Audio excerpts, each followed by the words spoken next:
Chapter 2598, Clever Use of Personal Guards. Winter Empire, Winter City, Azure Chamber of Commerce's residence. The Long family's elders and grand elders sat within a luxurious, top-floor meeting room, all wearing solemn expressions. If a Tier 3 player entered the room, they'd shudder with fear upon sensing these individuals' chilly auras. What arrogance! Zero Wing is too full of itself. That's right. It is simply responsible for a few achievements in the East, yet it assumes it can stand on the same level as Violet Sword in the West. It's ridiculous. Zero Wing wants to negotiate with Violet Sword? Does the guild think it rules the Western continent? The Long family's elders and grand elders were furious when they heard Long Wushang's report. They might have understood if Zero Wing had only refused to let Silent Wonder go. They all knew that the guild must have invested a lot of resources in the girl's development, and according to Long Wushang's report, she was very close to becoming a Grandmaster Alchemist. The importance of a Grandmaster Alchemist to a guild went without saying. A single Grandmaster could be responsible for an entire guild's prosperity. The best potions currently on the market were Master rank. Obtaining a Grandmaster potion was unthinkable at this stage of the game. Any random Grandmaster potion would be immensely useful, and if a guild could mass-produce such potions, that guild would have an unimaginable advantage. Hence, they would have understood if Zero Wing had tried to fight for her. However, Feng hadn't stopped with a refusal to hand Silent Wonder over. He had also declared that Zero Wing would handle the situation, cutting Azure out. It was no more than calling them all incompetent. Since Zero Wing has had made the promise, we'll wash our hands of this matter for now. Once Zero Wing embarrasses itself, it will learn when to take a step back, the keen-witted, middle-aged man in the seat of honor said. But what are Wonder's thoughts on this, old 5? Wonder is quite hesitant, big bro, but once Zero Wing embarrasses itself, I doubt she'll sit by and watch her guild and family fall into ruin. I am sure she'll head to Violet Sword to continue her development, Long Wushang surmised after giving the matter some thought. That makes things simple. All we need to do is let things progress. While Zero Wing might be powerful enough to cause waves on the eastern continent, it can do nothing in the west. I realize that we don't wish to tie our family's elites to the Zeus Corporation. The company has chosen to use us as an example to unify the powers under its command. We have no way out of this mess, the clever man said, sighing. The elders and grand elders in the room fell silent. The Long family had become Azure's leading family and enjoyed untold glory on the surface, but in truth, it faced increasing pressure. If the Long family could not continue to grow stronger, only an endless abyss would await them in the end. After all, the Zeus Corporation only supported the Azure Chamber of Commerce. It didn't care who was in charge. As the clever man had said, Zero Wing couldn't accomplish anything on the Western continent. All the Long family needed to do was sit back and watch the show. While the Long family's elders met, Feng and his party finally reached the dangerous canyon within the East's Demon Wolf mountain range after some time traveling on their flying mounts. The canyon was full of level 120+ demon wolves. Quite a few Grand Lord-ranked mutated Crimson Demon Wolves and 3-headed Demon Wolves rested on the canyon's broken cliffs, and 2 20-meter-tall, mythic-ranked 3-eyed Ice Demon Wolves rested before a cave entrance, both radiating powerful, frosty auras. Ice Demon Wolf, demonic creature, High Lord, level 123 HP 63,000 000/63 000 3-headed Demon Wolf, demonic creature, Grand Lord, level 124 HP 540 000/540 000 mutated Crimson Demon Wolf, demonic creature, Grand Lord, level 125 HP 1 200 000/1 200 000 3-eyed Ice Demon Wolf, demonic creature, mythic, level 127 HP 3,100,000 000/3 100 000 When they saw the countless monsters, Zero Wing's members gasped. They had already learned about the incredible number of extremely powerful demon wolves in the canyon from Fire Dance's report. Still, they couldn't help but shudder upon seeing the monsters for themselves. This looked like more of a demon wolf city than a canyon. Even a team with over 5,000 level 120, tier 3 players would struggle to raid this demon wolf den, much less their team of 12 and several dozen tier 3 personal guards. With just a glance, they counted more than 300 three-headed demon wolves and mutated crimson demon wolves, and the Grand Lords guarded every entrance into the canyon. 2 three-headed ice demon wolves also stood guard at the mouth of the cave. The ice-type mana the 2 level 126 mythic monsters radiated was no laughing matter, and since all of the team's players had fully unlocked their mana bodies, they could sense how much mana the 2 monsters radiated. They felt as if they were staring at 2 gigantic mountains, not just mythic monsters. Enveloped in such overwhelming ice-type mana, manipulating the ambient mana would be impossible. Although they could use their own mana in combat, their mana would be suppressed, and they wouldn't be able to exhibit their skills and spells' full power. Guild leader, must we really clear out these demon wolves? Kola asked. He had wanted to test his new equipment, but he couldn't help his nervous gulp when he saw the demon wolves here.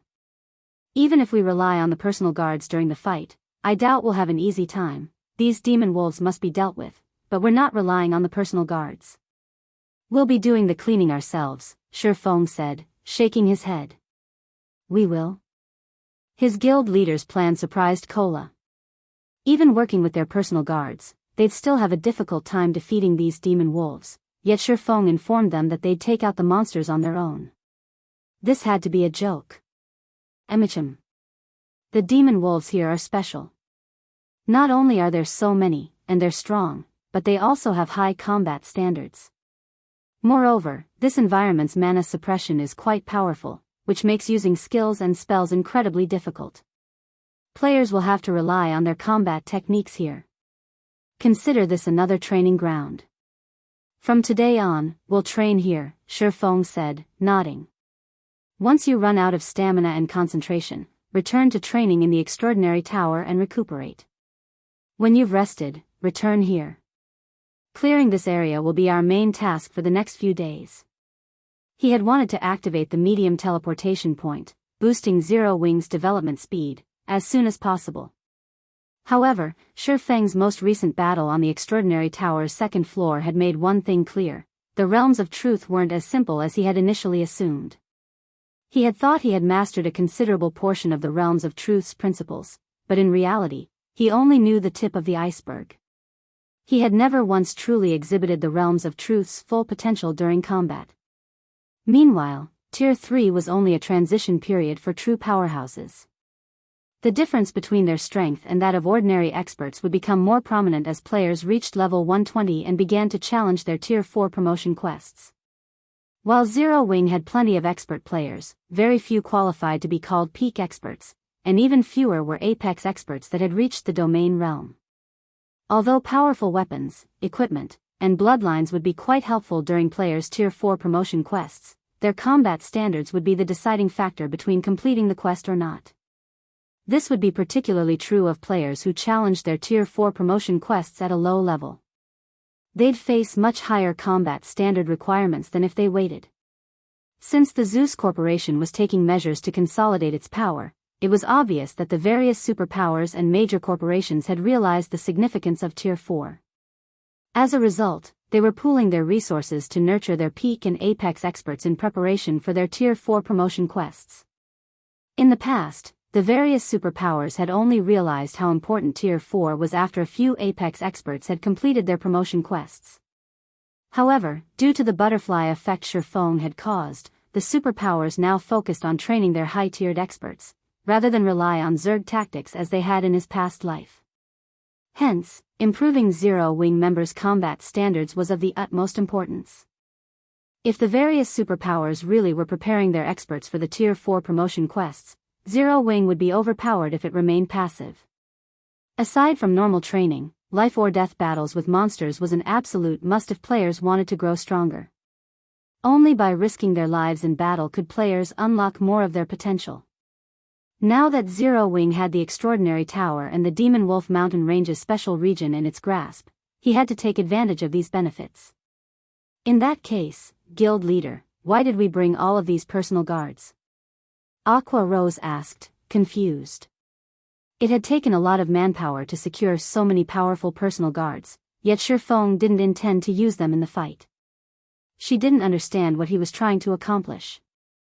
Read latest chapters at Wuxia EU. They're here to watch us fight and help during crucial moments, saving our lives, Feng seriously explained. His statement left the rest of his team speechless. Was this the right way to use personal guards? These demon wolves were so powerful. Even if they fought alongside their personal guards, victory wasn't guaranteed, so how were these NPCs supposed to protect them? Since there are no more questions, let's begin our training. Feng declared, slashing killing ray through the empty air before him and sending a lightning bolt at a group of a dozen or so demon wolves. The attack startled over 1,000 nearby monsters, and the demon wolves turned to glare at Feng's group, the rage in their eyes making Cola and the others shiver. Before the team could react, the 1,000 or so monsters charged toward them. Chapter 2599, True Tier 4. Cola and the others grew nervous as the demon wolves swarmed. Most of the monsters were only High Lord ranked ice demon wolves, but with their high levels, their basic attributes could rival that of level 115 Great Lords.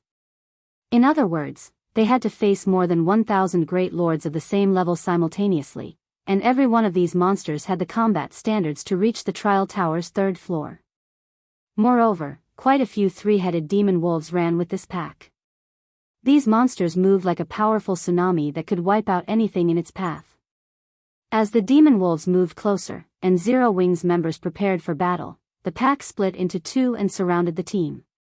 Completing the encirclement, the ice demon wolves opened a path for their Grand Lord-ranked brethren, allowing the three-headed demon wolves to move to the front. How intelligent are these monsters? Cola's eyes nearly fell from their sockets. These demon wolves moved more like a well-trained army than a bunch of demonic creatures, and this army had been specifically trained to target players. Before Cola and the others could react, one of the three-headed demon wolves charged forth. Over 100 ice demon wolves followed the Grand Lord, providing cover. Cola immediately responded by charging forward and using Justice Roar on the three-headed demon wolf. Just as the blinding light radiated from Cola, before he could land an attack, however, a playful look flashed in the Grand Lord's eyes, confusing the Guardian Knight. Two ice demon wolves then appeared from behind the Grand Lord, ramming their heads into Cola. Pung! The ice demon wolves bounced off Cola's armor, flying back, and the MT's assault came to a grinding halt.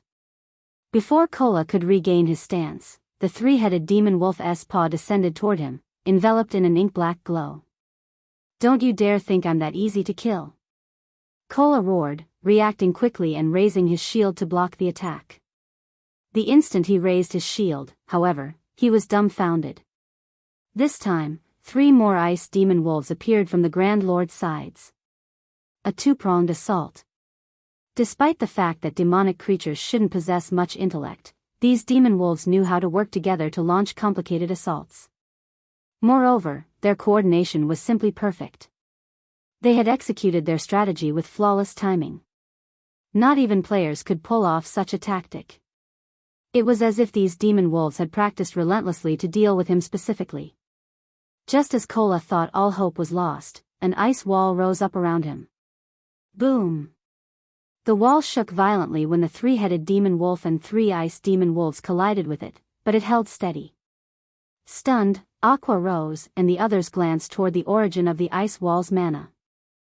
None of them had been able to react to the demon wolves' attacks in time to save Cola, but someone had cast ice wall around the MT just before the 4 monsters' attack landed. The ice wall was only a tier 2 spell, yet it had even stopped the Grand Lord-ranked 3-headed demon wolf. It was unbelievable. Locating the caster, the team stared at Versailles, the elderly man behind Feng. However, to their surprise, there wasn't a magic array around the NPC or the crystalline staff he wielded, yet he had created the ice wall. When players cast spells, they first needed to form the necessary magic array. Even instantaneous spells required arrays to cast, and all magic arrays took time to form. Although instantaneous spells arrays manifested much faster, time was still needed for their completion. Versailles, however, had cast the tier 2 ice wall without any magic arrays as if the spell had taken shape with a thought. Moreover, his ice wall was astonishingly powerful. Enraged, the three-headed demon wolf glared at Versailles. All three of the Grand Lord's heads opened their maws, and a twofold magic array began to form beneath the monster's feet. After a brief pause, the three wolf heads spat a frightening storm, resembling a hurricane, which threatened to devour everyone in the area. No one had any time to dodge the attack.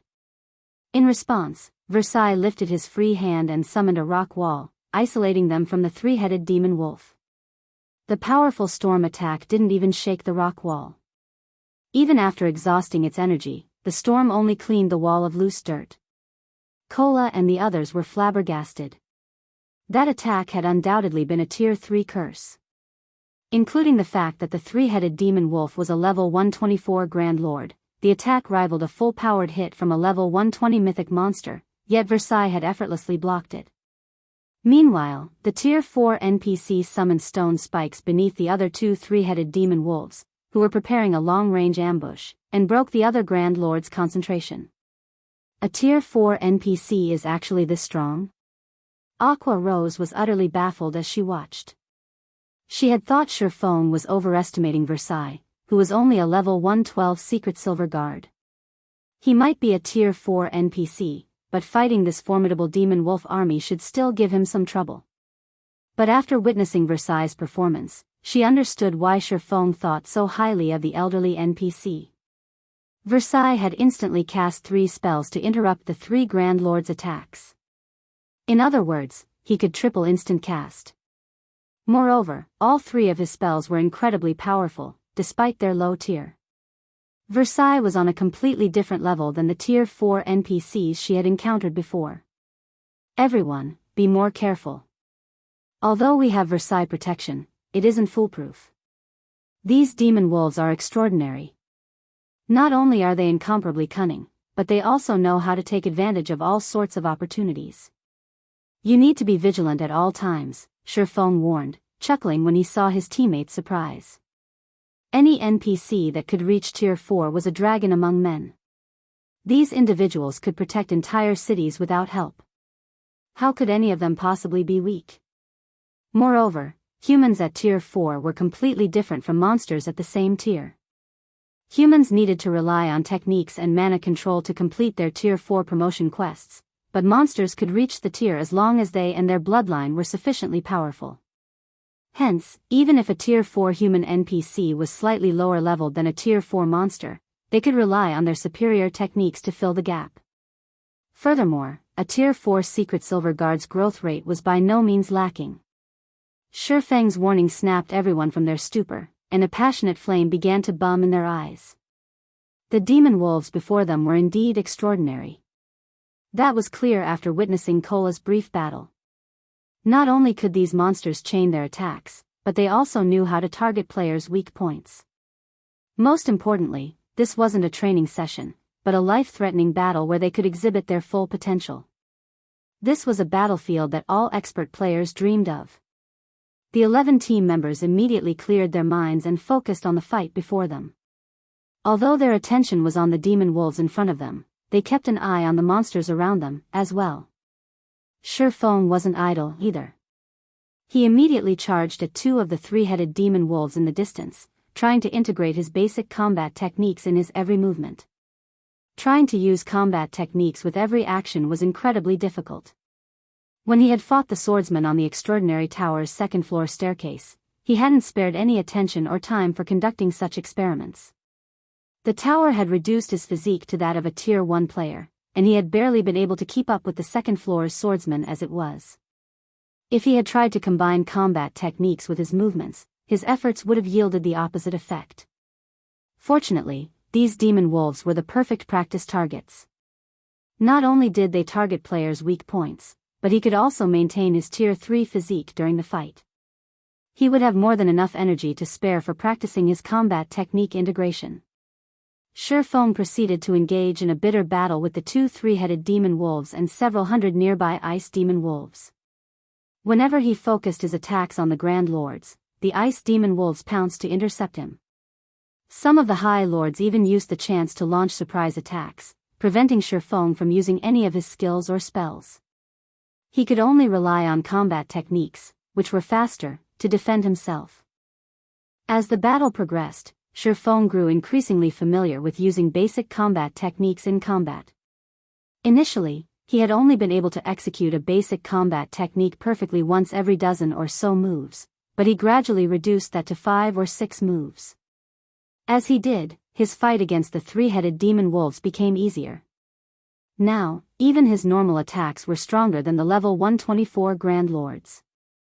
In fact, Feng began to gain the advantage against the 2 3-headed demon wolves and several hundred ice demon wolves as the battle continued. Aqua Rose and the others also improved with flying speed. At first, their fight with the demon wolves had been arduous, and Versailles had had to rescue them from time to time. However, they began to learn how to use their environment, and now, all of their movements resembled combat techniques. The team continued to train for 5 consecutive days. During that time, they traveled between the Demon Wolf Den and the Extraordinary Tower. Not only had all of the team members reached the Ascension Realm standard in the end, but Fire Dance, Violet Cloud, and Aqua Rose had also created customized bronze combat techniques. Everyone had also leveled with astonishing speed. The Demon Wolf Den's monsters didn't drop loot, but they did grant abundant EXP. In addition, Feng had sent the personal guards to clear out a portion of the den while everyone trained. As a result, the team members had leveled twice during the past 5 days. Unfortunately, due to the demon god, Atlok's soul curse, Feng had lost one of the 2 levels he had earned. Hence, he had only reached level 118. Sure enough, my combat power has risen considerably after integrating basic combat techniques with my movements. Overall, both my offense and defense have improved. If I can do the same with advanced combat techniques, I might be able to transcend tiers, Feng thought as he fought 3 3-headed demon wolves simultaneously. Read latest chapters at Wuxia World. EU. After 5 days of frantic training, he had finally merged basic combat techniques with his movements. Now, he could effortlessly execute a basic combat technique with every action. As a result, his strength had undergone a qualitative transformation, and he could now pass the 90th step on the Extraordinary Tower's 2nd-floor staircase. However, he still hit a roadblock on the 96th step during his fight with 3 black swordsmen. If he wished to defeat them, he'd have to become as powerful as the black swordsmen, integrating advanced combat techniques in his movements. Unfortunately, the feat was too difficult to accomplish as he was. Advanced combat techniques consumed a lot more stamina and concentration than basic combat techniques. They were also far more complex. Executing an advanced combat technique normally was already a challenge. Trying to use one with every action was beyond Feng right now. Guild leader, we're almost out of time. If we don't hurry to the Western continent now, Wonder won't make it for the family competition, Aqua Rose announced when she realized Feng was engrossed in his fight. It's already time. Feng felt as if time had passed too quickly. Alright, let's get ready to return, then. Chapter 2600, Monstrous. Upstarts. West Continent, Frost Hills, Azure City. As a guild city in a level 90 neutral map, Azure City played a transitional role for many of the Winter Empire's players as they prepared to travel to level 100+ maps. Including the fact that the city's ruling guild, the Azure Chamber of Commerce, was one of trade and business, the city had become the largest trade hub in the Empire. Many players and powers traveled to Azure City on business, and the city enjoyed easily over 5 million visitors per day. A long line of players had formed at the city gates, waiting to enter, and from time to time, they saw gigantic flying mounts pass overhead, making the ordinary players in line jealous. Azure City is amazing. I've never seen flying mounts in other guild cities, yet so many have passed by while I've been in line. An independent, level 103 berserker exclaimed as he watched a 2-headed vulture soar past. There are usually quite a few flying mounts coming and going from Azure City every day, but there seem to be far more today. I've heard that Azure is hosting the competition for its younger generation and has invited several powers to watch. I assume those flying mounts belong to the invited powers' upper echelons, a level 108 youth wearing a guild emblem explained. A competition among Azure's younger generation? The comment confused the berserker. What's so great about that? Isn't it just a PvP tournament between a bunch of unknown upstarts? It's not even a competition between peak experts, yet all of these powers are attending with such fanfare. I take it you don't know much about Azure. Azure is a veteran guild run by multiple families. Its main shareholders make their living through virtual reality games. Unlike the various superpowers experts, who generally start training only after turning 15 or 16, Azure's younger generation start their training during childhood. They're all astonishingly strong, far stronger than the various superpowers' ordinary experts. Some of them are even stronger than the superpowers' peak experts, the elementalist youth explained, rolling his eyes. Moreover, this competition revolves around combat standards and techniques. You can learn plenty just by watching the fight. Why else would Azure's partnered powers bother showing up? I bet most of them have brought their younger talents to watch, as well. I heard that this year is going to be extraordinary. Many of Azure's younger members have been training with Violet Sword. A few days ago, Violet Sword even announced that someone from Azure's younger generation fought Wildfighter, one of the vice commanders for the Chamber's strongest trump card, to a standstill. Violet Sword's upper echelons were stunned, a level 110, Tier 3 swordsman wearing a guild emblem similar to the elementalist youth said. Fought Wildfighter to a standstill? Who are you trying to fool? Wildfighter is one of the top 30 players on the God's Domain Experts list. The independent Berserker protested, skeptical. Wildfighter has been famous for over a decade and is a publicly acknowledged monster. I've heard that Wildfighter can hold his ground against a level 110 mythic monster by himself. How could one of Azure's youngsters possibly fight him to a standstill? Almost every Berserker player on the Western continent knew about Wildfighter. For many Berserkers, he was a goal and idol. Naturally, this level 103 Berserker was no exception. This is insider information. One of my friends is a core member in Violet Sword, the level 110 swordsman argued. I wish I could watch the competition, too. Who knows? It might give me an idea of how to grow stronger. One-on-one duels between peak experts were rare, and even when they happened, the various superpowers kept a tight lid on the matter. Ordinary players only got to watch peak experts in action when the various major powers or superpowers waged war against each other. However, large-scale battles weren't as useful when trying to improve one's combat standards.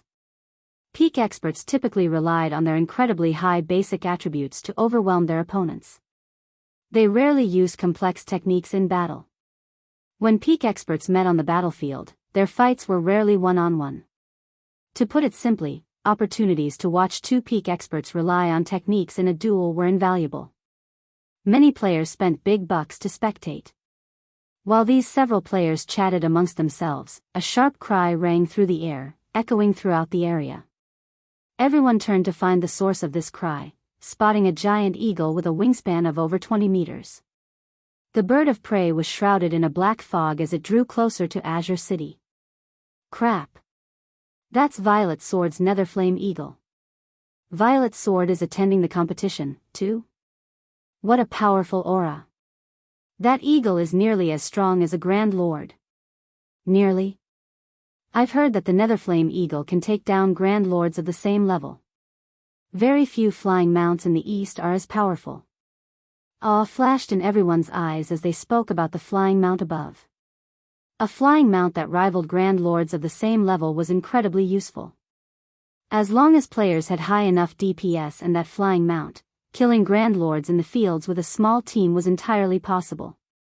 Furthermore, the Netherflame Eagle was fast enough to save players plenty of travel time. As everyone discussed the flying mount, the Netherflame Eagle blurred as it flew to Azure's residence within the city. When the massive flying mount landed, over a dozen people jumped off its back. They were all level 111, except for the white-haired old man that remained seated. He had already reached level 112. Violet Sword has taught you everything you need to know. I hope you won't disgrace the guild's good name. If you fail, you'd better not mention that I taught you. You won't get a second chance to train with Violet Sword, either. The white-haired elder indifferently warned his travel companions. Don't worry, Instructor Tori.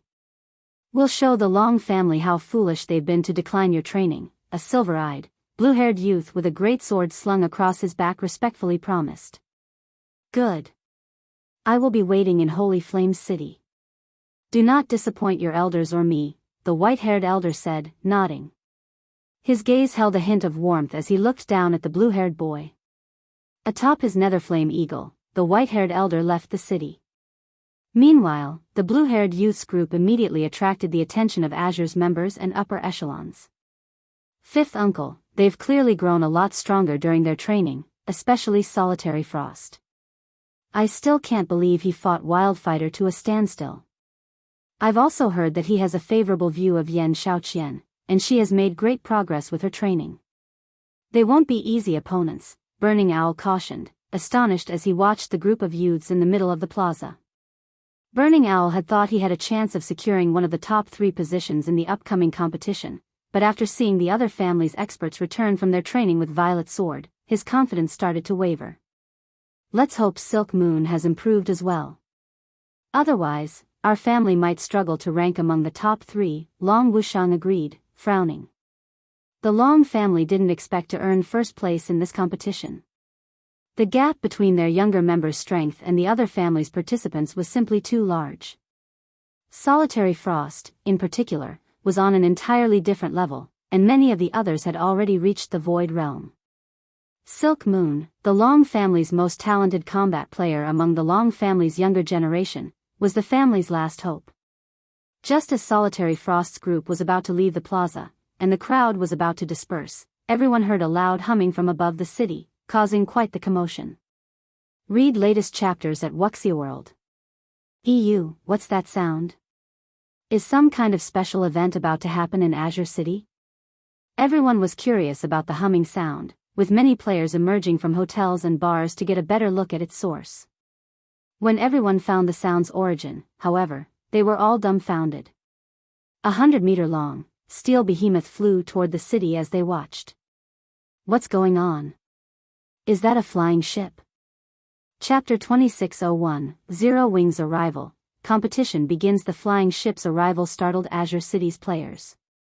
Many of the powers that had come to watch Azure Chamber of Commerce's competition were stunned. Aside from how rare flying ships were in God's domain, its colossal size was shocking enough. Flying mounts, which most players thought were gigantic, looked like children in comparison. Which power owns that flying ship? Doesn't showing up like this seem like grandstanding? Has a super guild come to watch the competition? Azure City's players fell into heated discussions as they watched the rapidly approaching flying ship. The various powers members, who had come to spectate Azure's competition, were especially taken aback. Everyone wanted to know who owned the airborne vessel. Flying Mount's aerial combat power was nothing compared to that of a flying ship. Such a vessel was also stronger than Flying Mounts in other aspects. A flying ship could instantly elevate any ordinary guild standing in God's domain. The guild's main force might even develop as quickly as the main force from a first-rate guild. While everyone discussed the ship's arrival, the flying ship drifted to a stop above the plaza in Azure's residence. When it landed, everyone eagerly stared at the ship's hatch, overcome with curiosity. Several cloaked players, all of whom had concealed their information and appearances, disembarked. One woman, however, wasn't wearing a black cloak. Rather, she wore luxurious, dark blue mage robes and instantly became the center of attention in the plaza. Players didn't just stare because of her powerful aura. Everyone was also astonished that she had actually reached level 113. She was the highest-leveled player they had ever seen. The white-haired elder from Violet Sword had already reached level 112, yet this woman surpassed him by 1 level. She was obviously an extraordinary expert. Silent Wonder? Isn't she from the Long family, a level 110, tier 3 ranger, who had come to watch the competition, wondered when he saw her statistics. Since when did the Long family have a relationship with such an astounding power? To think that, aside from the Zeus Corporation, the Long family has the support of such a powerful entity. It's no wonder why the Long family isn't afraid of the Zeus Corporation. The various spectating powers' upper echelons were surprised when they saw Silent Wonder. They had never considered that the Long family would have such a powerful foundation. For a time, these upper echelons reconsidered their views of the Long family. What grandeur! They actually arrived in a flying ship. Long Wushang, who watched from within Azure's residence, clicked his tongue as Zero Wing's members emerged from the Crimson Dragon flying ship. The Crimson Dragon flying ship was Zero Wing's symbol in the east, just as the Netherflame Eagle was Violet Sword's. Only, since information between the two main continents was restricted, few powers in the west knew about the flying ship. Isn't this great, fifth uncle? At the very least, our momentum isn't any slower than the others, Burning Owl said, smiling. Violet Sword was too overbearingly famous.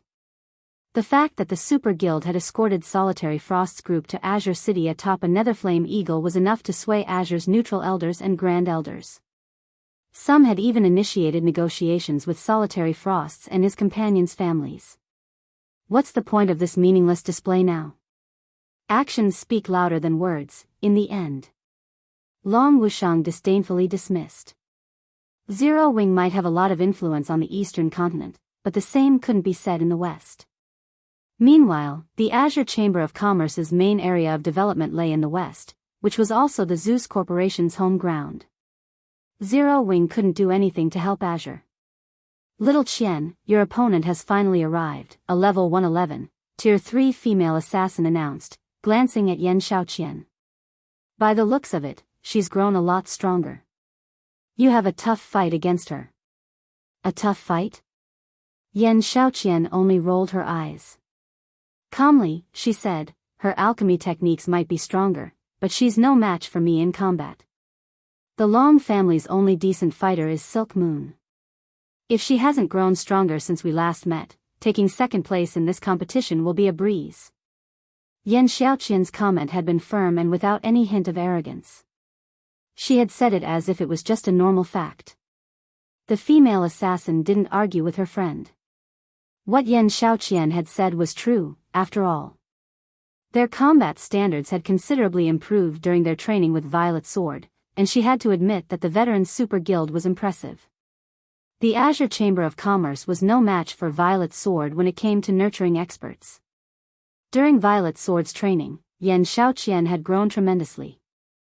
Many of Violet Sword's old monsters had even praised her for her talent. Now, she was only half a step away from the domain realm, and many of Violet Sword's old monsters were certain that she'd reach the realm soon. On the other hand, while Silent Wonder was an amazing alchemist, her combat talent was subpar in comparison. She hadn't even reached the Void Realm before the previous competition.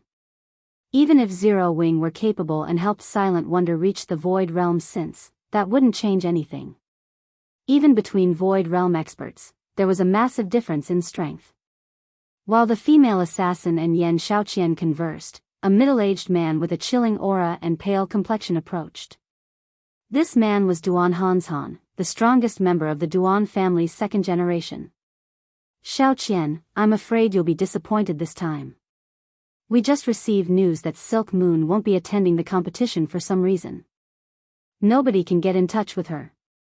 The entire Long family is panicking over the matter, Duan Hanshan interjected. Silk Moon isn't coming? Doesn't that mean the Long family is finished? The female assassin asked.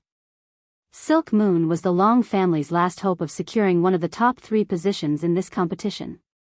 If she had succeeded in earning one of those positions, the Long family would have retained its reputation.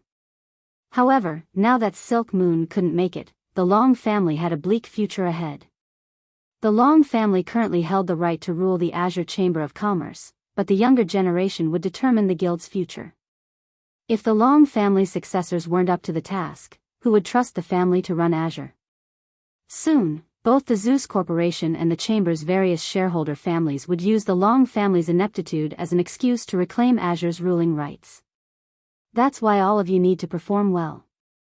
We mustn't allow any member of the Long family to take one of the top 3 positions. This isn't just the family's requirement, but the Zeus Corporation's, as well. As long as you succeed, you will all have another opportunity to train with Violet Sword, Duan Hanshan said seriously. Read latest chapters at Wuxia EU, Top 3. Doesn't that only leave Burning Owl as a threat? The female assassin surmised, turning to look at the distant Burning Owl, who wore an ugly expression. Burning Owl was undoubtedly a peak expert. None of them had been a match for his combat standards in the past, but after training with Violet Sword, the 5 individuals from the various shareholder families had joined the ranks of peak experts.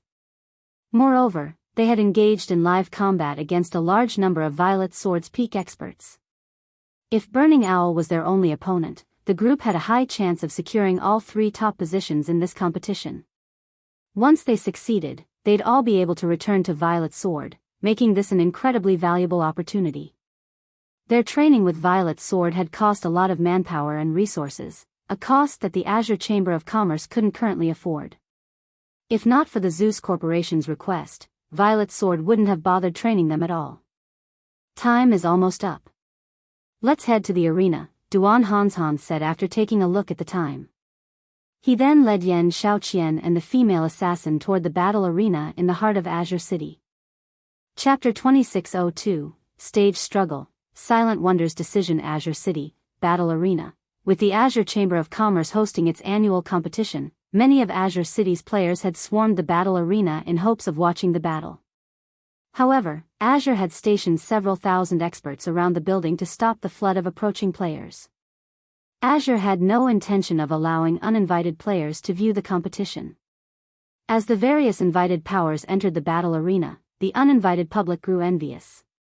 Although Azure City's battle arena was much smaller than the one in Stone Forest City, its interior had been magnificently decorated. Even Feng was a little impressed as he entered the building's main lobby. The main lobby had been paved with mana ore, and the instant he stepped inside, the mana he felt was considerably denser than outside. Moreover, artisans had carved all sorts of images into the lobby's walls.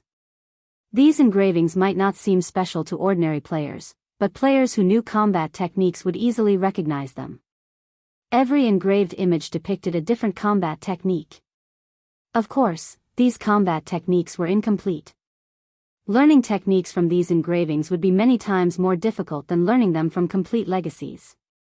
It would take an absolute genius to learn anything from these carved walls. From what Feng could tell, anyone that mastered these incomplete combat techniques would gain a massive strength boost. Most of these incomplete techniques were advanced rank or higher. Following an NPC, Feng's group soon arrived in the largest arena within Azure City's battle arena. The room could easily accommodate over 10,000 spectators, and all of the stages within had been made with mana Oregon. On these stages, players would be able to exhibit extraordinary combat power, making their fights far more interesting. By the time Feng's group reached their seats, most had already been filled. The majority of the spectators were either talented newcomers from the various powers or Azure's core members. Excitement filled the air as everyone watched Azure's younger members approach the center stage, one after another. We already know who's taking first place, but I wonder who will earn second place? I think Vice Guild leader Burning Owl from the Long family has a high chance. He's already been acknowledged as the 3rd strongest member of Azure's younger generation. I've also heard that he's recently mastered an advanced footwork technique, so he should have grown significantly stronger. Burning Owl might have been strong before, but times have changed. There's a rumor that quite a few members from the other families have reached the Void Realm. I think Burning Owl will have a hard time claiming one of the top 3 spots. All of the spectators had their guesses of who would secure the competition's second place. Everyone was certain that there were 6 candidates that could vie for the position, and all 6 had reached the Void Realm. However, nobody was certain which of these 6 candidates would succeed. After all, players could gain a massive amount of combat power from a single moment of inspiration once they had reached the Void Realm. Hence, all 6 candidates had a chance of taking second place. While the audience chatted amongst themselves, a middle-aged man in light gray leather armor with 2 longswords across his back took his place on the center stage. This man didn't look very old. At most, he should be in his 40s. His aura wasn't all that intimidating either. On the contrary, his aura was as calm as the surface of a lake on a summer day. When he took the stage, however, the arena fell silent. Crap. He's presiding over the competition this time. The GCPs it cost to watch this competition were really well spent. When the crowd saw the middle-aged man, their eyes glowed with excitement. This man was Sinful Flame, the Azure Chamber of Commerce's strongest member. It was rumored that he could even fight Netherworld Empire's #1 assassin and the commander of mythology's strongest trump card legion to a standstill. He even ranked as one of the top 10 experts on the God's Domain experts list. Sinful Flame rarely appeared in public and generally focused on training for his rematch against Netherworld's assassin and mythology's commander. With such a mythical individual before them, how could the crowd contain their excitement? Furthermore, during Azure's annual competitions, the first-place winner had the privilege of fighting the host. This meant that the audience would get to watch Sinful Flame in action. This was an incredibly rare opportunity. I won't bore you with nonsense. During past competitions, we have chosen 6 members from the first phase to participate in the main event. However, Azure has gained much over the last year. As many as 7 of our members have reached the Void Realm and beyond. Rather than the usual 6, we will choose 8 individuals to participate in the main event this year. Sinful Flame announced, glancing at the youngsters before him. Any of you who wish to challenge yourselves may begin, but because we have quite a few who have reached the Flowing Water Realm, every member may only challenge 2 opponents, instead of the usual 3. Choose wisely. When Sinful Flame finished his opening statement, the central stage split into 8 smaller stages, each with a 60-yard radius. It gave Tier 3 players more than enough room to display their skills.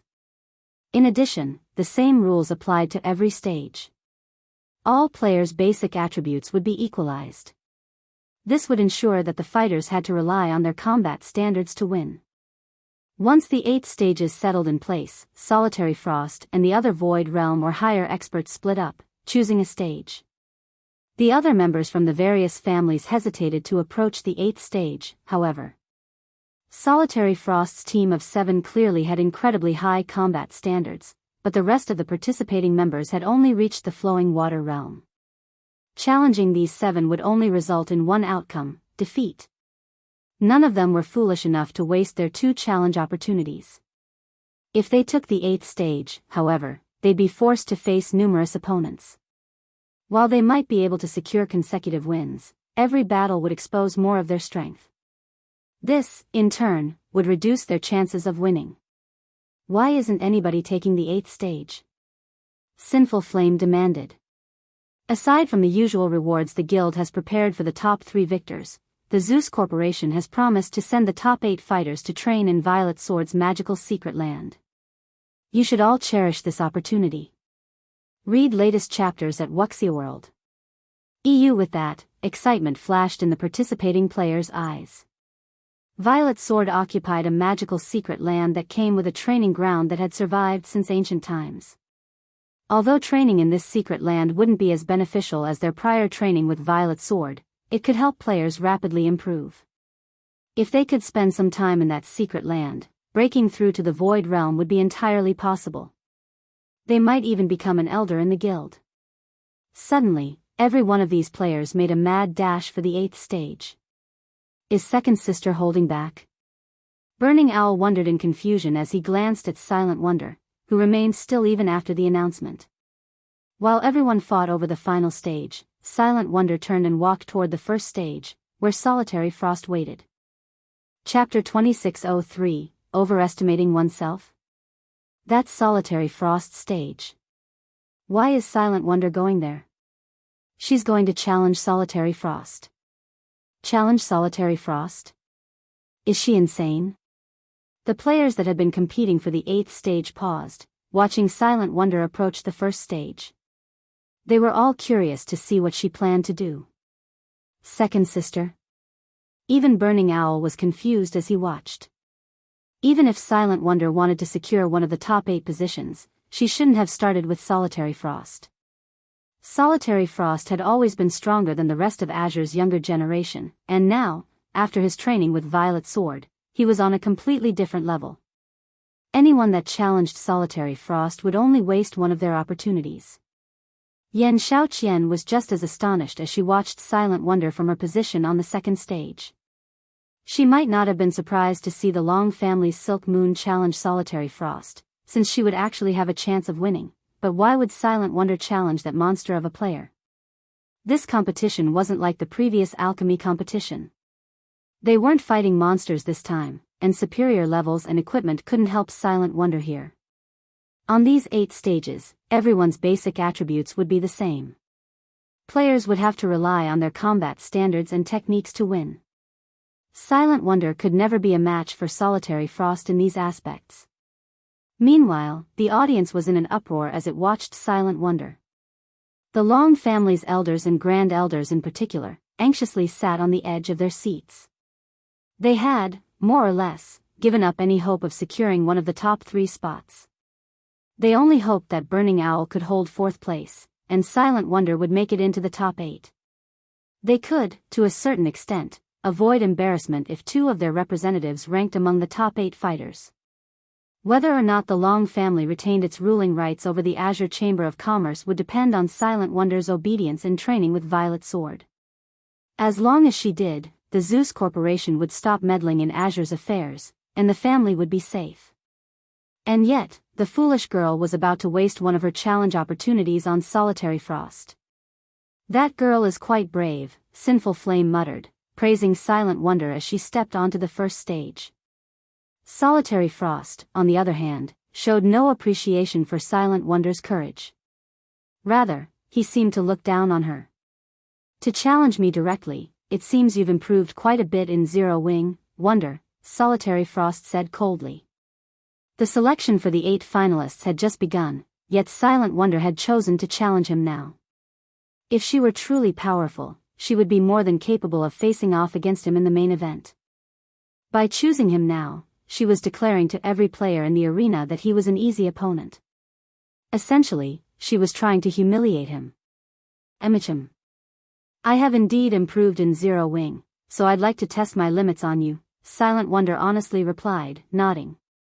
I guess you're serious, then, Solitary Frost reasoned, his anger subsiding as he realized that Silent Wonder wanted to fight him in earnest, not make fun of him. His expression shifted, becoming serious, and he pulled the silver greatsword from its sheath across his back. In that case, show me how much you've grown in your little guild. Thank you. Silent Wonder offered the words of gratitude, knowing Solitary Frost would take her seriously. There's no need for that. I appreciate all true challengers. I hope you won't disappoint me. During my training with Violet Sword, only Yan Shaoqian withstood a few of my moves. The rest of our generation was too boring and weak to make me work for my victory, Solitary Frost said. By the time Solitary Frost finished his last statement, Sinful Flame had arrived in the center of the stage. Since you both agree, let the match begin, the older man announced after taking a good look at the 2 youngsters. A roar of excitement swept through the spectator stands when the crowd heard Sinful Flame announce the start of the match. They had never thought Solitary Flame would take Silent Wonder's challenge seriously, and they couldn't contain their enthusiasm. And here I thought I'd have to wait until the main event to watch a Solitary Frost and Burning Owl duke it out. Thanks to Silent Wonder, I'll get to watch Solitary Frost in a serious battle now. I wonder how many minutes Silent Wonder will last. Minutes? Aren't you giving her a little too much credit? I doubt even Burning Owl will last more than 10 moves against Solitary Frost. The various Powers members had heard plenty about Solitary Frost.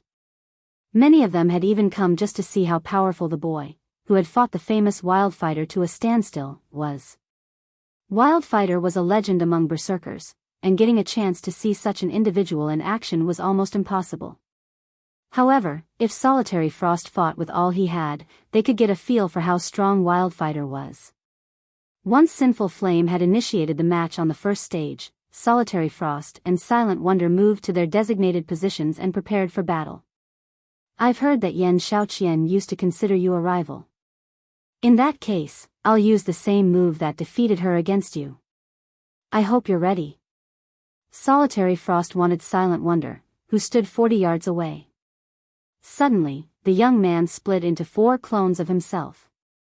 All 4 figures were identical and radiated similar auras, making them impossible to tell apart. The doppelgangers then split up and surrounded Silent Wonder. Are you kidding me? Solitary Frost is using 4 absolute phantoms so soon. The female, Tier 3 assassin said from one of the other 7 stages, her jaw dropping as she watched Solitary Frost treat Silent Wonder as a true opponent.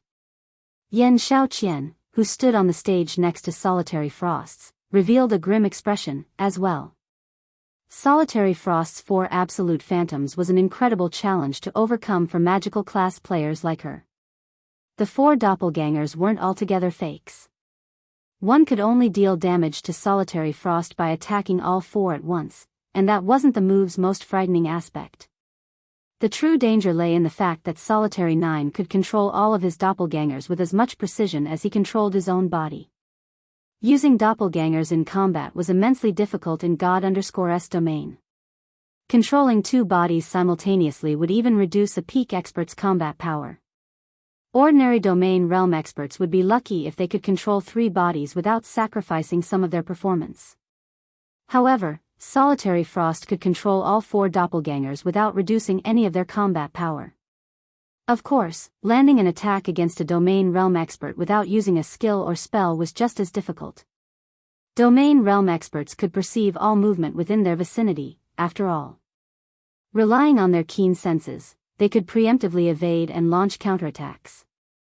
Fighting Solitary Frost's 4 absolute phantoms would be as challenging as facing 4 domain realm experts simultaneously. For peak experts, this move was an absolute nightmare.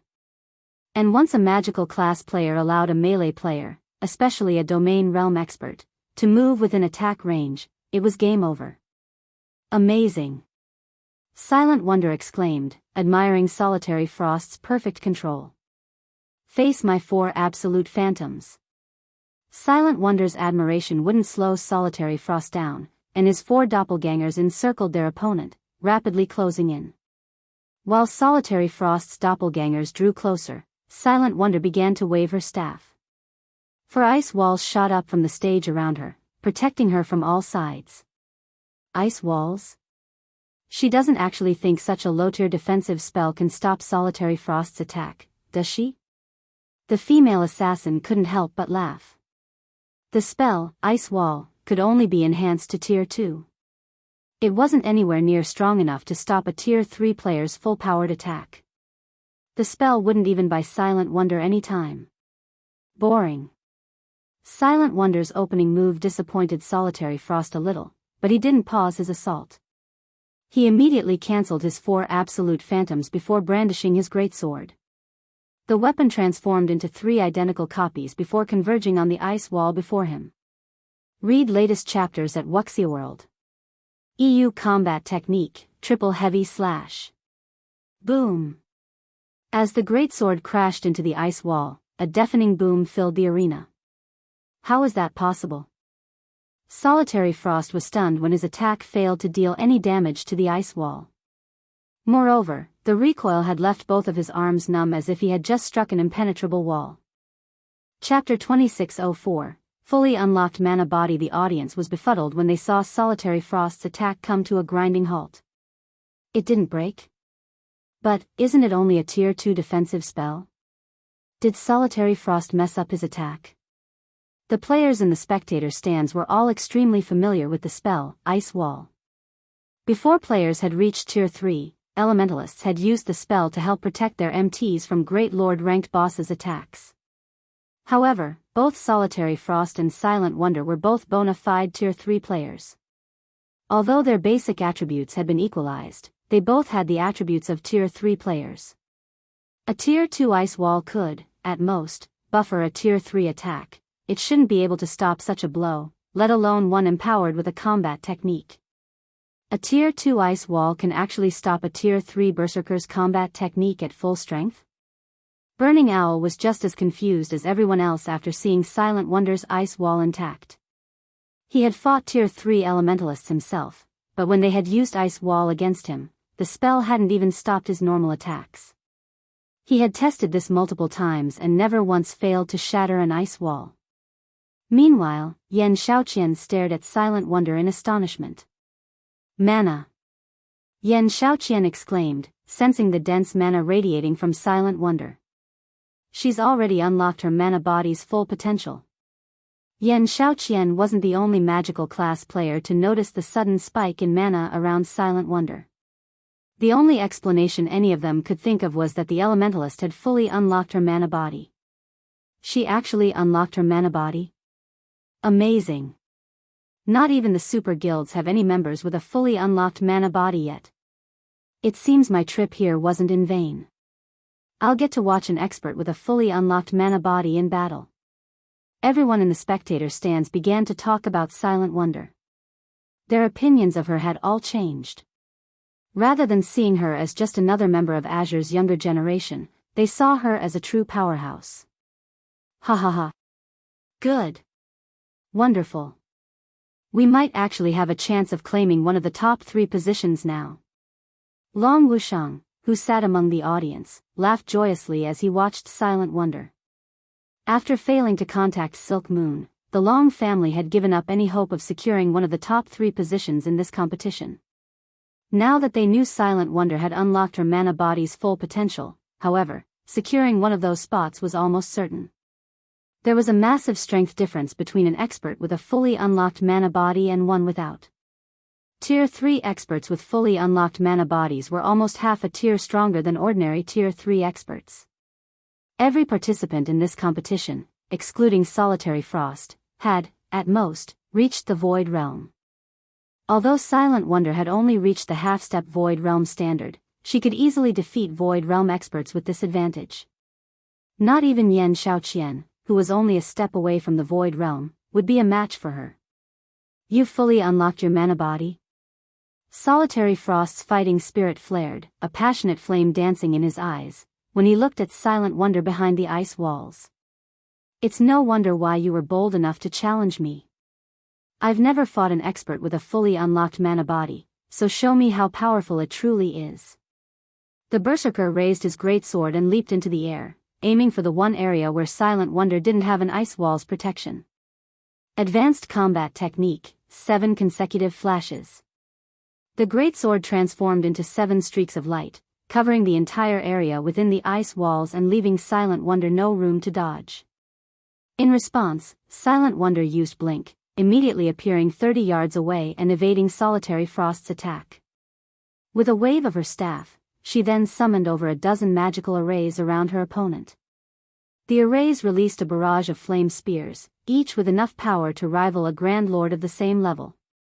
As if Solitary Frost had anticipated this move, he tightened his grip on his greatsword and twisted in the air. Tier 3 skill, Berserk Dance. Solitary Frost rapidly rotated in the air, his greatsword leaving arcs of crimson light in its wake that blocked the incoming flame spears.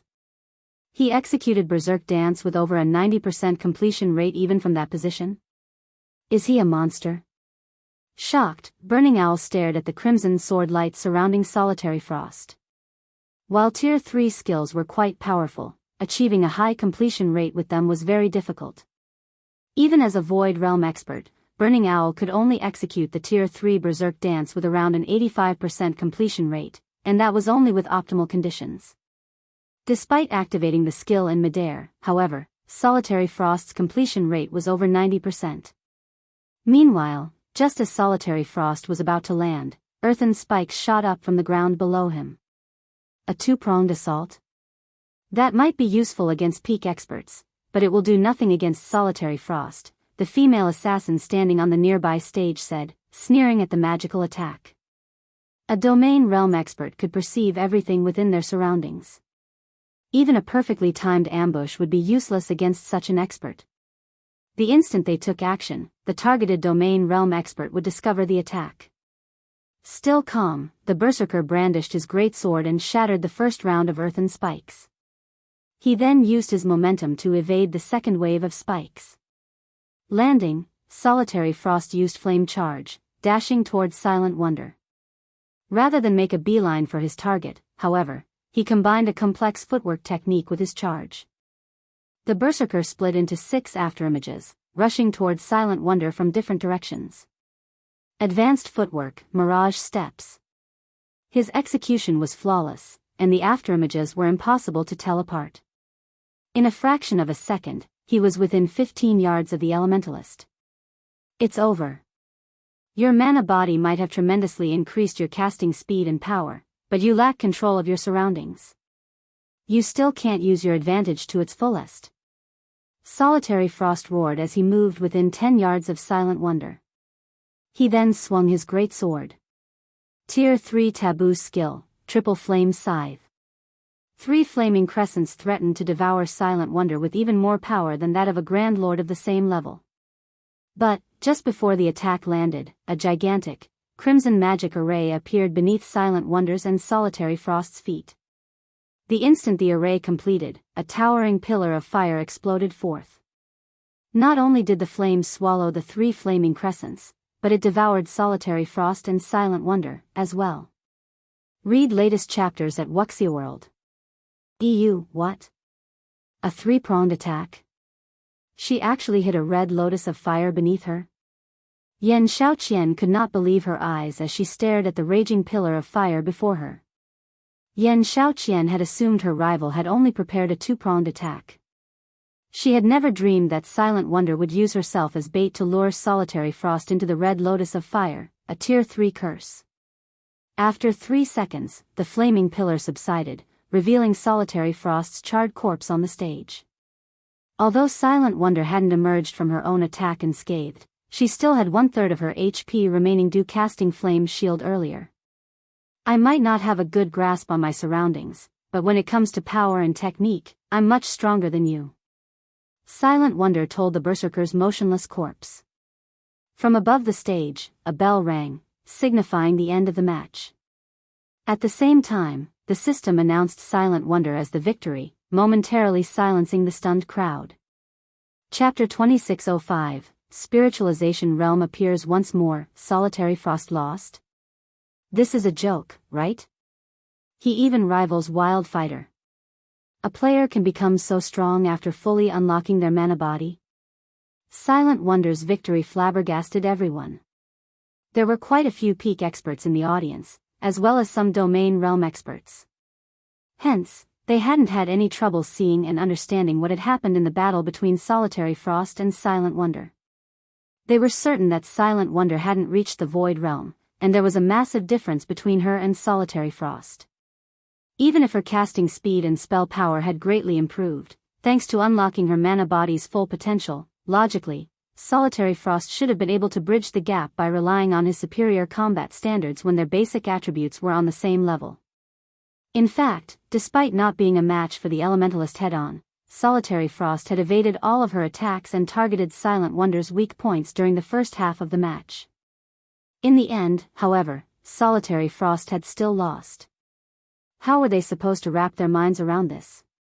Second sister won, just like that? Burning Owl was just as stunned as the players in the audience. He had thought that even if Silent Wonder was no match for Solitary Frost, no one else among Azure's younger generation could take on his second eldest sister. With her here, the Long family was practically guaranteed to retain its ruling rights in the Azure Chamber of Commerce. But he hadn't actually expected Silent Wonder to defeat Solitary Frost. Now, the other shareholder families had lost any excuse to threaten the Long family's position. Not even the Zeus Corporation would be able to complain about the family. Excellent. Magnificently done. Long Wushang was elated to see Silent Wonder still standing on the first stag. Never dreamed that she'd be capable of launching a 3-pronged attack against Solitary Frost. Not even his third eldest brother, Long Xianglong, would have the leeway to execute such a complex tactic against a domain realm expert. Long Wushang had assumed Silent Wonder would lose the match. He had never expected such a pleasant surprise. With this victory, Silent Wonder was now the strongest member of Azure's younger generation. Even if the Long family lost the Zeus Corporation's support, this achievement would ensure that the family wouldn't have to worry about its position in the Azure Chamber of Commerce. Now, the family's position was stronger than ever before. Just how did she manage to pinpoint her environment and opponent's behavior? Yan Xiaoqian muttered, staring at Silent Wonder. As a magical class player herself, Yan Xiaoqian knew Silent Wonder hadn't relied on luck to win the match. She had planned every move before the match had even begun. Although magical class players typically predicted their battle's progression beforehand, she had never seen anyone assess their opponent to such an extent.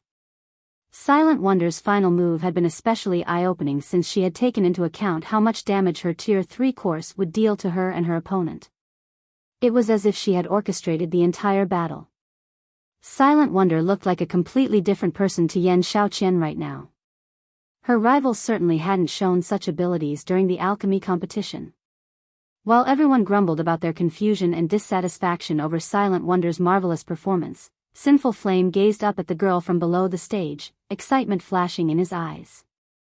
"Is something wrong, Elder Flame?" a Tier 3 guild elder, who acted as the deputy referee for this competition, asked when he saw Sinful Flame's elation.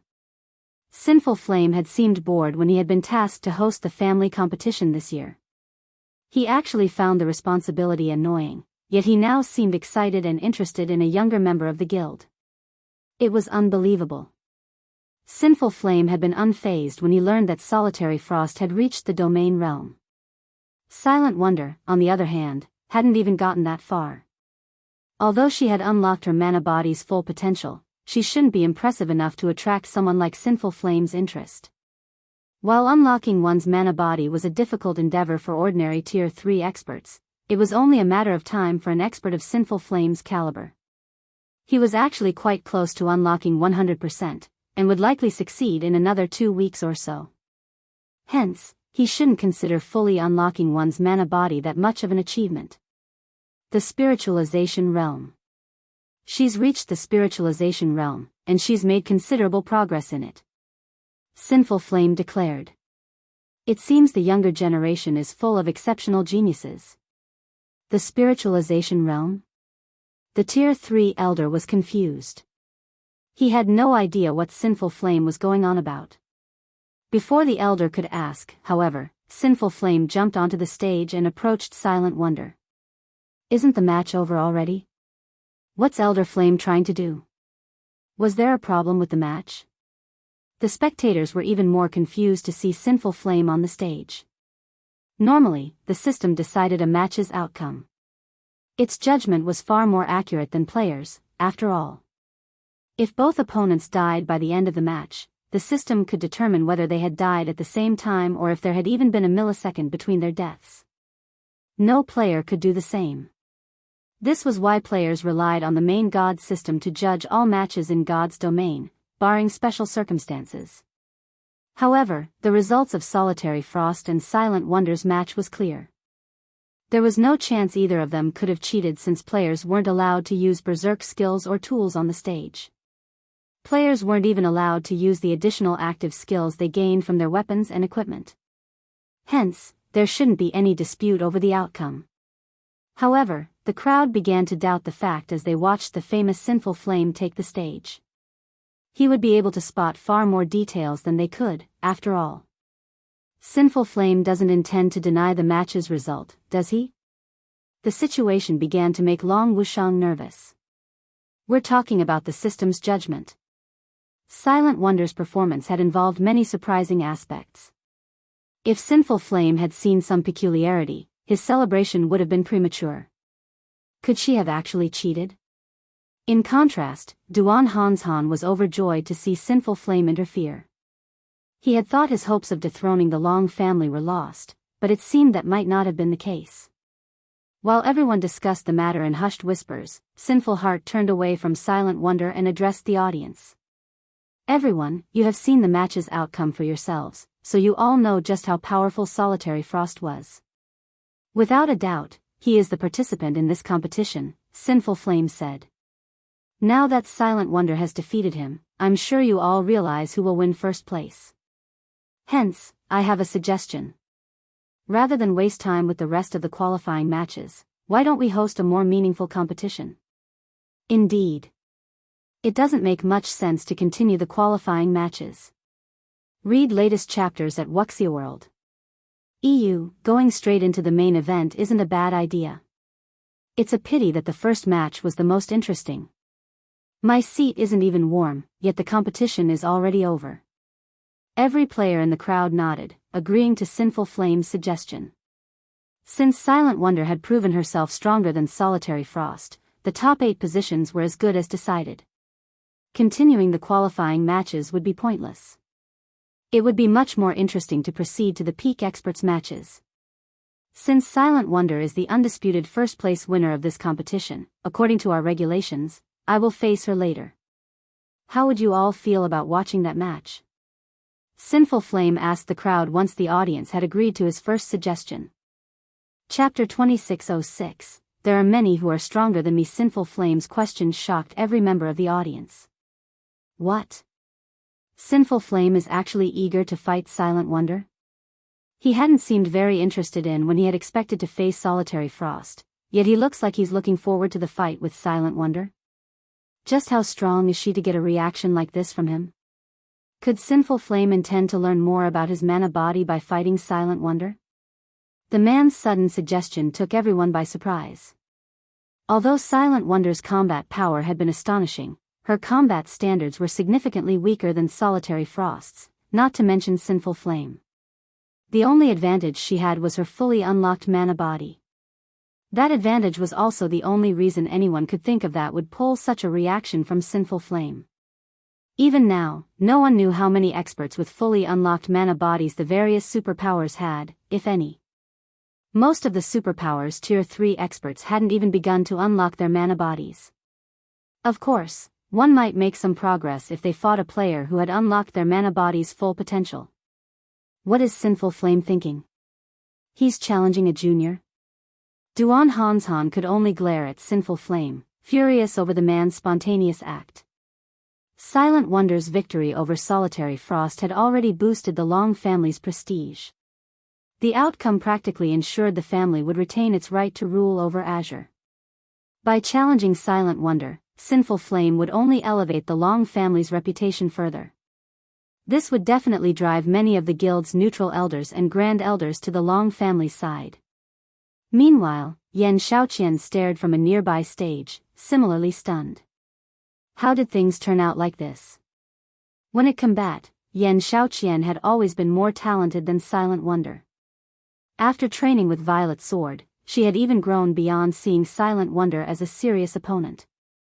However, it turned out that she had been seriously overestimating her abilities. Not only was Silent Wonder much stronger than her, but one of Azure's old legendary individuals also wanted to challenge the Elementalist. This won't do. I must stop him. Otherwise, the Long family will become unstoppable in Azure.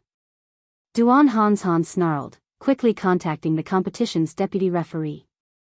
Just as the deputy referee, an elder working under the Duan family, was about to interfere, the spectators broke into cheers. You have my support, Sinful Flame. Stop wasting time and get this started. While I wouldn't have minded watching Solitary Frost face Sinful Flame, seeing the old man fight an expert with a fully unlocked mana body will be awesome. This is beyond awesome. This will go down in God's Domain's history as a classic match. We'll get to see them pit power against technique. After their momentary shock over Sinful Flame's proposal, the various spectating powers members fervently voiced their support for his decision. Many people even began to shout, demanding Sinful Flame begin his match against Silent Wonder immediately. Good. Since the audience approves, what of our various elders? Sinful Flame asked, turning to address the various shareholder families' elders and grand elders, who were in the midst of trying to stop him. The audience followed his gaze, staring at the elders and grand elders, silencing them into complacency. If they dared to refuse Sinful Flame, they'd have to answer to everyone in the arena. Damn it. Sinful Flame is insane. Duan Hanshan turned ashen when he heard Sinful Flame's nonchalant question. Forget it. Let them fight, a white-haired old man in black robes said as he approached Duan Hanshan. This isn't necessarily a bad thing, in any case. Sinful Flame might have raised that little girl standing, but if he kills her instantly, all of the glory the Long family just gained will be forgotten. Realizing the old man was right, Duan Hanshan and the various families' grand elders stopped trying to object. Since Elder Flame and the audience are so eager, this will be simple, Duan Hanshan said after calming down. He then looked at Sinful Flame and said, however, we need Wonder's agreement first. She just finished a match, and I'm afraid fighting a senior such as yourself so soon after. Sinful Flame nodded in response. His goal was very simple. He wanted to fight Silent Wonder. Some things could only be experienced firsthand, after all. He wanted to face the girl at her peak. However, before Sinful Flame could speak up, a crisp voice interrupted him. I'm fine.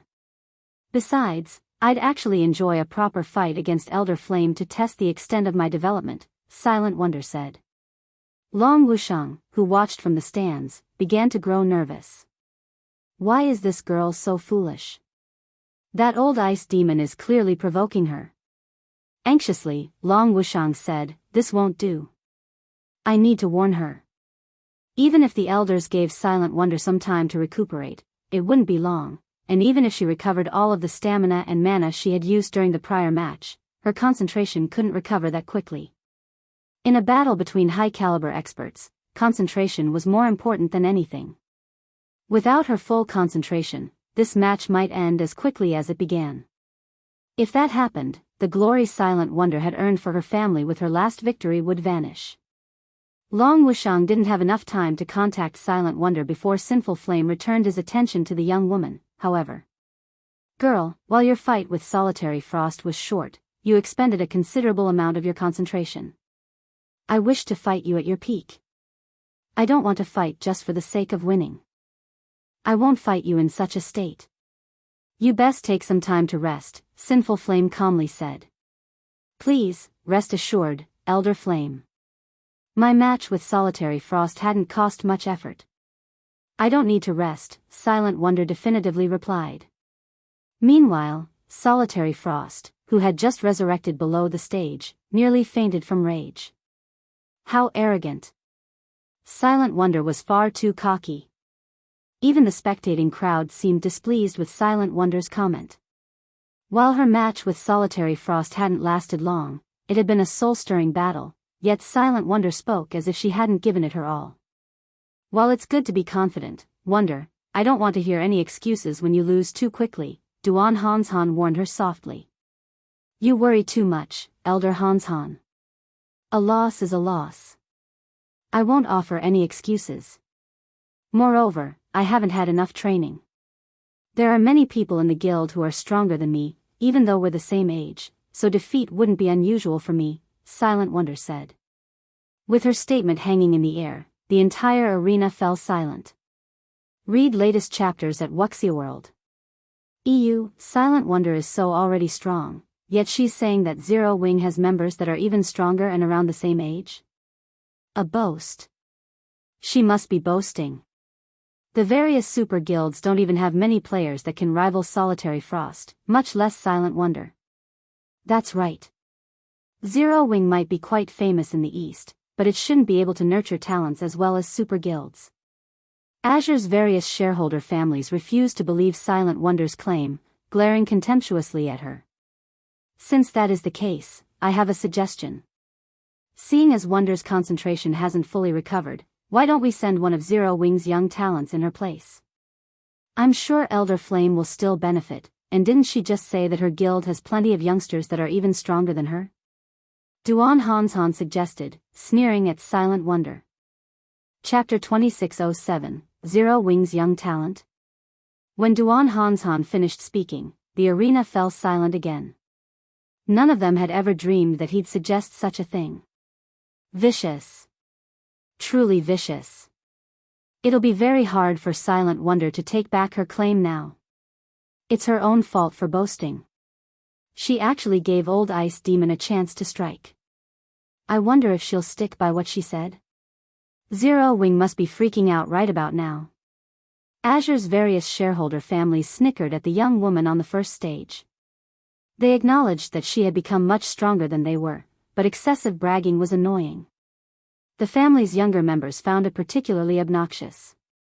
These younger members hadn't had anything against Silent Wonder, but now that she had insulted them, they were eager to watch her make a fool of herself. Meanwhile, excitement shot through the audience like lightning. They couldn't wait to see how Silent Wonder would get herself out of this predicament. This is interesting. Zero Wing is the guild that arrived aboard a flying ship, right? I wonder if Zero Wing is as strong as Silent Wonder claims? If it is, this upcoming match will be quite a spectacle. It's definitely just an empty boast. Silent Wonder will likely fumble as she tries to take back her words. I doubt we'll see a match between Zero Wing and Sinful Flame. Sinful Flame is a legend in the Azure Chamber of Commerce. The fact that he's willing to face one of Azure's up-and-coming talents is already a miracle. He'll likely refuse to fight an outsider. Curious, the audience turned to Sinful Flame. Sinful Flame was quite famous in the virtual gaming world, but he rarely fought other players. The challenge he had issued Silent Wonder was already an incredibly rare opportunity. Trying to convince him to fight an unknown outsider would likely be a major challenge. As everyone expected Sinful Flame to refuse, he turned to Silent Wonder and asked in earnest, "Are you telling the truth?" The crowd turned their gaze to Silent Wonder. This was her chance to retract her previous statement. If she claimed it had been a joke, she could get away with just a little embarrassment, but if she insisted, her prestige would go down the drain. It's true. If Elder Flame doesn't mind, you can challenge one of them, Silent Wonder said, nodding. Everyone shook their heads in disapproval. Sinful Flame had given her an opportunity to save herself, yet she chose to stick with her claim to elevate Zero Wing's reputation. Ha ha ha. Xiao Qian, Silent Wonder must really be insane. Does she think Zero Wing is God? Does she think that just any random young talent can fight Elder Flame? The female, Tier 3 assassin said, laughing. However, Yan Xiaoqian, who stood on the stage next to the female assassins, did not respond. She knew that Zero Wing indeed possessed a monster capable of fighting Sinful Flame. That person was Zero Wing's guild leader, Black Flame. Black Flame was an individual that even Adolf, the light saint of Divine Tribe, had to treat prudently. If Black Flame wished to salvage Zero Wing's reputation, he might actually face Sinful Flame. While Silent Wonder's reply surprised the crowd, Sinful Flame's eyes glowed with excitement. He then turned his gaze toward Zero Wing's members and asked, "May I know if anyone from Zero Wing is willing to take Wonder's place?" Sinful Flame's question hadn't been loud, but every word was laced with determination and power. He was obviously serious, and there was even a hint of anticipation in his tone. What? They're really going to fight? This is interesting. I wonder who Zero Wing will send? I've heard that Zero Wing's guild leader is extremely powerful, despite being relatively young. He is also one of the top 30 experts on the God's Domain experts list. It would be awesome if these two fought each other. The audience was beside itself, all too eager to watch the upcoming match. Everyone looked up to the top 30 experts on the God's Domain experts list. However, most players didn't get the chance to meet these experts, let alone watch a match between two of them. God's Domain was incredibly large, and barring special circumstances, the top 30 experts rarely crossed paths. The various major powers in the spectator stands weren't the only ones curious to see who Zero Wing would send to face Sinful Flame. Duan Hanshan was just as interested. In Duan Hanshan's opinion, the only person Zero Wing could send was Black Flame. During the alchemy competition, Black Flame had shocked everyone with his identity as a Tier 3 Sword King. Even the Long family's Long Xianglong had been forced to admit defeat. Since he had reached Tier 3 far sooner than anyone else, he was incredibly powerful. Based on appearances, Black Flame shouldn't be much older than Silent Wonder. Normally, as Zero Wing's guild leader, Black Flame wouldn't casually take action, but he might accept Sinful Flame's challenge to protect his guild's reputation. He was, after all, the only member of Zero Wing who could put up a fight. During the time the Long family and Duan family wondered if Black Flame would make a move, Feng turned to the lithe figure beside him. "Violet, go fight him." Understood. After a brief conversation, the woman beside Feng bounced down from the spectator stands and onto the stage. She radiated the sacred aura unique to clerics. Is Zero Wing looking down on Sinful Flame? They're sending a cleric to fight? Everyone was shocked as they watched Violet Cloud make her way to join Sinful Flame on the stage. They never thought that Zero Wing would pull such a move. Even Azure's various shareholder families were astonished. Zero Wing was insane. While the cleric class played a role in combat, battle wasn't the class's priority. Sending a cleric against Sinful Flame, Azure's publicly acknowledged strongest member, was a mockery. Although Violet Cloud hid her statistics with a black cloak, she didn't bother to conceal her appearance. Everyone could clearly see that she was much younger than Silent Wonder, still a teenager. Not only had Zero Wing sent a cleric to face Sinful Flame, but she was also just a young girl. This was a blatant insult. Zero Wing is dead for sure now. Even if Silent Wonder's boast is true, does the guild have to send such a young lady to fight? Elder Flame must be furious.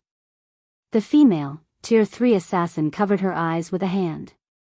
She could bear to watch what would happen next. Sinful Flame had always been a serious fighter, and to improve his skills, he pushed himself so hard that others thought him a lunatic. One could easily imagine how enraged Sinful Flame must be with Zero Wing mocking his strength. The man would definitely vent his anger out on Violet Cloud with a good beating. Read latest chapters at Wuxia EU's Sinful Flame chose this moment to release his aura, which burst from him, spreading to his surroundings like a powerful tsunami and threatening to devour all in its path. Even Solitary Frost, who stood below the stage, felt suffocated as he bathed in Sinful Flame's aura. So, this is our guild's strongest expert? Solitary Frost could not help his grin when he sensed the elder man's killing intent. Solitary Frost had assumed that he could put up a good fight, even if he couldn't defeat Sinful Flame. In this competition's matches, the fighter's basic attributes were equalized, after all. It would be a match purely involving combat techniques. However, looking at the man now, it seemed he had merely been dreaming. He'd be lucky if he survived a few moves against Sinful Flame, much less put up a good fight. However, despite sensing Sinful Flame's unrestrained aura, Violet Cloud leisurely walked toward the center of the stage, stopping before Sinful Flame. "Shall we begin?" Violet Cloud asked sweetly. Chapter 2608, Match between Monsters. The entire arena momentarily fell silent at Violet Cloud's words as everyone stared at the cleric girl in astonishment. Is she tired of living? Sinful Flame had already made his dissatisfaction with this upcoming match very clear through his behavior. If not for him serving as the host of this important competition, everyone was certain he would have slaughtered her already. While this was only a fighting competition without any death penalty, Sinful Flame could kill his opponent any way he wanted. Meanwhile, there were plenty of methods he could employ to humiliate Zero Wing. What is Black Flame trying to do? That's Sinful Flame. We'll lose the independent elders and grand elders' support if we anger him. Without them, how is Wonder supposed to negotiate with the Zeus Corporation? Long Wushang grew nervous as he glanced at Feng, who remained seated calmly in the spectator stands. Silent Wonder's progress up to this point had astounded Long Wushang. However, if they wished to change the Zeus Corporation's mind, they definitely could not do so without the support of Azure's independent elders and grand elders. Meanwhile, Sinful Flame could be said to be the representative of these independent elders and grand elders. By sending a cleric to fight Sinful Flame, Zero Wing would not only suffer a humiliating defeat at Sinful Flame's hands but also thoroughly offend the man. This was the height of foolishness. At this moment, let alone Long Wushang, even the members of the other shareholder families were at a loss for words at this situation. While it might seem a little shameful, Black Flame clearly could have stepped up to fight. In that case, Sinful Flame would enjoy himself thoroughly and more or less support Silent Wonder. However, as if thinking that it hadn't been arrogant enough, Zero Wing had actually sent a young cleric out. The guild had to be tired of living. Meanwhile, as everyone was saying a silent prayer for Violet Cloud, Sinful Flame put some distance between himself and the young cleric. "You attack first. I'll give you only one chance. Let me see whether you are as strong as Wonder said. If you turn out to be a sham, I'll let you have a taste of hell." Sinful Flame said coldly as he looked at Violet Cloud. "I can attack first?" Violet Cloud asked strangely. "That's right. If your performance doesn't meet my expectations, I'll make you regret ever standing on this stage." Sinful Flame confirmed, nodding. "Then, I'll really attack now," Violet Cloud said tentatively, seeking confirmation once more. "Stop with all the nonsense. I already said I'll let you attack first, so do it." This is your only apportu. After Violet Cloud repeatedly sought confirmation, Sinful Flame very nearly lost what little patience he had left. However, before Sinful Flame could finish his words, Violet Cloud suddenly took out her staff and started chanting an incantation. Immediately, with Violet Cloud as the center, a silvery gray, twofold magic array appeared on the stage and sucked in a massive amount of mana from the arena. After this phenomenon continued for 3 seconds, the ambient mana inside the venue had become distinctly thinner. Before anyone could react to this drastic change, 22 shadow blades appeared around Violet Cloud, rotating around her and making her look like the goddess of darkness incarnate. The cleric also released a frightening aura rivaling that of mythic monsters of the same level. Everyone inside the arena could sense their basic attributes decreasing rapidly. Is she a monster? What kind of domain skill is this? Aside from my basic attributes, I can also feel my physique getting heavily suppressed. It's as if this entire space is rejecting my existence. Everyone was stunned by this situation. After all, Violet Cloud looked nothing like a sacred cleric now but more like the embodiment of darkness. Moreover, everyone could clearly sense that the space within the entire arena currently centered around her. It was as if she could decide the life and death of everything inside the venue with just a thought. Before everyone could properly react to this situation, Violet Cloud looked at Sinful Flame, 40 yards away from her, and said, "I'll start now." After saying so, she lightly waved her staff. The 22 shadow blades immediately transformed into a black hole that shot towards Sinful Flame. Bronze combat technique, spatial smash. In the next moment, everything in the wake of this black hole was reduced into nothingness. The black hole's destructive power was something not even a mythic monster of the same level could receive. A bronze combat technique? How is this possible? When Duan Hanshan saw this scene, he gaped in shock. It was simply impossible for players to exhibit power at the Tier 4 standard just by relying on an ordinary Tier 3 spell. The only explanation for this situation was that Violet Cloud had executed a bronze combat technique. As to why Duan Hanshan assumed the combat technique she used was at the bronze rank instead of the advanced rank, it was because only bronze combat techniques could grant players the power to transcend tiers. However, mastering a bronze combat technique was simply too difficult. In fact, most domain realm experts in the game still hadn't managed to do so.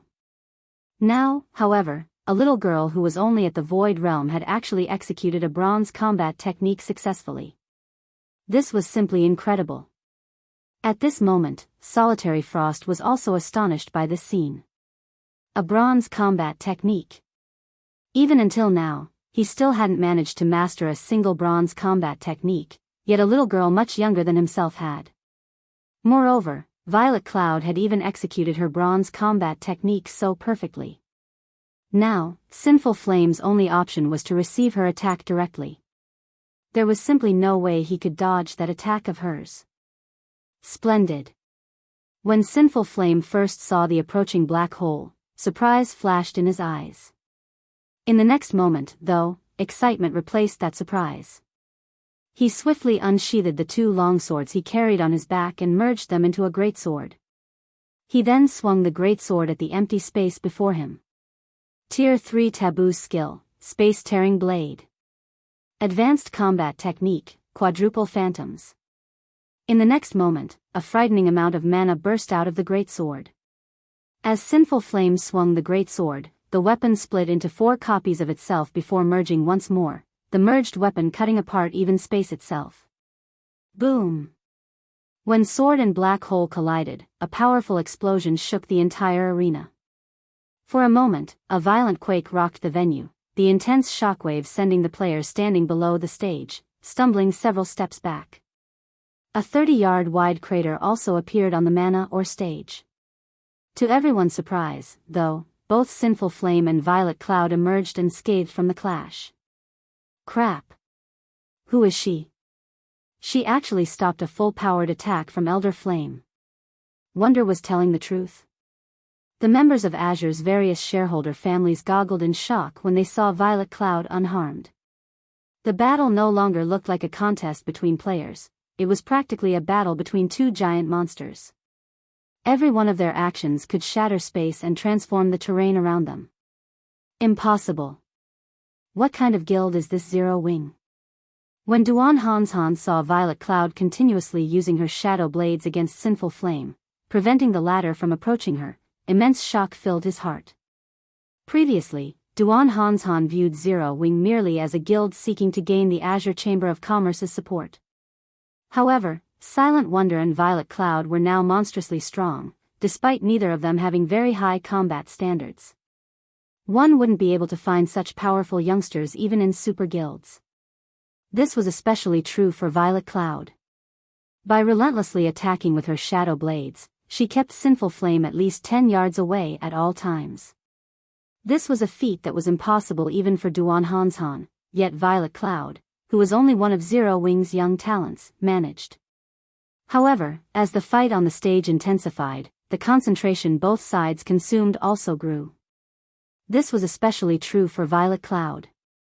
Her control over her shadow blade started to decline. What a pity. Your understanding of the spiritualization realm is clearly leagues above mine. You have even given me plenty of inspiration.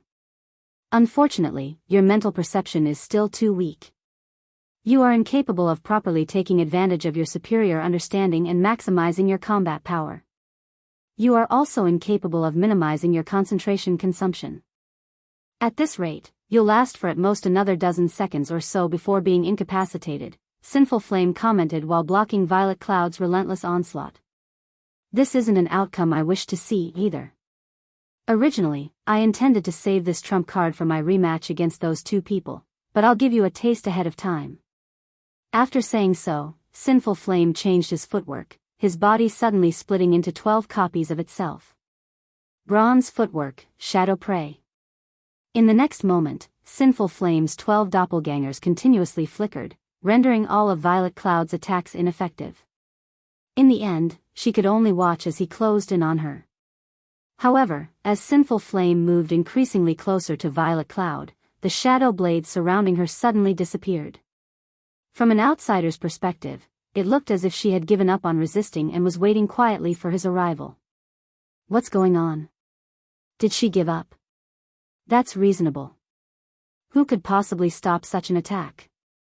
The fact that she lasted until now already makes her one of the top-ranking existences among the younger generation in God's domain. When the spectating crowd saw Violet Cloud apparently abandoning her struggle, none of them jeered or blamed her for doing so. It was very normal for Violet Cloud to suffer defeat. After all, even among the older generation of gamers, very few people could win against Sinful Flame. When Sinful Flame got within 15 yards of Violet Cloud, the cleric suddenly sighed and stabbed her staff into the ground. Read latest chapters at Wuxia EU, indeed, just like the guild leader said, I am no match for you when it comes to combat standards. I am also incapable of bridging the gap, even with my mana body's potential fully unlocked. It seems I have no choice but to go all out. This is a trump card that even my guild leader isn't aware of. Violet Cloud's body started radiating much denser mana than before, her mana now many times stronger than Silent Wonder's. At the same time, the suppression effect of the cleric's domain became even more frightening, so powerful that the phantom Sinful Heart had summoned had decreased from 12 to 8. This sudden turn of events flabbergasted everyone inside the arena. Didn't she fully unlock her mana body already? Why is the density of her mana still increasing? Wasn't she using her mana body to fight before? Chapter 2609, Breaking Through the Limits. Upon sensing the powerful torrent of mana spilling forth from Violet Cloud's body, let alone the peanut gallery, even Feng, who had been sitting calmly in the spectator stands all this time, revealed a look of astonishment on his face. Mana burst? Violet actually broke through the limit so quickly? Feng muttered to himself in shock as he gazed at Violet Cloud, his shock much greater than what anyone else present in the arena felt. Breakthrough? Guild leader, what did Violet break through? Aqua Rose, who had overheard Feng's mutterings, could not help asking. From Feng's reaction, she deduced that he knew what Violet Cloud had done to become so powerful. At this moment, Aqua Rose wasn't the only person curious about this situation. The other Zero Wing members also turned to Feng with eyes wide with interest. They all wished to know what Violet Cloud had done to boost the density of her mana to such an extent, surpassing even that of ordinary Tier 4 NPCs. Violet broke through the shackles of the mana body, surpassing the 100% limit and entering a new realm, Feng explained when he saw the looks of anticipation everyone was giving him. Breaking through the limits of the mana body was something he longed to accomplish. It would improve his chances of completing his Tier 4 promotion quest and the Divine Dragon's trial. However, he never thought that Violet Cloud would actually beat him to it. He also had to admit that Violet Cloud was truly talented. Her reaching Tier 6 in the past had definitely not been a fluke. She was far more talented than the expert players who had reached Tier 6 with the help of a guild. Guild leader, doesn't the mana body reach perfection after hitting 100% potential?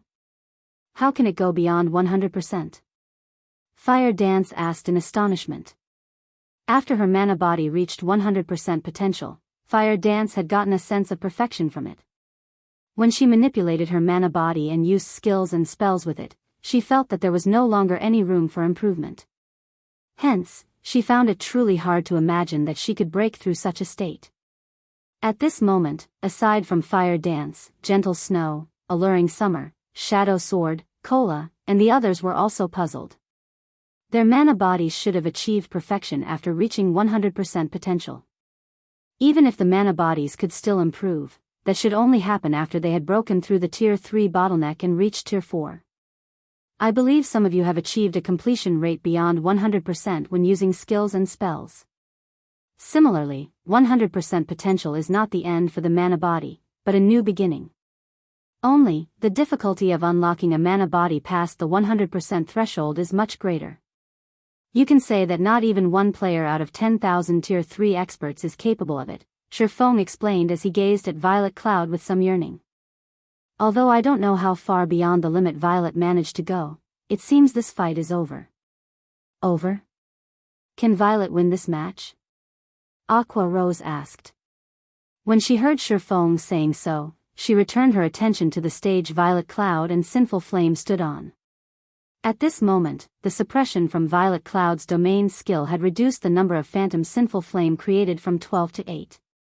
This meant a 30% decline in Sinful Flame's combat power, at the very least. Even so, Violet Cloud's chances of winning still weren't good. After all, she still had to deal with a considerable number of phantoms. She might be able to slow down Sinful Flame's approach, but she wouldn't be able to stop him from reaching her. Meanwhile, so long as a magical class allowed a melee class to get within attacking range of them, the battle would be as good as over. It might be a different story if Violet Cloud's opponent weren't a melee player but a magical class player instead. In that case, victory would definitely be possible. After all, the mana Violet Cloud currently exuded was incredibly frightening. With such mana, she could exert a powerful influence over the ambient mana around her, making it difficult for nearby magical class players to wield the ambient mana. She would have an overwhelming advantage over her opponent. Unfortunately, not only was Sinful Flame a melee player, but his class was the peak hidden class, Shadow Knight. The Shadow Knight class was like a fusion of the Assassin, Berserker, and Guardian Knight classes. It possessed the agility of Assassins, the strength of Berserkers, and the defense of Guardian Knights. To top it all off, Sinful Flame also had incredibly high combat standards. These were the reasons why Sinful Flame was publicly acknowledged as the strongest player in the Azure Chamber of Commerce. With such an opponent, Aqua Rose found it inconceivable that Violet Cloud could win. After all, stronger mana simply made Violet Cloud's skills and spells more powerful. However, skills and spells that couldn't land on their targets were useless. At this moment, Aqua Rose wasn't the only person with such thoughts. Everyone spectating this fight shared similar thoughts. After all, this was common sense in God's domain. While having powerful mana was indeed helpful to players, this advantage came into play mainly when dealing with monsters. Amazing! You are actually capable of elevating your combat power that much. With just this move, you can confidently seat yourself among the top 3 of God's domain's younger generation. Sinful Flame praised when he saw the eruption of mana from Violet Cloud. However, he did not stop his actions in the slightest. On the contrary, he further sharpened them instead. When Sinful Flame got within 10 yards of Violet Cloud, he split his greatsword into 2 long swords again and brandished them to create over 24 phantom snakes. Not only was every phantom snake incredibly nimble, but they also accurately struck at Violet Cloud's blind spots and vital points, leaving her no room to dodge or block at all. Tier 3 Skill, Shadow Assault. Advanced Combat Technique, Phantom Snakes.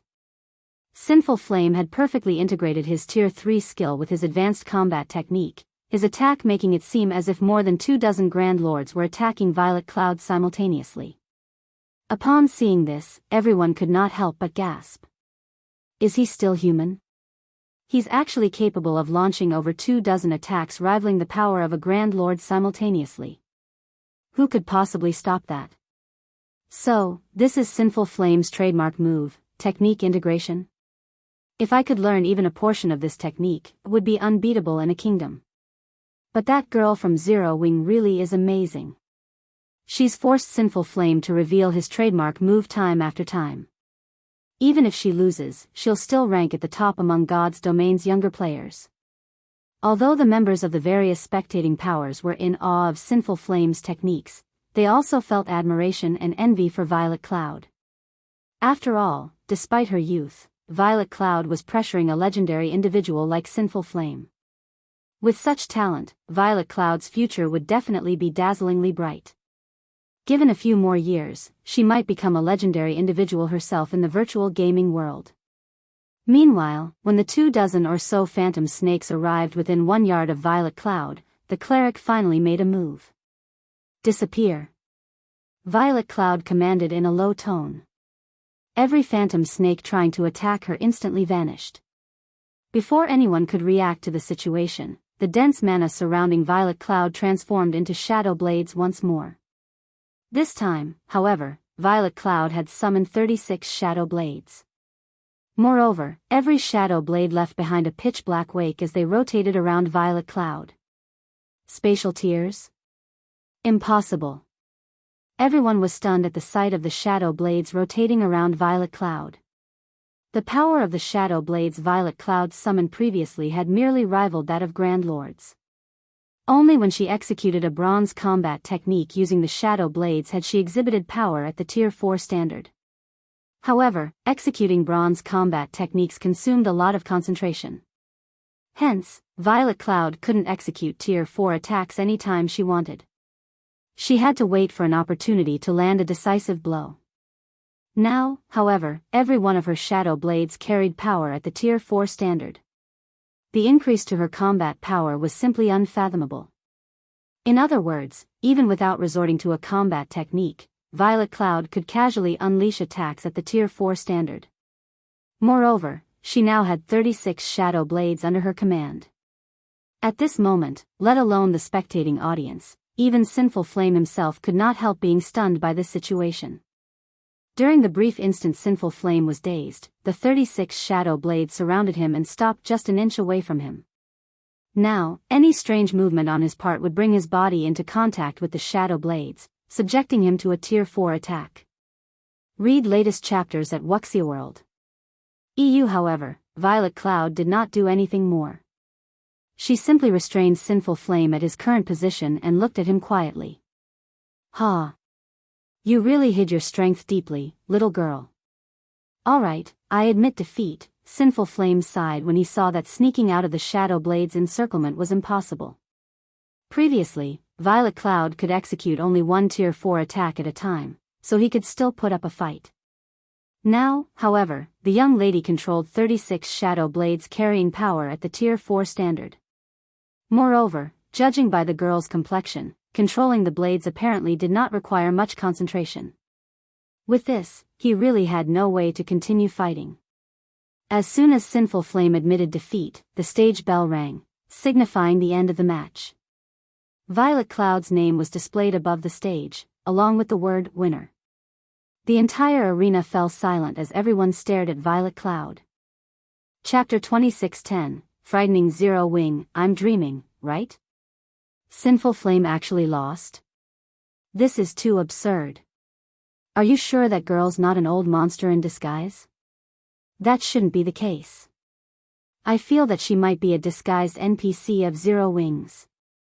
Otherwise, how could a measly Tier 3 player control 36 blades with power at the Tier 4 standard? It took a long time for the match's results to sink in. However, when everyone snapped out of their daze, they could not help but question this match, feeling that Violet Cloud wasn't human. Sinful Flame's strength was deeply rooted in everyone's hearts. Nobody present had believed that Violet Cloud could defeat him. In fact, they had initially doubted that she could even get him to take her seriously. However, Violet Cloud had not only gotten Sinful Flame to use his full strength but even defeated the man. Moreover, she had achieved such an overwhelming victory that Sinful Flame couldn't retaliate and had no choice but to concede the battle. The spectators couldn't wrap their heads around the thought of such a huge disparity in combat power between Violet Cloud and Sinful Flame. Sinful Flame represented the very apex of players in God's domain, yet a little girl in her teens just surpassed this apex, and had even done so in a situation where both sides possessed equal basic attributes. Violet Cloud's achievement defied common sense. While everyone present had seen geniuses before, even those geniuses had their limits. Violet Cloud could no longer be considered just a genius. After all, her achievements were simply impossible for current players. At this moment, let alone the various spectating powers, even the members of Azure found this situation unbelievable. This was especially true for Solitary Frost and Duan Hanshan, who stood below the stage. Wonder wasn't bluffing. When Solitary Frost thought back to the words Silent Wonder said before, he was stunned. What kind of guild is this Zero Wing? When Silent Wonder declared that there were much younger and stronger people than herself in Zero Wing, Solitary Frost had felt that she was only trying to advertise and uplift her guild. Back when he was undergoing training at Violet Sword, he had sparred with many of Violet Sword's young talents. However, less than a handful of them managed to put up a fight against him, much less defeat him. The fact that Silent Wonder surpassed him was already a miracle. Moreover, even on the Eastern continent, Zero Wing was only a pseudo-superpower. How could such a guild nurture a youngster that was stronger than Silent Wonder? Now, however, it was proven that not only had Zero Wing produced a youngster that was much stronger than Solitary Frost, but the youngster in question was even stronger than the legendary Sinful Flame. How can a little girl from Zero Wing become that strong? Could this be why the Long family insists on letting Silent Wonder remain in Zero Wing? Duan Hanshan suddenly felt enlightened as he looked at Violet Cloud before turning his gaze to Long Wushang and the other members of the Long family. Duan Hanshan was well aware of Silent Wonder's combat talent. Let alone the Long family's Silk Moon, Silent Wonder was inferior to even Yen Shaoqian in this regard. Needless to say, she was even more inferior to the combat maniac Solitary Frost. Previously, when Silent Wonder defeated Solitary Frost, Duan Hanshan could still dismiss the feat as a result of Silent Wonder having an epiphany. After all, while Silent Wonder's talents were inferior to those of the other prodigies of Azure, she was still undoubtedly a prodigy herself. It wouldn't be strange for her to raise her combat power by a large margin after gaining fresh insight. However, Violet Cloud's performance forced Duan Hanshan to conclude that Silent Wonder's sudden growth shouldn't have anything to do with gaining enlightenment at all. Instead, Zero Wing was most likely the cause. After thinking up to this point, Duan Hanshan started pondering on new plans. For Azure's various shareholder families, the younger generation represented their future. The members of the younger generation would also serve as the guild's representatives in the future. Hence, nurturing the younger generation in Azure was of paramount importance. In virtual reality games, so long as one had sufficient strength, there wouldn't be a need to worry about lacking a path.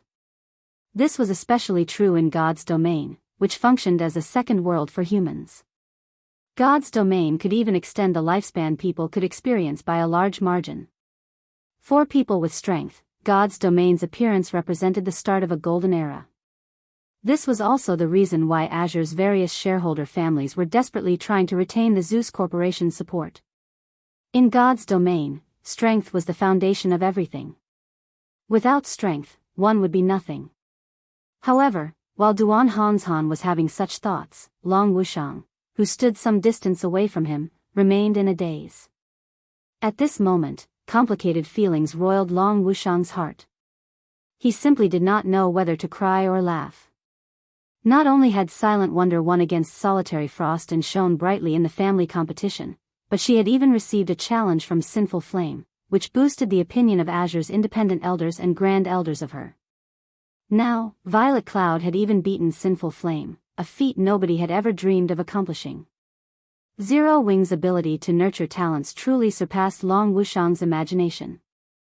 With Zero Wing's help, the Long family might really be able to do without the Zeus Corporation's support. After all, the Long family had funds aplenty.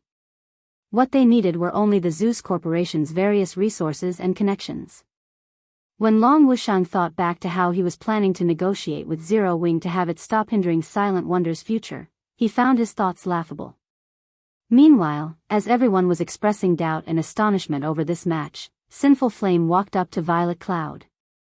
"I don't care what others say, I am sincerely convinced of my loss," Sinful Flame said earnestly as he looked at Violet Cloud. "Only, may I ask you a question?" "What is it?" Violet Cloud asked. Since Sinful Flame was so open-minded about his defeat, she did not refuse his question. Upon hearing Violet Cloud's response, Sinful Flame quickly asked, "How did you manage to elevate the density of your mana to such an extent just now? Didn't you fully unlock your mana body already?" He was filled with curiosity about Violet Cloud's sudden transformation. At the start of the fight, he had already sensed the mana Violet Cloud's body radiated, which made him absolutely certain she had fully unlocked her mana body already. The spells she used later on only served to confirm his conjecture. However, at the end of the match, the density of the mana she radiated and the power of her spells had further increased by a large margin. He simply couldn't understand how she had accomplished this feat. "It's nothing. I just managed to break through the 100% limit of my mana body, hence, I was able to release much stronger mana," Violet Cloud explained calmly. The fact that the mana body could be unlocked past the 100% threshold wasn't much of a secret. In her opinion, it was only a matter of time before an expert like Sinful Flame accomplished this feat as well. After all, if even she could break through the 100% limit, there was no way Sinful Heart, who boasted much higher combat standards than she did, could not. She had managed to do so much sooner than Sinful Flame only because of the many resources Zero Wing had provided. "You can actually unlock the mana body past the 100% threshold?" Sinful Flame exclaimed in surprise. Currently, he was already close to unlocking 100% of his mana body's potential. In his opinion, 100% should mean perfection. Moreover, the system should have set it to be so, as well. It never occurred to him that the mana body could be unlocked beyond 100%. Violet Cloud's words opened the doors to a whole new world for him. "Then, is there anyone else in your guild that has managed to exceed 100%? Sinful Flame asked. Having experienced the strength players would gain from having a mana body unlocked beyond the 100% threshold, he knew that such players wouldn't be capable of truly fighting against Tier 4 existences. However, they would still be dosed to rivaling Tier 4 existences and were on a completely different level from ordinary Tier 3 existences. I don't know, but there are a few other people who are roughly equal in strength with me. There are also quite a few people stronger than me," Violet Cloud replied after giving the matter some thought. "There are still a few others that are stronger than you?" Sinful Flame reflexively turned to look at Feng and the other Zero Wing members seated in the spectator stands, when he heard Violet Cloud's words. He suddenly felt as if his worldview was collapsing. Violet Cloud was already inhumanly strong, yet Zero Wing actually had a few more experts that were stronger than her? Just what kind of guild was Zero Wing? Read latest chapters at Wuxia EU. However, the discussions did not continue for long before Azure's family competition resumed. Only, the subsequent matches paled in comparison to the first two matches of this competition. And to everyone's disappointment, nothing surprising occurred. In the end, Silent Wonder won first place in the competition, Solitary Frost came in second, with Yan Xiaoqian in third, and Burning Owl in fourth. The Long family thoroughly occupied the spotlight for the competition this time. Many of Azure's independent elders and grand elders even started engaging Silent Wonder in small talk, the scene rendering the members of the other shareholder families speechless. Some families were even wondering if they should approach the Long family. Solitary, what should we do? How do we explain this to the instructor? Yan Xiaoqian asked Solitary Frost, who was standing quietly beside her, when she saw silent wonder surrounded by Azure's independent elders and grand elders. What else can we do but tell the truth? Solitary Frost sighed. If you are afraid of telling him, I'll do it. Following which, Solitary Frost contacted Violet Sword's instructor Tori and braced himself to report everything that had happened in the family competition. Chapter 26:11, The Flame Bearer Holy Flame City, Violet Sword's residence.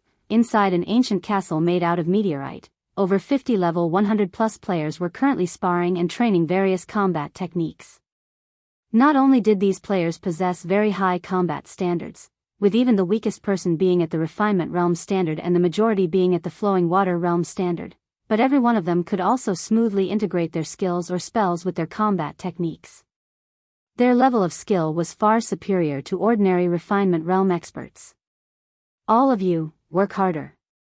Activating the ancient star castle costs a lot of mana stones, and only a limited number of people can train inside it each time. If you can't pass this week's integration test, then the others waiting in line will replace you, a dark gray armored, middle-aged man with a knife scar on his face shouted as he monitored the players training inside the castle. Instructor Wildfighter, your requirements are too high. Not everybody is like Solitary Frost, able to perfectly integrate advanced combat techniques into our spells in just 1 week, a red-headed woman in blue mage robes, standing beside the middle-aged man, said while shaking her head. I have already lowered my requirements significantly. They only need to gain a basic foundation in integrating advanced combat techniques with skills or spells in 10 days. If it were Solitary Frost, I would have given him 3 days maximum. However, even though they have spent more than half of their given time, these newcomers are still stuck integrating basic combat techniques. It seems the guild's new recruits are becoming weaker with each passing generation, Wildfighter said in dissatisfaction as he eyed the group of players training before him. They are far inferior to our generation. Our generation? The red-headed woman revealed a bitter smile at Wildfighter's words. The commander was the only monster that came out of our generation. I don't think that everyone else in our generation was much better than these newcomers. Why are you being humble? Your talent is not the slightest bit inferior to Solitary Frost's. It's just that you were made to learn too many things at once. In contrast, Solitary Frost's training is very specific. Otherwise, you would have become the commander of the guild's second trump card legion by now, Wildfighter said, rolling his eyes at the red-headed woman. The redhead's name was Crimson Star. She was someone the secret pavilion had nicknamed the Thousand-Hand Witch. At the same time, she was one of the vice-commanders of Violet Sword's strongest trump card legion. In terms of combat standards, she was not the slightest bit weaker than Wildfighter. In fact, if the two of them were to have a duel, his chances of winning would be below 30%. Regardless, it seems you think very highly of Solitary Frost. You even held back during the previous match and let him finish with a draw to boost his confidence and pride, Crimson Star said. Don't say anything about this matter. I might have held back that time but only my trump card. Solitary Frost is still very young, with plenty of room for growth. It is only a matter of time before I lose to him, Wildfighter said, smiling. Moreover, isn't it because of that battle that Instructor Tori became willing to teach him? That's true. I never thought that Instructor Tori would still be willing to teach someone. I was quite surprised when I heard about it. It's a pity that the guild lacks master lifestyle players, and producing that item takes too much time. Otherwise, Solitary Frost could enter the ancient secret land and receive Instructor Tori's personal guidance. If that happened, he'd definitely be able to beat you once he came out of the secret land, Crimson Star said, nodding in agreement with Wildfighter's words. I believe it won't be long before that changes. Now that Solitary Frost's group have returned to participate in Azure's family competition, the Long family's fate is sealed. If the Long family still wishes to retain its ruling rights over Azure, they will have to listen obediently and produce that item for us. Otherwise, the Zeus Corporation will hand Azure's ruling rights to another family, Wildfighter said in a definitive tone. I heard that the Long family has a very powerful genius called Silk Moon. Her strength has always been second to only Solitary Frost. If Silk Moon secures second place in the competition, the Long family might not submit to us, Crimson Star commented. Rest assured, Instructor Tori personally provided Yan Xiaoqian with guidance and helped raise her strength considerably. So long as Silk Moon hasn't reached the domain realm yet, she'll be no match for Yan Xiaoqian, Wildfighter stated confidently. Solitary Frost might be an exceptional genius, but Yan Xiaoqian wasn't much inferior to him either. Only, she devoted much of her time to alchemy, so she couldn't capitalize on her talent in combat. However, after receiving guidance from Tori, her strength had definitely reached the peak of Void Realm experts. I don't know whether Silk Moon has reached the domain realm or not, but I stumbled across a rumor stating that the Flame Bearer is instructing Silk Moon. While I still haven't confirmed the specifics of this information, the friend I got it from says the source is reliable, so there's a 90% chance that it's true, Crimson Star warned. What? Silk Moon actually caught the eye of the Flame Bearer? How is that possible? Even when Instructor Tori personally requested the Flame Bearer to guide the commander, the Flame Bearer still rejected his request. How could that little girl catch the Flame Bearer's eye? Wildfighter was surprised at the information Crimson Star revealed. The Flame Bearer was a legend of sorts in the virtual gaming world. Nobody knew the Flame Bearer's identity. Nobody even knew the Flame Bearer's age. However, there was no doubt about the Flame Bearer's existence, as the Flame Bearer was responsible for nurturing quite a few of the virtual gaming world's shining stars. According to rumors, even Mythology's guild leader had received guidance from the Flame Bearer, which enabled him to surpass his peers and develop Mythology into one of the 5 great super guilds.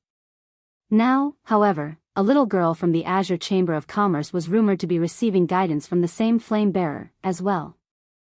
In terms of talent, Silk Moon was much worse than Solitary Frost and the current commander of Violet Sword's strongest trump card Legion, yet the Flame Bearer had actually chosen to guide her. Wildfighter couldn't bring himself to believe this. I don't know, but rumor has it that the Flame Bearer has a unique way of selecting people to nurture. Maybe Silk Moon has some special qualities of her own, Crimson Star said, shaking her head. In reality, she was also curious as to why the Flame Bearer would choose Silk Moon. If Silk Moon really is receiving guidance from the Flame Bearer, then Yan Xiaoqian is in danger, Wildfighter said worriedly. Wildfighter did not doubt that Solitary Frost would secure first place in Azure's family competition, even if Silk Moon received guidance from the Flame Bearer. After all, there was a qualitative difference between the Domain Realm and the Void Realm, preventing players from jumping from the Void Realm to the Domain Realm within a short period. Otherwise, Domain Realm experts wouldn't be so rare. However, while securing first place wasn't a problem for Solitary Frost's group, securing second place would. After all, Yan Xiaoqian still hadn't reached the Domain Realm yet. While Wildfighter and Crimson Star were having their quiet discussion, a white-haired old man entered the training hall. Upon noticing this old man, Wildfighter and Crimson Star promptly went up to greet him. This was because this old man was none other than Instructor Tori, a legendary figure in Violet Sword. However, as soon as Tori arrived, a chilly aura filled the training hall. Even Wildfighter and Crimson Star shuddered involuntarily upon sensing this aura. Instructor Tori, didn't you send Solitary Frost's group to take part in Azure's family competition? Did something happen? Wildfighter asked, curious. Judging by the chilling aura Tori released, he could tell that something was amiss. I went but had to leave for some business. However, as soon as I was done with my work, I received a message from Solitary Frost stating that they lost in Azure's family competition. Someone from the Long family secured first place. Tori snarled. They lost? Solitary Frost lost? How is that possible? Wildfighter was stunned by Tori's words. He promptly asked, could it be the Long family's Silk Moon? No. I heard that it's the Long family's second young lady, Silent Wonder, Tori replied, shaking his head. It's not Silk Moon. Wildfighter's eyes widened in shock at this revelation. For a moment, he suspected that Tori was lying to him. Isn't Silent Wonder an alchemy expert? Moreover, according to previous reports, she's only at the flowing water realm. How could she possibly win against Solitary Frost? In a competition where only combat standards mattered, how could a flowing water realm expert defeat a domain realm expert? Now that the Long family has secured first place, doesn't that mean they will have a stable hold on Azure's ruling rights? Crimson Star asked, frowning. Master lifestyle players were crucial for Violet Sword's development, especially Master Alchemists. Meanwhile, Silent Wonder, who was only half a step from becoming a Grandmaster Alchemist, was someone Violet Sword urgently needed. You don't need to worry about that. I believe the Zeus Corporation will deal with this matter. When the time comes, the Long family will have to submit, even if they don't want to, Tori said coldly. However, Solitary Frost's group has truly disappointed me. They actually lost to a little girl who hasn't even reached the domain realm yet. It seems I have been too lenient toward them. After they return, tell them that they don't have to meet me. Have them properly reflect on themselves. He had never once worried about Violet Sword's plan failing. Moreover, he never imagined that the group would lose to someone with significantly inferior combat standards despite him providing Solitary Frost and the others with direct guidance. This was simply humiliating. Read latest chapters at Wuxia. EU Wildfighter was shocked when he heard Tori's words. Hurriedly, he tried to persuade Tori, saying, Instructor Tori, isn't this a little? However, before Wildfighter could say anything more, a Tier 3 assassin rushed toward them. Reporting, someone calling themselves Zero Wings Guild leader has arrived outside our residence and wishes to negotiate with our guild's upper echelon regarding the Azure Chamber of Commerce's matters. Do you wish to meet him? The Tier 3 assassin said respectfully. Zero Wing? Isn't that the guild's Silent Wonder has been staying at all this time? Wildfighter commented, his curiosity piqued. What are they here for? Could they be here to convince us to change our plans for Azure? An unknown guild wants to meet us? What kind of guild do they take Violet Sword for? Glaring at the Tier 3 assassin, Tori ordered coldly, tell them to get lost. Chapter 26:12, Negotiation Qualifications. Tori's harsh rejection drove a chill down everyone's spines. The players in the hall felt an intense pressure bear down on them, and some of the Refinement Realm trainees could barely even move. Instinctual fear welled within the Tier 3 assassin that had reported Zero Wing's arrival. If he hadn't been certain that he wasn't Tori's target, he would have likely turned and fled. Instructor Tori has such high hopes for Solitary Frost's group. Crimson Star was surprised to see the frosty look on Tori's face. Tori had stopped teaching people over a decade ago. She and the current commander of Violet Sword's strongest trump card Legion had been a part of his last student group. The commander had been Tori's favorite pupil. Tori had even gone to great lengths to seek the Flame Bearer's help in training the commander. Hence, Violet Sword's upper echelons had been stunned when Tori had agreed to train Solitary Frost's group. Crimson Star assumed Tori had only agreed out of respect for the Zeus Corporation, but seeing his reaction now, it seemed he had honestly wanted to help Solitary Frost's group grow stronger. If he hadn't been so invested, he wouldn't have been so furious about their defeat.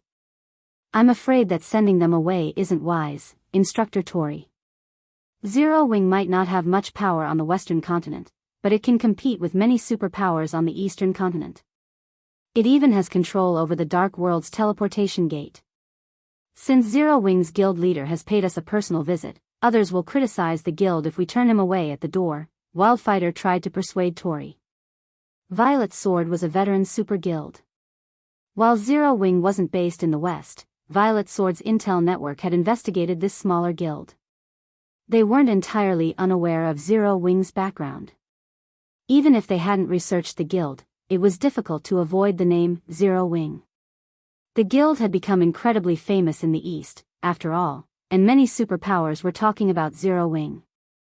Did Zero Wing's guild leader come alone? Crimson Star asked the Tier 3 assassin. No. He came with a group of a dozen or so people. The Long family's Long Wushang is with them, as well, the assassin replied. The Long family? They certainly didn't waste any time. Wildfighter could not help but frown. After learning that the Long family's second young miss had won Azure's competition this year, Wildfighter knew it would be difficult making the family obey. Now, Azure's strongest younger member was from the Long family, and after all was said and done, the Zeus Corporation was merely one of the Chamber's shareholders. It wasn't the largest shareholder. Once the rest of the shareholders saw the Long family's potential, they would offer it their support. Threatening the Long family's dominance in Azure would become incredibly difficult. Because of this, the Long family now qualified to negotiate with Violet Sword, and it had only been a matter of time before the family sent a representative. However, Wildfighter hadn't expected the Long family to act almost as soon as Azure's family competition had ended. It seems the Long family has found its confidence. Otherwise, they wouldn't have shown up so soon, Crimson Star said. It's probably because of Zero Wing. The guild has an alliance with Netherworld Empire, after all. In addition, Zero Wing is responsible for helping Silent Wonder win the competition. Obviously, Zero Wing is quite capable when it comes to nurturing talented players. The Long family must think it'll do fine on its own, without support from Violet Sword or the Zeus Corporation, Wildfighter assumed. The most important developmental aspects for any guild were talented experts and resources. While Azure did not lack experts, it didn't have nearly as many resources as a veteran super guild like Violet Sword. If Azure wished to continue its development, it would have to ally with the super guild. This was exactly what Azure's various shareholder families and Grand Elders were pushing for. However, if Azure no longer had to worry about nurturing its talented members, neither the Long family nor the Chamber itself would bother to ally with Violet Sword. Violet Sword was already demanding a high price for this alliance, and the partnership would basically transform Azure into one of Violet Sword's vassals. None of Azure's shareholders wanted this, but they had to agree due to the immense pressure the Zeus Corporation placed on them to agree. This is interesting. Show them to the reception room and make them wait for a while, Tori decided. I'm interested to see what ability Zero Wing has to make the Long family so confident. Understood. The Tier 3 assassin breathed a sigh of relief as Tori calmed down. He then ran back to the residence's entrance. Meanwhile, a crowd had formed outside of Violet Sword's residence, embroiled in a heated discussion regarding Zero Wing's members. The group of players was just too eye-catching. Two gigantic flying mounts stood behind Zero Wing's members, an eagle, with arcs of electricity dancing across its body, and a skeletal dragon, radiating bursts of cold. Both flying mounts had auras on par with Grand Lords of the same level, and when they stood side by side, they were impossible to ignore. Crap. Who are these people? They actually have two mounts that rival Violet Sword's Netherflame Eagle. What an amazing guild. Violet Sword only has two extraordinary flying mounts, yet these people have two, as well. At this stage of the game, flying mounts were still unattainable for most of God's Domain's players. Even the various large guilds only had a few flying mounts, and most of those were common. Even so, it was enough to allow them to flaunt their strength. Meanwhile, the various super guilds would go crazy for extraordinary flying mounts, which could hold their own against Grand Lords of the same level. Not everyone could say the same.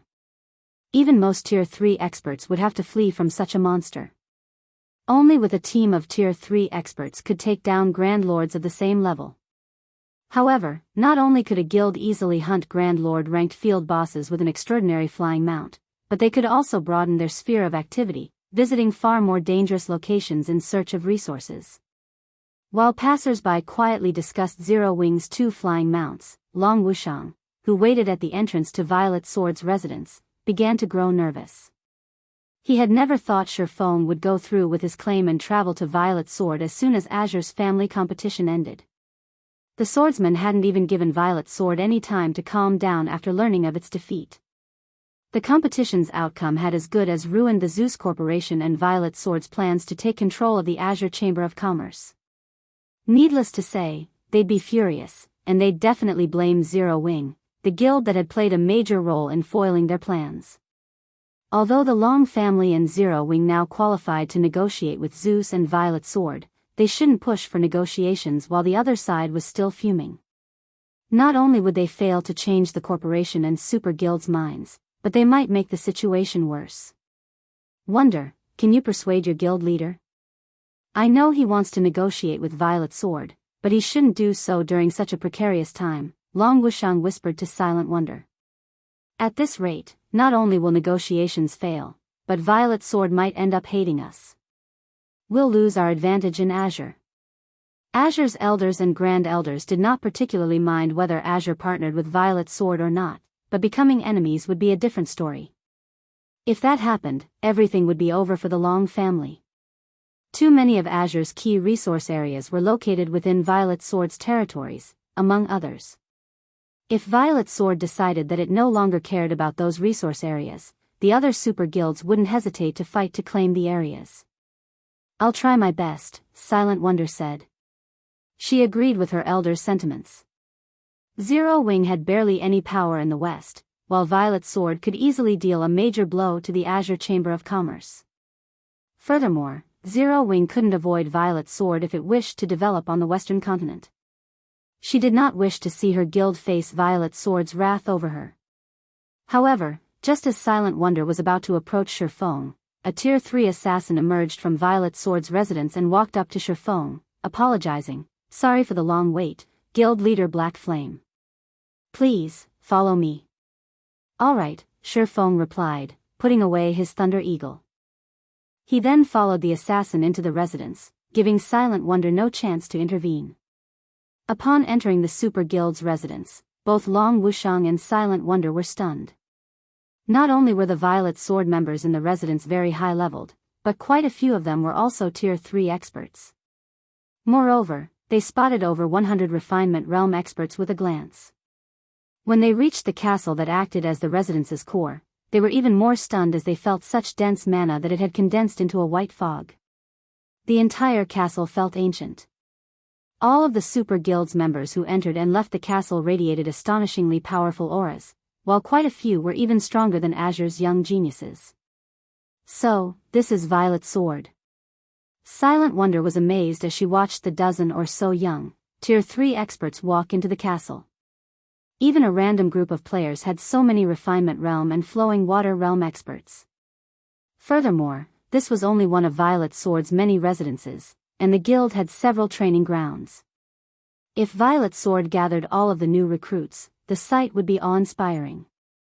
"Please, come in," the Tier 3 assassin leading the way said as he gestured to the guild hall before him. When he noticed Long Wushang's and Silent Wonder's astonishment, he felt pleased and proud. Overall, Violet Sword might not be as powerful as the 5 great super guilds, but it was just as capable of nurturing talented players, which the guild was quite proud of. No ordinary super guild could compare. After a moment, the Tier 3 assassin led Feng and his companions into the top-floor reception room in the guild hall. Read latest chapters at Wuxia World. EU 3 players, Tori, Wildfighter, and Crimson Star, already waited in the room.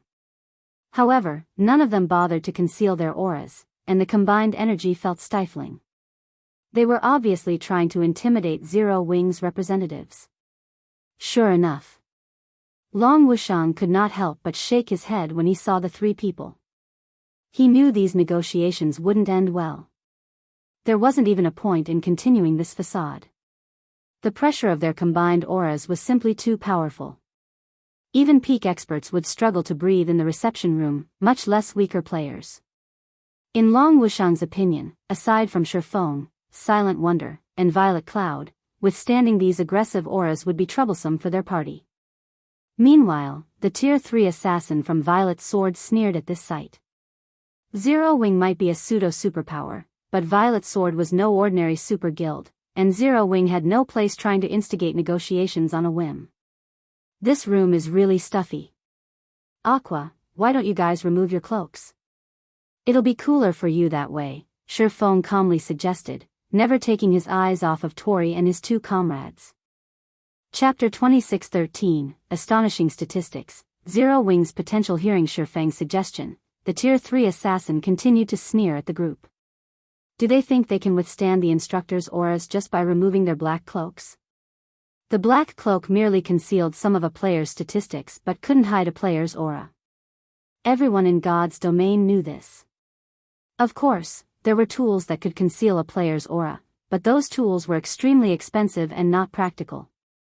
Furthermore, expert players could conceal their auras with their own skills.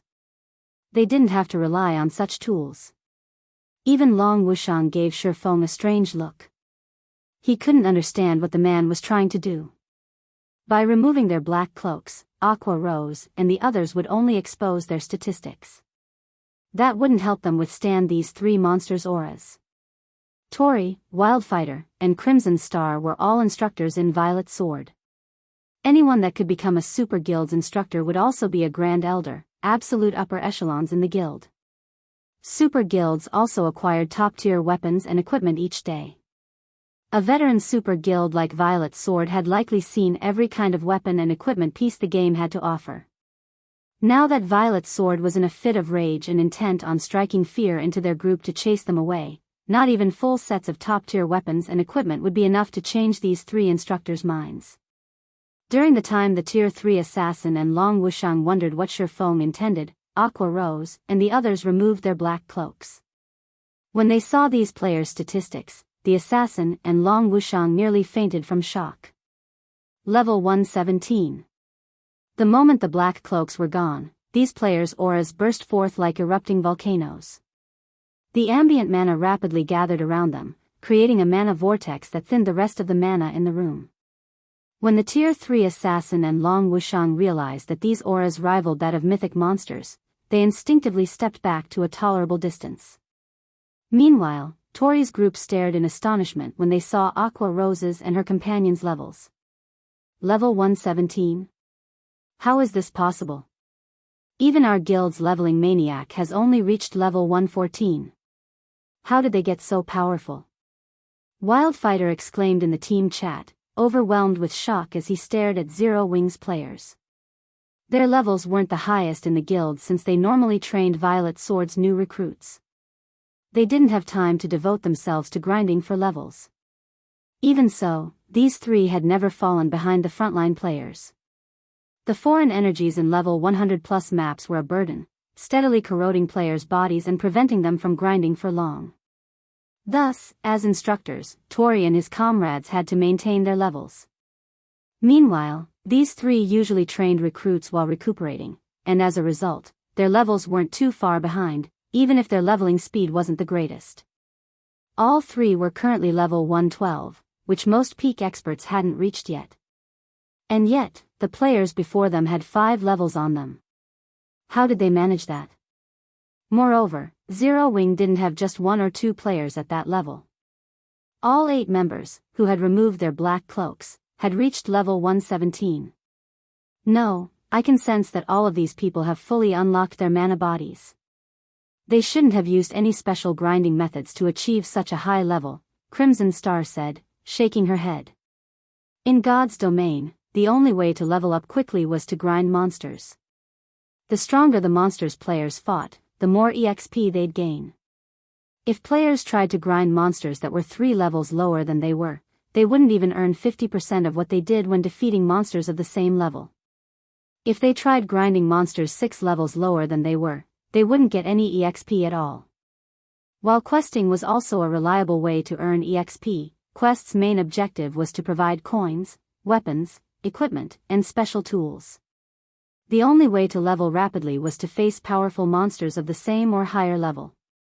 Because of this, no player with a high level in God's domain was considered weak. In fact, most ordinary players saw a player's level as a direct representation of their strength. Still shocked, the 3 instructors didn't realize Feng had walked up to them. It had felt as if he had stood in the middle of the room all this time. Can we talk now? Feng asked, looking at each instructor in turn. Only then did Wildfighter and Crimson Star realize that Feng stood before them. Out with it. Why have you come to Violet Sword? Tori asked, giving Feng a serious look. He no longer displayed any rage or belittlement. If Zero Wing had had only 1 player at level 117, he would have, at most, been surprised and acknowledged the expert's strength. But not only did a whole group of level 117 players stand before him, but they had also unlocked their mana body's full potential. This achievement couldn't just be the result of personal strength. Rather, it was a representation of the guild's foundation and power. Since Zero Wing had so many high-leveled experts with fully unlocked mana bodies, the guild earned his basic respect. After seeing Silent Wonder and the others himself, Tori also understood why Silent Wonder had defeated Solitary Frost. There wasn't much of a difference between the basic attributes of a player with a fully unlocked mana body and one without, but there was a colossal difference between their combat power. It was almost the difference of half a tier, which wasn't a gap that could be shortened with combat standards and techniques. Although Solitary Frost was a domain realm expert, he was still quite young. He did not have much experience fighting opponents with more raw power. Hence, suffering defeat wasn't all that strange. You're surprisingly frank, Instructor Tori. In that case, I'll just come out with it, Feng said, smiling at Tori, who had paid close attention to him since the moment he entered the room. I'm here to discuss Silent Wonder's situation. Guild leader Black Flame, if you wish to insist that she's a member of Zero Wing, not Azure, and thus doesn't need to develop in Violet Sword, don't bother. I will suggest that my superiors leave Silent Wonder alone, Wildfighter said. Zero Wing didn't have much power on the Western continent, but its potential was incredible. Becoming this pseudo-superpower's enemy over Silent Wonder would be truly unwise. Besides, Violet Sword could still follow through with its plans, even without a half-step Grandmaster Alchemist like Silent Wonder. At worst, their plans might take more time to complete. Moreover, the Zeus Corporation was the main reason that Violet Sword had insisted on obtaining Silent Wonder, and the corporation had simply made the demand because the Long family had refused to cooperate fully with Zeus's plan to unify the powers under its command. The Zeus Corporation only wanted to make an example out of the Long family and was using Violet Sword to do so. Long Wushang was stunned to hear Wildfighter give in so quickly. The matter had been dealt with, just like that? The Long family had negotiated with the Zeus Corporation and Violet Sword many times, yet the two had refused to concede. They had even gone as far as to use Azure's ruling rights to threaten the family. And yet, Feng had just visited Violet Sword's residence for the first time, briefly mentioned Silent Wonder, and Wildfighter had agreed to part with her. Long Wushang felt as if he stood in the wrong guild's residence. Even Silent Wonder's mouth hung open in shock. She had never expected these negotiations to progress so smoothly. Just as everyone assumed the negotiations were over, however, Feng shook his head, saying, "No, I believe you've misunderstood something. I'm not here to talk about that." "What do you wish to discuss, then?" Wildfighter asked, confused. Hadn't Zero Wing come to dissuade Violet Sword from its plans? Zero Wing would like to partner with Violet Sword. I know your guild has uncovered an ancient secret land, which requires special tools to enter. I suggest our guilds work together. Zero Wing only wants 100 entry slots in exchange, Feng said. The fact that Violet Sword had relied on an ancient secret land to boost its development speed on the western continent hadn't been a secret in the past. The moment Long Wushang had shown up in Zero Wing's residence, Feng had remembered this secret land. This ancient secret land held the key to completing the Tier 4 promotion quest. It was the very reason that Violet Sword had nurtured plenty of Tier 4 experts in Feng's past life. In fact, this guild had commanded nearly twice as many Tier 4 experts as ordinary super guilds. Guild leader Black Flame, are you insane? Do you know how many slots the secret land has in total? You're asking for half of the slots we have right now. Crimson Star interjected. The ancient secret land was a huge opportunity for Violet Sword to rise to prominence. Hence, every entry slot was incredibly precious, yet Zero Wing wanted half of them.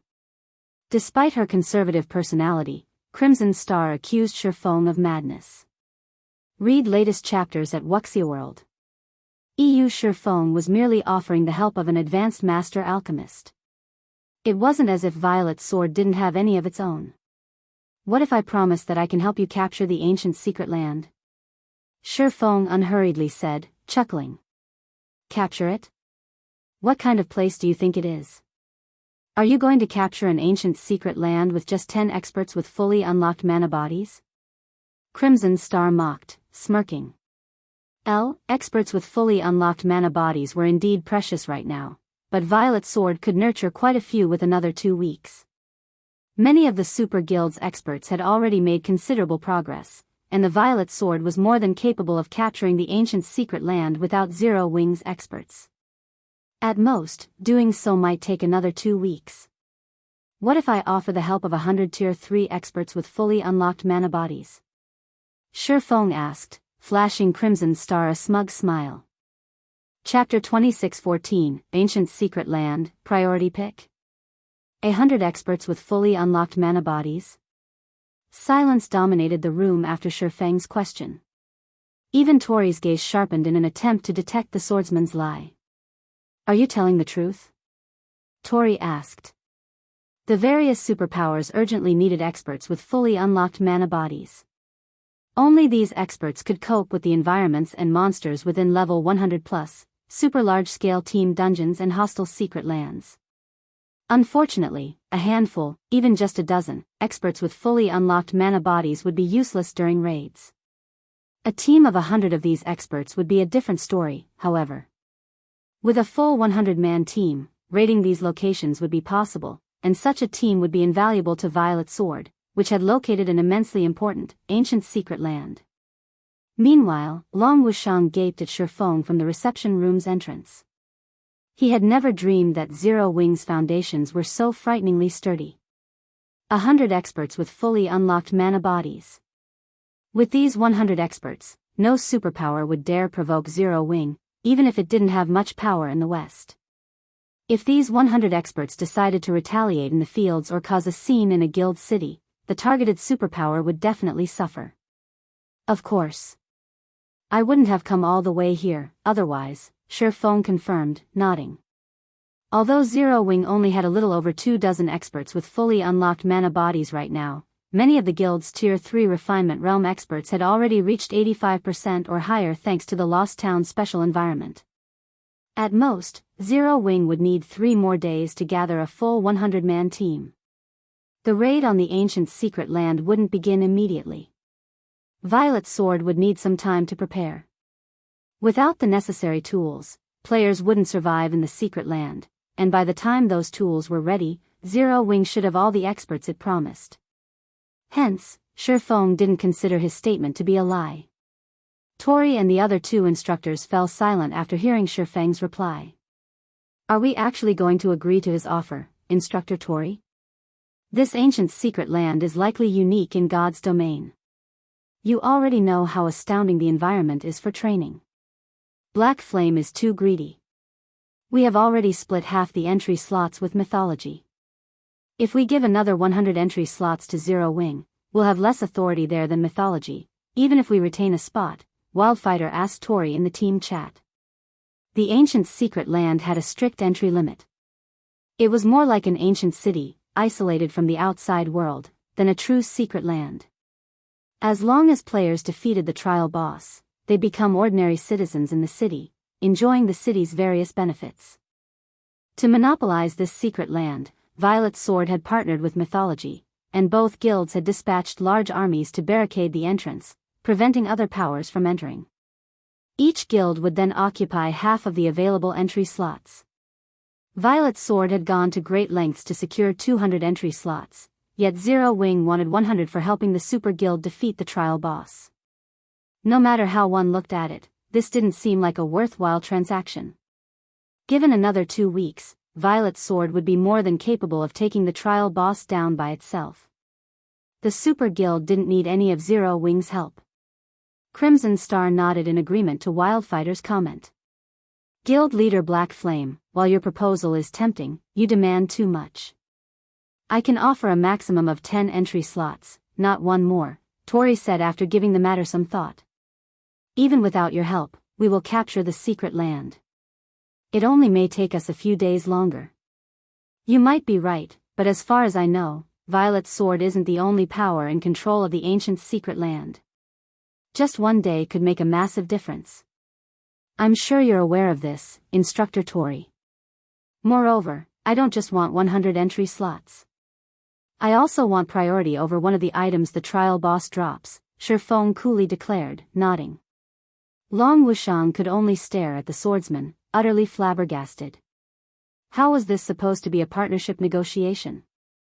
Violet's sword had clearly stated that it would succeed, with or without Zero Wing, but instead of reducing his demands, Feng had asked for even more, setting his sights on the trial boss's loot. He was simply insane. You're correct. We're not the only guild in control of the ancient secret land right now, but you can't ally with the other guild, can you? Zero Wing has offended mythology often in the past, Wildfighter countered with a grin. Violet's sword is Zero Wing's only prospect for an alliance. We're already being quite generous by offering 10 entry slots. If you don't like it, you'll have to find another way to enter the secret land. Zero Wing's conflict with mythology was no longer fresh news. If mythology hadn't been the only other guild to control the ancient secret land, Violet's sword might have conceded to Feng's demands. There was no way mythology and Zero Wing would work together at this point. Feng was dreaming if he thought he could claim 100 entry slots and priority over the trial boss's loot. Convinced Feng was a madman, Long Wushang couldn't help but shake his head. Zero Wing was immensely powerful in the east. In fact, it was so powerful that not even several superpowers could take it down. However, Zero Wing's strength was limited to the eastern continent. Even if the guild brought 100 experts with fully unlocked mana bodies to the west, it could, at most, annoy the various superpowers. Zero Wing couldn't reach the various superpowers' roots, let alone those of a veteran super guild like Violet Sword. What if we enter the secret land by ourselves? Feng asked, smiling. Read latest chapters at Wuxia World. Enter the secret land yourselves? Crimson Star Parrot, smirking. She then continued, Guild Leader Black Flame, I don't mean to belittle you, but do you know how large of a force our two guilds have stationed at the entrance? Not even 1,000 experts with fully unlocked mana bodies could dream of setting foot in the ancient secret land without our approval. To secure their hold, Violet Sword and Mythology had established a guild city around the ancient secret land's entrance. Without being able to destroy the city, no one would enter the secret land. Silently, Long Wushang nodded his agreement with Crimson Star's statement. He had visited this guild city when the Azure Chamber of Commerce had sent its lifestyle players to Violet Sword. That guild city's defenses were no weaker than the various super guilds' main headquarters. Is that so? Leisurely, Feng asked, but what if I have him? With that, Feng retrieved a summon guard scroll and called forth Versailles. Chapter 26:15, Tier 4 Secret Silver Guard, Life Transition. When Feng summoned Versailles into the reception room, the room's mana transformed. So dense. So heavy. The mana inside the reception room didn't feel like mana at all. Everyone in the room felt as if they had been submerged in water and were drowning. A Tier 4 personal guard? How is this possible? Long Wushang and the Tier 3 assassin were stunned when they saw Versailles. They had seen level 120 personal guards before. After all, every superpower in the game had a few by now, but those had only been Tier 3 personal guards. They had never seen a level 120, Tier 4 personal guard before. They hadn't even thought one existed at this stage of the game. Reaching Tier 4 was an immensely difficult feat, even for personal guards. Most player and power-owned guards couldn't even reach Tier 4. Fine Gold guards had a relatively high chance of completing their Tier 4 promotion quests, but reaching that milestone required a lot of preparation and a lot of time. Even the various superpowers personal guards had just recently reached level 120. Thus, logically, getting one's hands on a Tier 4 personal guard at this stage should be impossible, yet Zero Wing had one. Tier 4 NPCs were the true big shots of God's domain. They qualified to rule major NPC cities and were beyond current players' reach. A Tier 4 personal guard?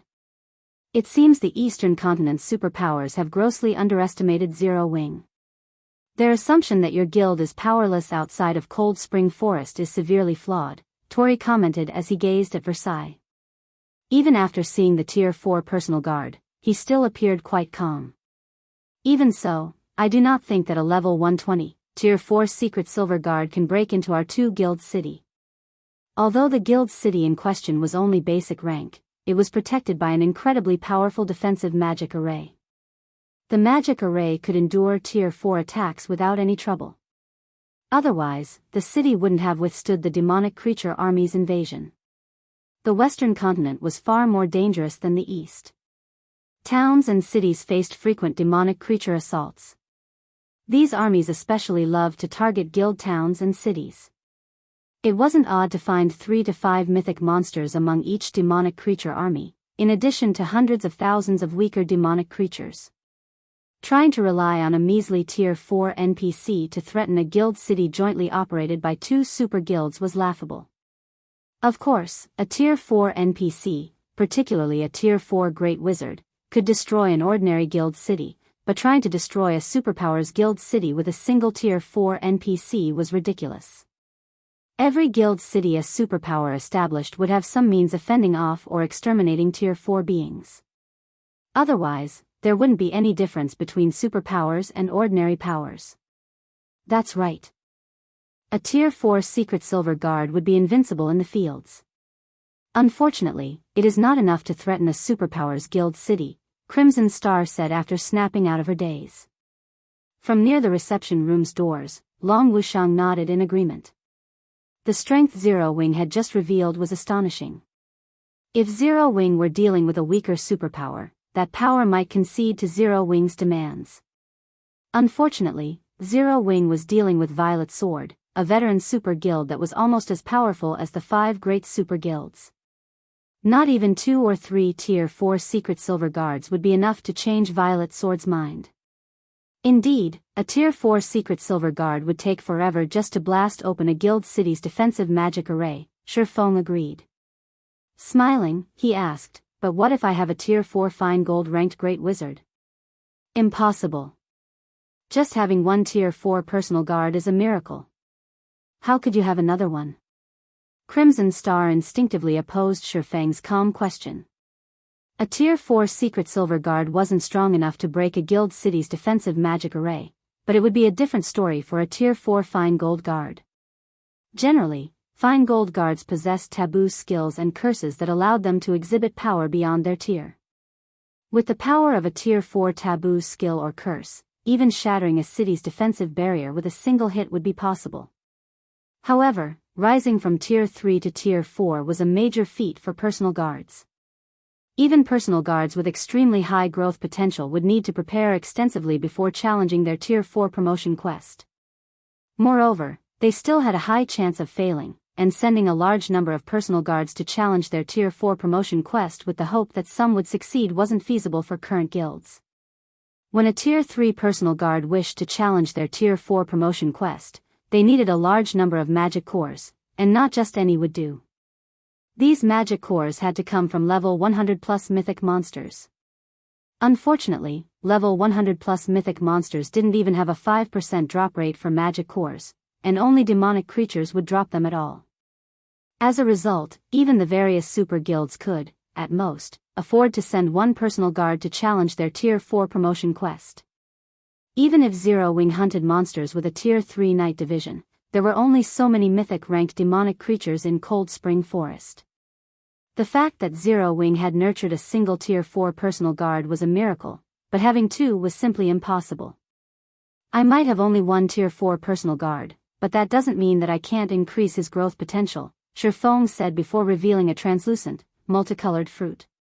Everyone in the reception room felt physically and mentally restless the moment Feng retrieved the colorful fruit from his bag. Their instincts screamed at them to devour the fruit.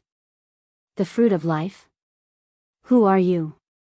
Crimson Star demanded, staring at the colorful fruit in shock. Feng's Tier 4 personal guard had been surprising enough, yet this man also had the incomparably precious fruit of life. This was unbelievable. The fruit of life was legendary throughout God's domain. People had even called it the holy fruit. Not only could the fruit of life resurrect the dead, but it could also help living creatures recover to their peak and elevate their potential. There were even rumors that players could boost their life rating significantly by consuming it. If they spotted a fruit of life, even high-tiered NPCs would do everything in their power to claim it, not to mention players. In Crimson Star's opinion, though, this legendary fruit was just that, a legend. It was beyond the reach of players.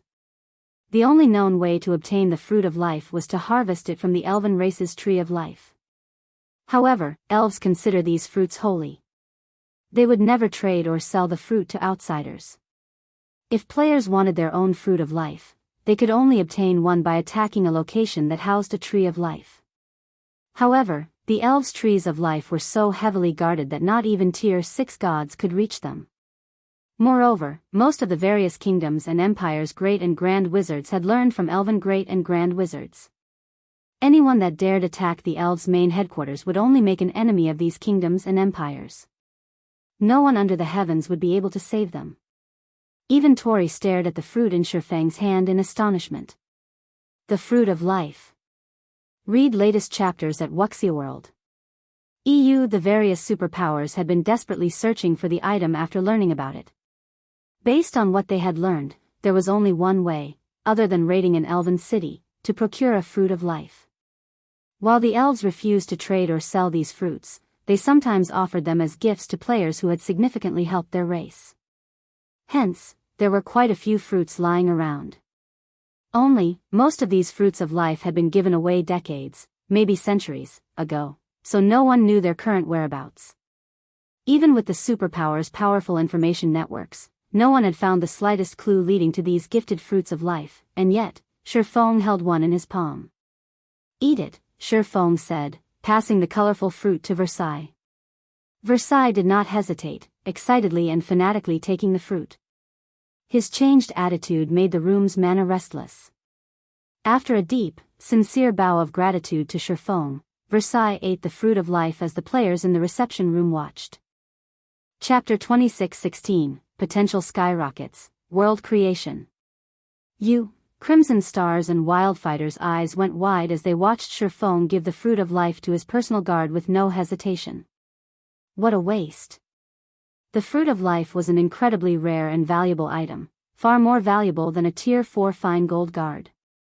That fruit could permanently increase a player's life rating or upgrade a fine gold guard to dark gold rank, drastically increasing the personal guard's chance of reaching Tier 5. Versailles was only a Tier 4 secret silver guard. Even if the fruit of life upgraded him to fine gold rank, and his combat power drastically increased, he wouldn't become much more valuable. Fine gold guards had almost no chance of reaching Tier 5. Meanwhile, players could challenge their Tier 4 promotion quest once they reached level 120, which would significantly decrease a Tier 4 personal guard's value. Using the fruit of life to help a player or personal guard reach Tier 5 would be far more beneficial than using it to boost a Tier 4 NPC's combat power. Not many in God's domain would reach Tier 5. That much was clear after seeing how few players completed their Tier 3 promotion quests. While Crimson Star and Wildfighter mourned the fact that Feng had wasted the fruit, a visible layer of life energy formed around Versailles. Initially, the Tier 4 Great Wizard had been old and decrepit. His aura had been frightening, but it hadn't been able to hide his fading life aura. Now, however, Versailles regained his youthful vigor at a visible rate. Not only was his life aura growing stronger, but he also began to appear younger. After 5 seconds, Versailles had gone from looking like someone in his 70s to someone in his 50s. As soon as the process ended, the mana density in the room skyrocketed. Space started to isolate the room from the outside world, with Versailles as its commander. World creation. How is this possible? Crimson Star's jaw dropped. Instructor Tori could only stare at the Tier 4 personal guard, dumbfounded. Once God's domain's NPCs reached Tier 4, they almost always gained a personal domain. These domains were the reason that Tier 4 NPCs were so powerful. The domains NPCs gained weren't a result of a skill or spell, but naturally formed. They also weren't limited like domain skills. Not only could Tier 4 NPCs easily suppress their enemies with their natural domains, but they could also elevate their own combat power. These domains were also the reason that Tier 4 NPCs could effortlessly take on a large group of Tier 3 NPCs of the same level. If players tried to challenge a Tier 4 NPC without a Tier 4 combatant, it wouldn't matter how many Tier 3 players they had, they'd all die. This was also why Tier 4 NPCs qualified to serve as magistrates in major NPC cities, while Tier 3 NPCs did not. If players tried to attack a major NPC city without strong enough fighters, they'd accomplish nothing, regardless of how many combatants they had. NPCs weren't like monsters. Tier 4 monsters were only powerful due to their basic attributes, while players relied on skills, spells, and numbers to make up the attribute differences. Even Tier 2 players could defeat Tier 4 monsters with a large enough team. NPCs, however, had an overwhelming advantage with their mana control. A Tier 4 NPC could use their mana to suppress every enemy within range. If players couldn't break free from the mana's bindings, they wouldn't even be able to put up a fight. However, Versailles had gone past obtaining a natural domain, now able to use world creation. Versailles had mastered his mana control before, but now, he ruled over it. With his will alone, he could manipulate mana, bending it to his rules as if creating a new world around himself. Normally, however, only Tier 5 NPCs could command world creation. Even Feng was astonished. He had never realized how amazing Versailles was. While the Fruit of Life could increase an NPC's growth potential, it wouldn't immediately alter the NPC's basic attributes or combat standards unless the NPC had some lingering injuries that weakened them. Any Tier 4 NPC with world creation was a true big shot, only one step away from reaching Tier 5. They were far stronger than ordinary Tier 4 NPCs. The difference between a Tier 4 NPC with world creation and one without was like the difference between a Tier 3 player with a fully unlocked mana body and a player that had yet to accomplish the feat. There was at least half a tier between the two. Elated, Feng immediately inspected Versailles' statistics. Versailles, Yi Feng's personal guard, gender, male age, 76 loyalty, 93 growth potential, 90 level 120 class, Tier 4 Great Wizard crap.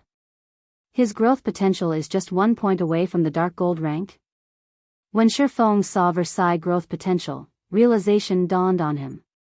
Now, Feng was absolutely certain that Versailles' original growth potential hadn't been Secret Silver rank, but Fine Gold rank. Moreover, he should have been a Tier 4 big shot on the cusp of reaching Tier 5. The Fruit of Life simply wasn't capable of providing such a huge growth potential increase. They were talking about a whopping 16 points. Even the Fruit of Life, known as the Holy Fruit, couldn't boost an NPC's growth potential so massively. The only explanation was that Versailles hadn't fully recovered after drinking the Water of Life and had failed to recover to his full growth potential. Feng didn't know what had left Versailles in such a state, but he was overjoyed and ecstatic. He was even happier than when he had obtained a fragmented legendary item. He had already known that Versailles was an amazing Tier 4 NPC, but now, he learned that this personal guard even had world creation. With this, he could accomplish more than ever, including visiting many of the locations he couldn't reach during his previous life. After players reached Tier 3 and fully unlocked their mana bodies, no land in God's domain was beyond their reach. While they could even visit the most dangerous maps, however, returning would be another matter altogether. After all, level 100+ maps made up the majority of the vast continent of God's domain. The human kingdoms and empires only occupied land suitable for their residents, which only included a small fraction of the main continent. There were far more maps that were too dangerous for humans. Read latest chapters at World. EU Tier 3 players were still limited to relatively safe locations. They'd only be attempting suicide if they tried to explore the truly dangerous areas on the continent. They might even have an encounter that would force them to restart their account. Now that Feng had a Tier 4 world creation NPC by his side, however, he could visit the game's truly lethal maps. These dangerous locations generally served as the venues for Tier 4 promotion quests and contained many ancient inheritances. When the various superpowers experts had reached Tier 4 and beyond in the past, they had spent much of their time in these areas, rarely returning. They could only continue to grow stronger by exploring these maps. Realizing how much time he had spent gazing at his personal guard's stats, Feng quickly suppressed his excitement and returned his attention to Tori and his two companions. May I know if Zero Wing now qualifies to negotiate a partnership with your guild? Feng asked Tori. Chapter 26:17, Secret of the Ancient Secret Land. Even after a long moment, Tori and his comrades couldn't find a proper response to Feng's question. Feng was simply too ruthless. To ensure that he'd be able to enter the ancient secret land, Feng had wasted a fruit of life to upgrade his personal guard to fine gold rank. Not even they would dare behave so lavishly. However, they had to admit that this swordsman was extremely fortunate to upgrade his personal guard to a Tier 4 world creation NPC. With this single NPC, Feng could blast through a basic city's defensive magic array. Versailles could cause a huge scene inside the city, allowing Feng and his team to pass into the ancient secret land unhindered. Instructor Tori, Black Flame must be dreaming. Wildfighter said in the team chat. Even if he can break into the city and enter the ancient secret land, he'll only be able to do so a handful of times, at most. I refuse to believe he can come and go from our city as he pleases forever. Moreover, mythology will have to bear half of the entry slots we lose because of Zero Wing, significantly reducing our losses. When our two guilds gain Tier 4 experts, his personal guard will be useless, and our guild will still have 200 entry slots. The ancient secret land contained an ancient city independent from God's domain's two main continents. Even if players defeated the trial boss and became citizens, they would need to remain within the city for some time to enjoy its benefits. Players wouldn't gain access to all of the city's benefits when they first reached the city. However, while Zero Wing could get into the ancient secret land, the amount of time its players could stay in the city would be limited. Players could only extend their stay with a special tool. 1 week. Even with this special tool, players could only reside in the ancient secret land for a maximum of 7 natural days. If they did not leave on time, they'd starve to death. The special tool in question also had a 10-day cooldown. In other words, Feng would have to break into Violet Sword and Mythology's guild city repeatedly to continue enjoying the secret land's benefits. Not only were the various superpowers searching for an easier way to unlock their experts' mana bodies, however, but they were also preparing for the Tier 4 promotion quests. This meant that Zero Wing had very little time left to take advantage of the secret land. Crimson Star nodded in agreement with Wildfighter's claim. There was no way their two guilds could form an alliance. After all, Zero Wing couldn't offer enough benefits to warrant 100 entry slots. Tori didn't immediately reply to Wildfighter's proposal. Instead, he closed his eyes and fell deep into thought. After some time, the man's eyes opened, and he looked at Feng, saying, "Guild leader Black Flame, a partnership between our guilds isn't exactly out of the question." Instructor Tori?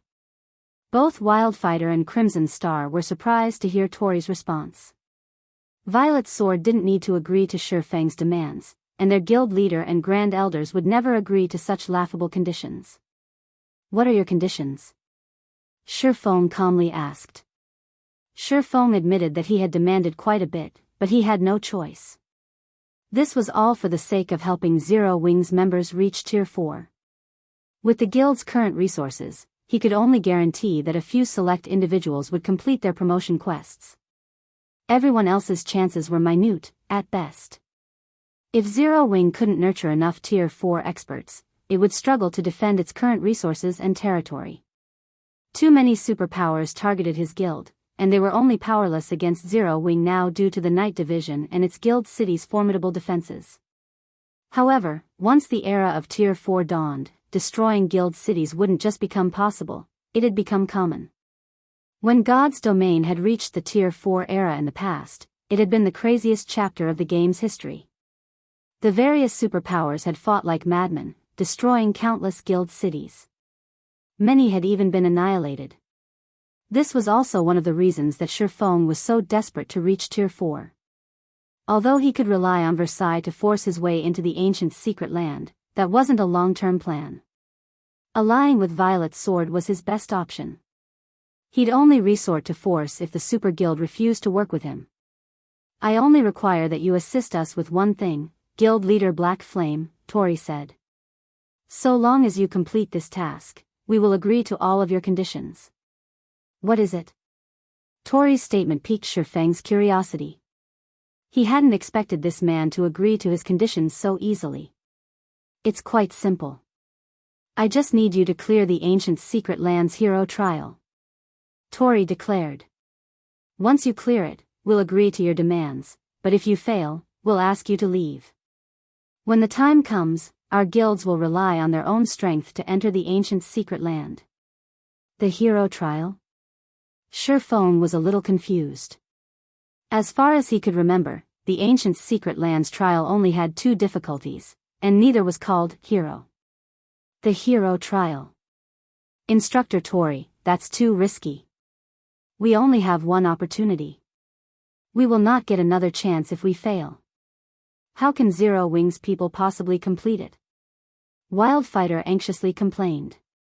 The ancient secret land's trial only had 2 difficulties on the surface, normal and elite. However, as a bonus for activating the ancient secret land, they had the opportunity to face an even harder trial, the hero trial.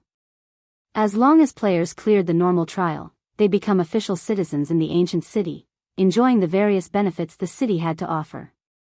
However, based on Violet Sword's research, clearing the hero trial would instantly grant the players noble status.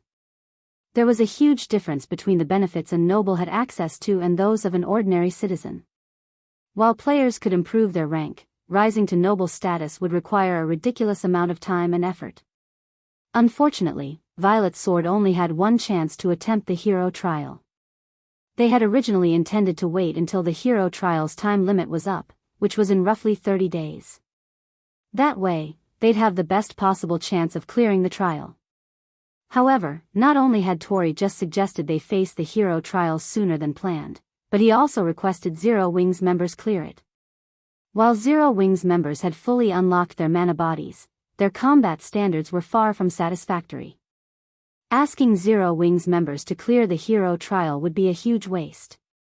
If you fail the hero trial, I'd like Zero Wing to refrain from targeting the ancient secret land for 10 days. Are you willing to accept this challenge, Guild Leader Black Flame? Tori asked Feng. As Tori finished his question, realization dawned on Wildfighter and Crimson Star. Read latest chapters at Wuxia EU. While using the hero trial to gain a 10-day buffer was somewhat extravagant, it would give Violet Sword more than enough time to prepare for the normal trial. Once Violet Sword completed the trial, and its members became ordinary citizens in the ancient city, Zero Wing wouldn't be able to affect the guild's development overmuch, even if they made it into the ancient secret land. In fact, Zero Wing might not be allowed in the city as a result. Of course, Feng had to agree to the challenge first. Guild Leader Black Flame, do you dare to accept this challenge? Violet Sword has spent an enormous amount of resources to secure this ancient secret land. We can't simply hand over half of our available slots for nothing. You, at least, need to prove that Zero Wing can earn these slots, Crimson Star prodded, faintly smiling at Feng. Deal. I agree to your conditions, Feng replied after giving the matter some thought. However, I have an additional requirement. If you can agree to it, we will sign the contract immediately. Otherwise, as Instructor Tori has said, we will have to rely on our own strength to get into the secret land. What's this requirement? Wildfighter asked, curious. Chapter 26:18, Ancient Legacy. Earlier, I stated that I want the first pick of the trial boss's loot. That condition still stands, but I'm sure you're aware of how difficult the hero trial is. 100 Zero Wing members won't be enough to clear it, Feng calmly stated. Hence, I need your full cooperation. I repeat, your full cooperation. I will choose the 200 raid team members from among my people. Of course, you can send a few dozen players, as well. Once we clear the trial, we'll each take half of the given entry slots. I'm sure that's a fitting trade-off, don't you think? By the time Feng finished speaking, Wildfighter and Crimson Star were stunned. Neither of them had expected Feng to make such an outrageous demand. They had thought this swordsman would propose a more excessive condition, such as requiring Violet Sword's members to serve as cannon fodder. They had mentally prepared to watch their members die several times. However, they had never dreamed that Feng wouldn't demand an even higher price, but offered to include more of his guild members in the raid. Even Aqua Rose, Long Wushang, and the others near the reception room's door were flabbergasted. Feng's last condition meant Zero Wing would do all the work for Violet Sword. It was insane. That won't be a problem. As long as you clear the hero trial, select any raid members you want. In fact, we won't even impose a penalty if our guild members die in the raid, Tori said. Although he was similarly surprised by Feng's proposal, he nodded in agreement. However, our people will ignore your orders if they think the raid is impossible, and you ask them to throw their lives away. Violet's Sword had already prepared for multiple team wipes if it meant clearing the hero trial. Since Feng's condition would reduce the number of casualties their guild suffered, Tori was more than willing to agree. If that's the case, I agree, Feng said, nodding. Give me 3 days. I'll lead my men to the ancient secret land in 3 days. Meanwhile, Silent Wonder will remain here to help you. 3 days should be enough time for you to prepare the necessary tools. 3 days? Wildfighter frowned slightly. He hadn't thought Feng would want to act so soon. He had assumed they'd have around 5 days to prepare. Including the agreed-upon 10-day buffer, Violet Sword might have been able to gather enough experts to complete the elite trial. That won't be a problem. You may enter Violet Light City in 3 days. We will be waiting for you there, Tori said. Following which, Feng and Tori signed a contract. If Zero Wing cleared the hero trial, Violet Sword would surrender 100 entry slots to the ancient secret land. If Zero Wing failed, the guild would be prohibited from setting foot in the secret land for 10 days. With the contract signed, Feng promptly left Holy Flame City. Guild leader, 3 days isn't enough time. We can't even transfer 100 players to the western continent within 3 days, and why did you offer to bring even more of our people into this raid? Aqua Rose asked from behind Feng on the Thunder Eagle. Exploring secret lands always had a high casualty rate. While a team could reap plenty of benefits, Zero Wing would only receive a fraction of what this secret land had to offer. Violet Sword would gain the most benefit. Zero Wing didn't need to sacrifice so many members just to help this super guild gain access. Long Wushang found Feng's decision a bit odd, as well, but since he wasn't a member of Zero Wing, he was in no position to question the swordsman. If this were an ordinary secret land, I wouldn't have offered to contribute so much manpower, but we're talking about a secret land that has survived since ancient times. Moreover, we're going to challenge this land's trial, Feng said, smiling. What do you think a trial is? Isn't it a test of strength that grants bountiful rewards when cleared? Aqua Rose replied, confused by her guild leader's question. That much was common knowledge in God's domain. You're only half correct, Feng said, shaking his head. Half? Aqua Rose's confusion grew. What do you mean? A trail is also an excellent training opportunity, Feng explained. It is true that God's domain's trails test players' strength, but a larger part of the reason for their existence is to help players grow even stronger. This is especially true with the trials from ancient times. The rewards are only a bonus for clearing these ancient trials. The trial itself is far more valuable. These trials contain complete legacies from ancient times. Even breaking past the mana body's 100% limit could be possible if we can comprehend a fraction of these legacies. Why else would there only be one opportunity to challenge the ancient secret land's hero trial? Before players had reached Tier 4 and began to explore the game's truly dangerous locations in the past, everyone had regarded trials like dungeons, nothing more. However, once players had reached Tier 4 and begun exploring these areas, they had found one ancient trial after another. As these Tier 4 experts continued to clear the ancient trials, they continued to grow stronger. Everyone realized how important God's domain's trials were after this discovery, especially those that had survived intact since ancient times. Every ancient trial was a golden opportunity. Since Violet Sword had offered to abandon the chance to challenge the ancient secret land's hero trial, Feng had to take advantage of this opportunity. He had even almost failed to contain his excitement and expose the hero trial's secrets when Tori had stated the condition. If possible, Feng wanted to monopolize all 200 raid slots, but Violet Sword would need a representative to claim the ancient city's entry slots, so it would have to send a few players, regardless of its desires. Guild leader, are you saying that we can use this trial to unlock more of our members' mana bodies? Excitement flashed in Aqua Rose's eyes. If this were true, they had just hit the jackpot. She had experienced ancient times training systems personally. The best example was the Extraordinary Tower. Her training was many times more efficient in that tower than anywhere else she had been in God's domain. It was also thanks to the Extraordinary Tower that she could fight domain realm experts, despite only having reached the Void Realm. If she and Zero Wing's other members could improve their combat standards and mana control, they'd have a much easier time with their Tier 4 promotion quests. Why would it be that easy? We only have one opportunity to face the trial. Whether you gain anything from it will depend on you, Feng replied, rolling his eyes. Not even 1 in 10,000 Tier 3 experts would cross the mana body's 100% threshold. How could all of Zero Wing's members make a breakthrough after facing a single trial? Read latest chapters at Wuxia World. This was just like with the Extraordinary Tower. Despite the tower's exceptional training mechanisms regarding the realms of truth, many Zero Wing core members had yet to reach the truth realm. Even so, this is an excellent opportunity. At least we have a chance to grow stronger. Some among us might even make a breakthrough like Violet, if we're lucky, Aqua Rose said, smiling. Long Wushang, who sat nearby, was tempted as he eavesdropped on the conversation. He had never realized that ancient trials offered such a benefit either. He had seen the strength one gained when they unlocked more than 100% of their mana body. Violet Cloud hadn't even reached the domain realm, yet she had defeated Sinful Flame.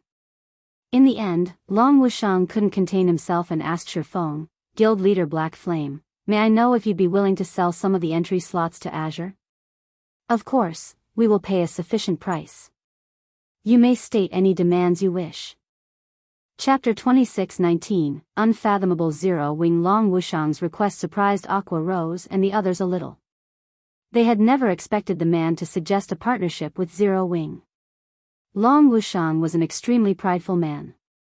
Even after Zero Wing had put on an outstanding display of strength during Azure's family competition, his attitude toward them and their guild had only improved from indifferent to normal. Rather, he merely saw Zero Wing as an equal now. The Azure Chamber of Commerce rivaled super guilds, after all, and while it might not be a match for Zero Wing and Violet Sword's gift for nurturing talented players, the Chamber's influence, resources, and manpower were far beyond that of Zero Wing. Moreover, Azure's family competition this year had only involved the younger members from the 5 main shareholder families. Not all of Azure's young talents had participated. Most of the Chamber's younger experts weren't even from the 5 main shareholder families, and some of them were even stronger than Yan Shaoqian. However, they didn't have the necessary qualifications to participate in the family competitions. Since Azure is willing to cooperate, I don't mind selling a few slots, but how many do you want, Elder Long? Feng asked, not surprised in the least by Long Wushang's request. Aqua Rose and the others, on the other hand, didn't realize how important the younger generation was to the various superpowers. To the various superpowers, the younger members were their future. Take the Azure Chamber of Commerce, for example. A large part of the reason for the guild's current achievements was the value it placed on nurturing young talents. In contrast, some first-rate guilds never rose beyond that, despite their many decades of experience, because they didn't value their younger members. Unless first-rate guilds recruited an astonishing genius, they remained first-rate for the rest of their existences. Since Feng had exposed the fact that players could potentially grow stronger through the ancient Secret Lands hero trial, he had expected Long Wushang to instantly consider a partnership with Zero Wing, regardless of the man's pride. Long Wushang's instincts as one of Azure's Grand Elders was also why Feng had fearlessly informed Aqua Rose of the hero trial's peculiarities. If he hadn't wanted anything, he would have had the discussion away from Long Wushang. Allying with Azure was of the utmost importance since Zero Wing didn't have any power on the western continent, aside from the Starlight Fortress. If Zero Wing wanted to secure a stable foothold in the west, it needed to ally itself with the local superpowers. While Divine Tribe was a powerful ally, the guild's commercial abilities couldn't compare to Azure's.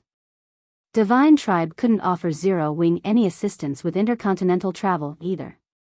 Moreover, Zero Wing already had a dialogue with Azure due to Silent Wonder. Partnering with Azure would be a safer and more reliable option. Purchasing 30 or 40 slots would be fantastic, but if that's not possible, we'll be happy with 10, as well. Guild leader Black Flame, Long Wushang hesitantly ventured after giving the matter some thought. The Azure Chamber of Commerce was a massive organization. The guild needed to nurture all of its young talents, including those from the shareholder families and those who weren't. With enough slots, he could help the rest of the guild's younger experts. Of course, if Feng refused, he at least had to purchase enough for the 5 main shareholder families. 40. After giving the matter some thought, Feng said, "That's fine, but you will have to agree to 3 conditions." "That's fine." Long Wushang's eyes lit up. Eagerly, he continued, "Please, state your conditions, Guild Leader Black Flame. We'll even agree to 4 or 5 demands. 40 entry slots would be more than enough for the 5 main families' young talents, but he'd also be able to include the outside experts. If this negotiation succeeded, the guild's neutral elders and grand elders would definitely side with the Long family. "First, I want Azure's help with a matter. I need to transport some of Zero Wing's members to the Western continent in 3 days. We'll need 100 or so," Feng said. "That won't be a problem. 3 days is more than enough time. When the time comes, just have them gather in the 10 Saints Empire." Long Wushang agreed without hesitation. Intercontinental travel might be difficult for other superpowers, but that was no problem for Azure. Not even transporting 200 players would be a problem. At most, they'd have to spend more magic crystals. "For my second condition, I want a medium shipyard and a plot of golden land in the Silvermoon Empire's Ocean Tide City," Feng continued. Trade between the 2 main continents would rely on naval transportation in the future. Meanwhile, Ocean Tide City was the largest port city in the Silvermoon Empire. As long as Zero Wing had roots in this city, doing business between the 2 continents would be easy. "This won't be a problem either. I'll notify my eldest brother later. You can start conducting business there as soon as the handover procedures are complete," Long Wushang said, not at all surprised by Feng's second condition. Zero Wing had barely any territory in the West. If it wished to acquire the Western continent's resources, the quickest way would be establishing itself in the West's port cities. That way, it could travel between the continents more often and transport far more cargo. After all, players could only transport a limited amount of items via teleportation. With contact between the 2 continents still being so difficult, one could resell merchandise from either area for a high price. However, those prices would fall as more powers gained the ability to travel between the East and West. Zero Wing would need to increase its sales volume to maintain a sizable income. Thus, securing a port city in the West was a must for the guild. "My third requirement is the most important.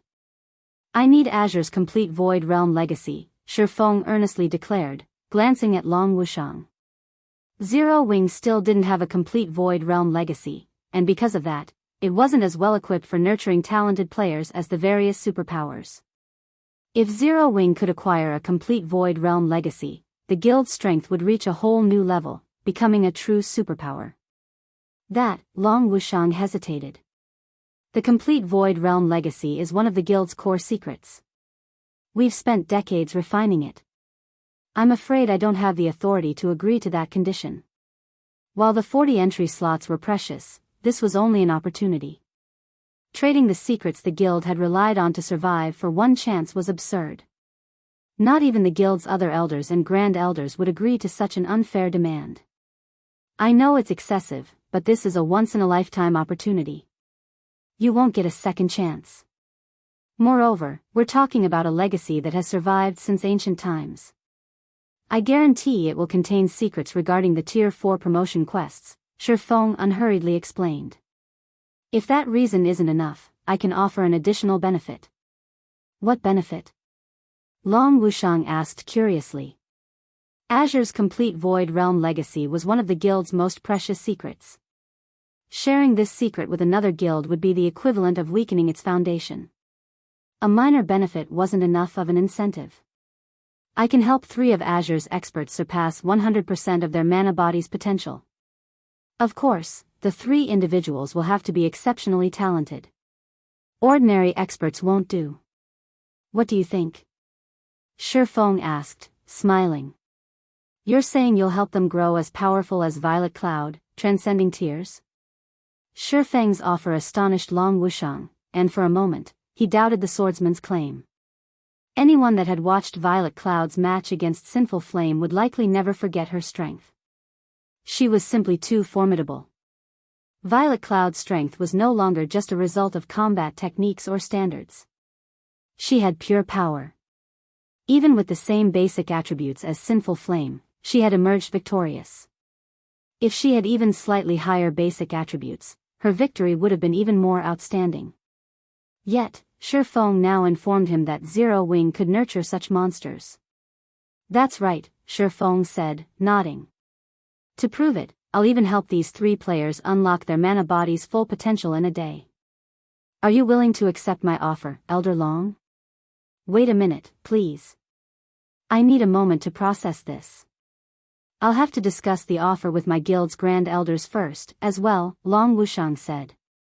He could have viewed Feng's offer as nonsense, but now, he couldn't afford to brush it read latest chapters at Wuxia if Azure could really have 3 young monsters like Violet Cloud, it wouldn't have to worry about its future. That won't be a problem, Feng said. Take your time, but I will need an answer within 2 days. Please, wait a moment, Guild Leader Black Flame. I will contact my 3rd brother now and push the Grand Elders to make a decision as soon as possible, Long Wushang said, nodding. He then contacted Long Xianglong and appraised him of the situation. When Long Xianglong heard about Feng's offer in Azure's residence, he, too, was astonished. What did you say? Zero Wing can help us nurture 3 monsters on par with Violet Cloud? How is that possible? Chapter 2620, Crazed. Azure Chamber of Commerce's residence, meeting room. Normally, it was very difficult to find Azure's Grand Elders gathered in a single location, yet nearly every one of them had convened in the top-floor meeting room, and they all looked impatient. Xianglong, why did you call us here so urgently? You know how busy we are right now. All of the various superpowers are frantically searching for ways to unlock their experts' mana bodies. If we fall behind now, we'll suffer later, a woman in exquisite, white mage robes complained. That's right. If this isn't something important, you'll have to pay for our losses, a robust, middle-aged man with crimson eyes and covered in glowing runes agreed, nodding. Despite such rude questioning, Long Xianglong didn't explode in a fit of rage. He tolerated these 2 not only because they were Grand Elders in Azure, but because their strength was second only to Sinful Flame's, as well. They were even stronger than Long Xianglong, the Long family's most formidable expert. Along with Triumphant Howl, they were Azure's 3 monsters, and each represented Azure's non-family members. Why isn't Triumphant Howl here yet? Long Xianglong asked, glancing at the empty seat beside the 2. You know him. Unless the guild is going to war or is at risk of destruction, he doesn't care about anything besides leveling, the crimson-eyed man said. Forget about him. Why did you call for us here? All right, then. With 80% of the guild's Grand Elders present, we should have enough people to make a decision, Long Xianglong said, sighing. While Azure's 3 monsters were incredibly powerful, they were also free spirits. They hated restrictions and rarely listened to the ruling family's representatives. What exactly has happened, Lunatic Long? You actually used a Grand Elder mobilization order. Has something gone wrong with Violet's sword over Silent Wonder? Duan Hanshan demanded, smirking at Long Xianglong. Duan Hanshan had already learned about Feng taking Silent Wonder to Violet Sword's residence the moment Azure's family competition had ended in hopes of settling the dispute between the Long family and the Super Guild. However, he doubted the issue would be so easily resolved. The Zeus Corporation's reputation was at stake, and if the Long family refused to cooperate, it would set a bad example for the other powers under the corporation's command. Even if Silent Wonder were of little significance to the Zeus Corporation's plans, it wouldn't let the matter rest so easily. Meanwhile, Zero Wing didn't have enough power in the West to convince Violet's sword to budge. If the negotiation didn't go well, Violet's sword might even move against the Long family and Zero Wing directly. I'm afraid I'll have to disappoint you, old ice demon. The matter regarding Wonder has already been dealt with, Long Xianglong shot back. As a matter of fact, I've gathered you all here today to discuss good news. This matter might even affect Azure's future. Something that can actually influence Azure's development. Long Wushang left with Zero Wing to visit Violet's sword. Have we secured a partnership with the Super Guild over the ancient secret land? The white-clad woman asked, a hint of anticipation flashing in her eyes. The only thing she could think of that might affect Azure's future was the ability to nurture experts. Based on the information Azure had obtained, Violet's sword had discovered an ancient secret land that included an ancient training ground. If Azure's young experts could use this training ground, they could grow significant. Happy face, you're half correct, Long Xiangong replied, chuckling. Half? Have we not negotiated an alliance with Violet's sword? Duan Hanshan asked, confused. Correct. We're cooperating with Zero Wing, Long Xianglong said, nodding. Black Flame is willing to sell us 40 entry slots into the ancient secret land, but in exchange, Black Flame wants our complete Void Realm legacy. Is Black Flame insane? You're talking about our guild's foundation, yet he wants it for 40 measly slots? Only a fool would agree to such a partnership. Have you really gone mad, lunatic Long? Duan Hanshan said, sneering. What a joke. Azure's Void Realm legacy was the fruit of several decades of hard labor. They'd be crazy to share it with Zero Wing for a few training slots. This data was enough to help an ordinary power become a superpower in just a few short years. In fact, a large part of the reason most guilds didn't become superpowers was that they lacked effective training methods. However, as long as a guild had enough time, money, and this data, it could easily grow into a superpower. This was why the various super first-rate and super guilds rarely sold their research into the realms of refinement. Xianglong, if you've called us here to tell us this, I think it's time the Long family found a new representative, the crimson-eyed man coldly criticized. Everyone in the room gave Long Xianglong frosty looks. The Azure Chamber of Commerce did not belong to one family. It was the result of the 5 main shareholder families and a large number of non-family grand elders' exhausting work. It was unacceptable for any one member to sell the guild's secrets. I know, Long Xianglong said, not surprised by everyone's attitude in the least. He simply smiled back at them and continued, what I'm going to say next is the important part. What could possibly be so important that you felt the need to waste our time? Don't tell me Zero Wing can nurture a group of monsters, the white-clad woman said disdainfully. You've hit the nail right on the head, Belle, Long Xianglong replied, nodding at the white-clad woman named Butterfly Belle. Black Flame has promised that he can help us nurture 3 monsters that can unlock more than 100% of their mana body's potential. He's even promised that he'll help the 3 selected players reach 100% within a day. Cross the 100% threshold? Isn't that what the little girl from Zero Wing accomplished? Duan Hanshan exclaimed. Everyone that had watched the family competition had learned of how frightening Violet Cloud's combat power was.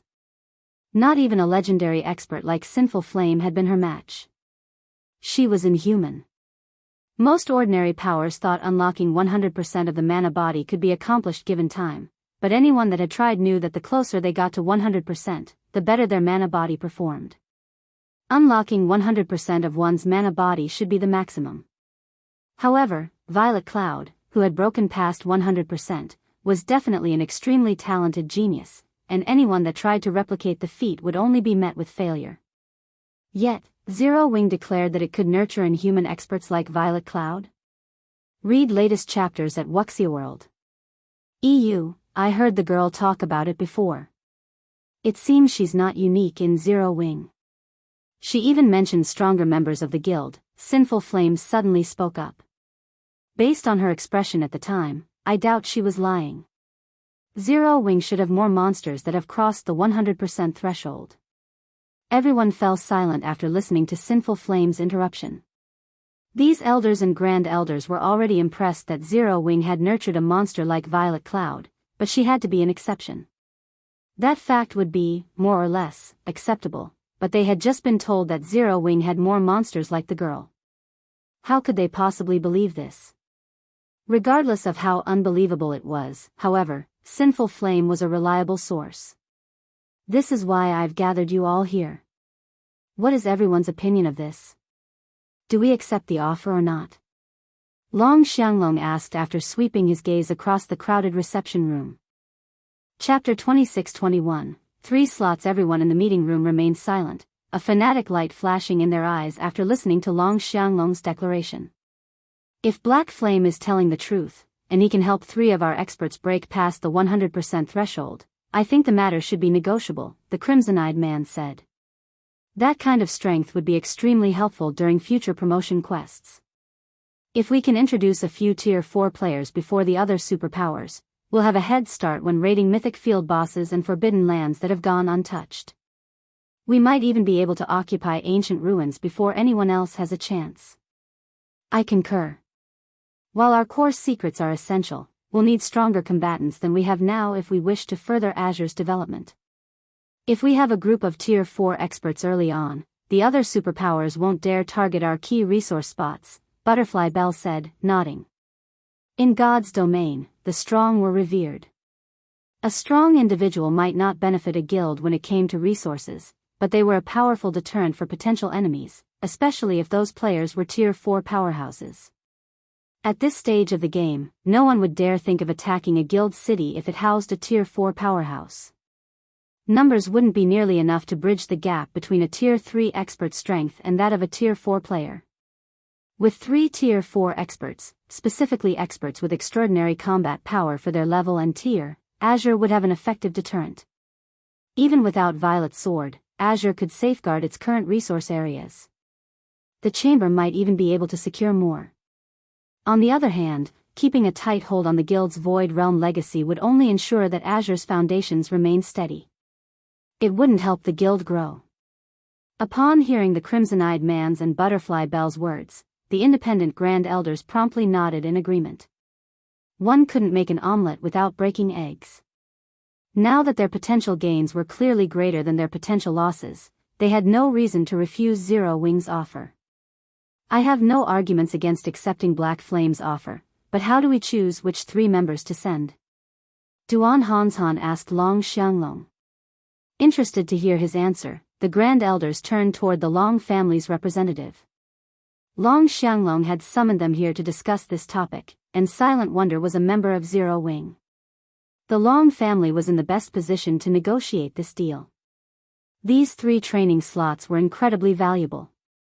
If these 3 players broke past their mana body's 100% threshold, they'd rise to the apex of God's domain, even if they were merely Void Realm experts. Whatever faction these experts belonged to would gain quite a bit more authority within the Azure Chamber of Commerce. In fact, the slots distribution might cause a massive authoritarian shift in the guild. I realize what you're all thinking, Long Xianglong said, chuckling as everyone gave him serious looks. Rest assured, the Long family won't try to claim one of the slots for an unworthy candidate. Black Flame has already informed us that no random player will do. The 3 selected individuals must have incredible potential to make a breakthrough. As usual, the 5 families will have priority in selecting 2 players, and if one of their selections isn't a match for the Independence Reserve member, that player will take their place. What does everyone think? Taking the initiative, Butterfly Bell said, in that case, I nominate Boss Flame.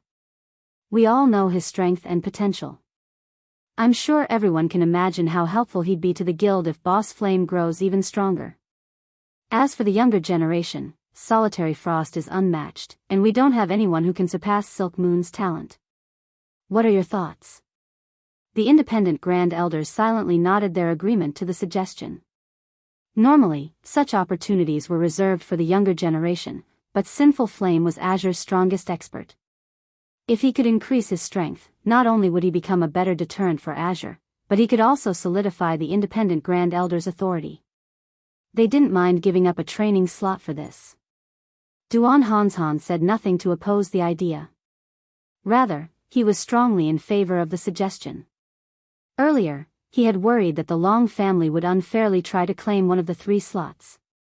That would leave Solitary Frost competing for the remaining slot reserved for the 5 families. While the young player had almost no chance of losing, nobody could say for certain that the independent faction of the guild didn't have something hidden up their sleeves. Now that Solitary Frost had been selected for one of the 3 slots, however, he had no issues with the arrangement. "I'm afraid Silk Moon won't do. We still haven't been able to reach her," Long Xianglong said, shaking his head. "Although Black Flame has given us a 2-day time limit, we should make our decision as soon as possible, just in case. I suggest we give the 3rd slot to Yan Xiaoqian. She's almost as talented as Silk Moon. What does everyone think?" Everyone in the room stared at Long Xianglong, astonished. Even Duan Hanshan's jaw almost dropped. These training slots were invaluable, yet Long Xianglong wanted to give all 3 away. Moreover, he had just suggested the Duan family claim one. The Long family and Duan family had a ceaseless feud. Now, however, Long Xianglong had just suggested one of his rival's younger members take the 3rd slot. It was unbelievable. Inwardly, Long Xianglong could only smile bitterly as he watched shock and confusion sweep through the room. He did not wish to give this slot away, either, but unfortunately, with Silk Moon absent, the Long family's only other suitable candidate would be Long Xianglong himself. Due to his rocky relationship with Zero Wing, however, he definitely couldn't go. His pride wouldn't let him. While he could have suggested they send Burning Owl, trying to convince the other Grand Elders of the boy's potential would be difficult. Azure had quite a few stronger players that were Burning Owl's age, after all. Since the Long family was going to lose its slot no matter what, he might as well do the Duan family a favor. In any case, the Long family still had Silent Wonder, and because of her, it would have plenty of chances to benefit off of Zero Wing. Moreover, sending Yan Xiaoqian instead of Burning Owl would allow Azure to fulfill Feng's requirements and make training easier. Her potential had already been acknowledged as only second to Solitary Frost's. "Lunatic Long, we have no problems with this arrangement if you don't," Butterfly Bell calmly said. None of the other Grand Elders objected to Long Xianglong's proposal. Yan Xiaoqian was quite talented and only half a step away from the domain realm. She was undoubtedly the best candidate after Silk Moon. "That settles it, then. I'll contact Black Flame after this," Long Xianglong announced, concluding the meeting.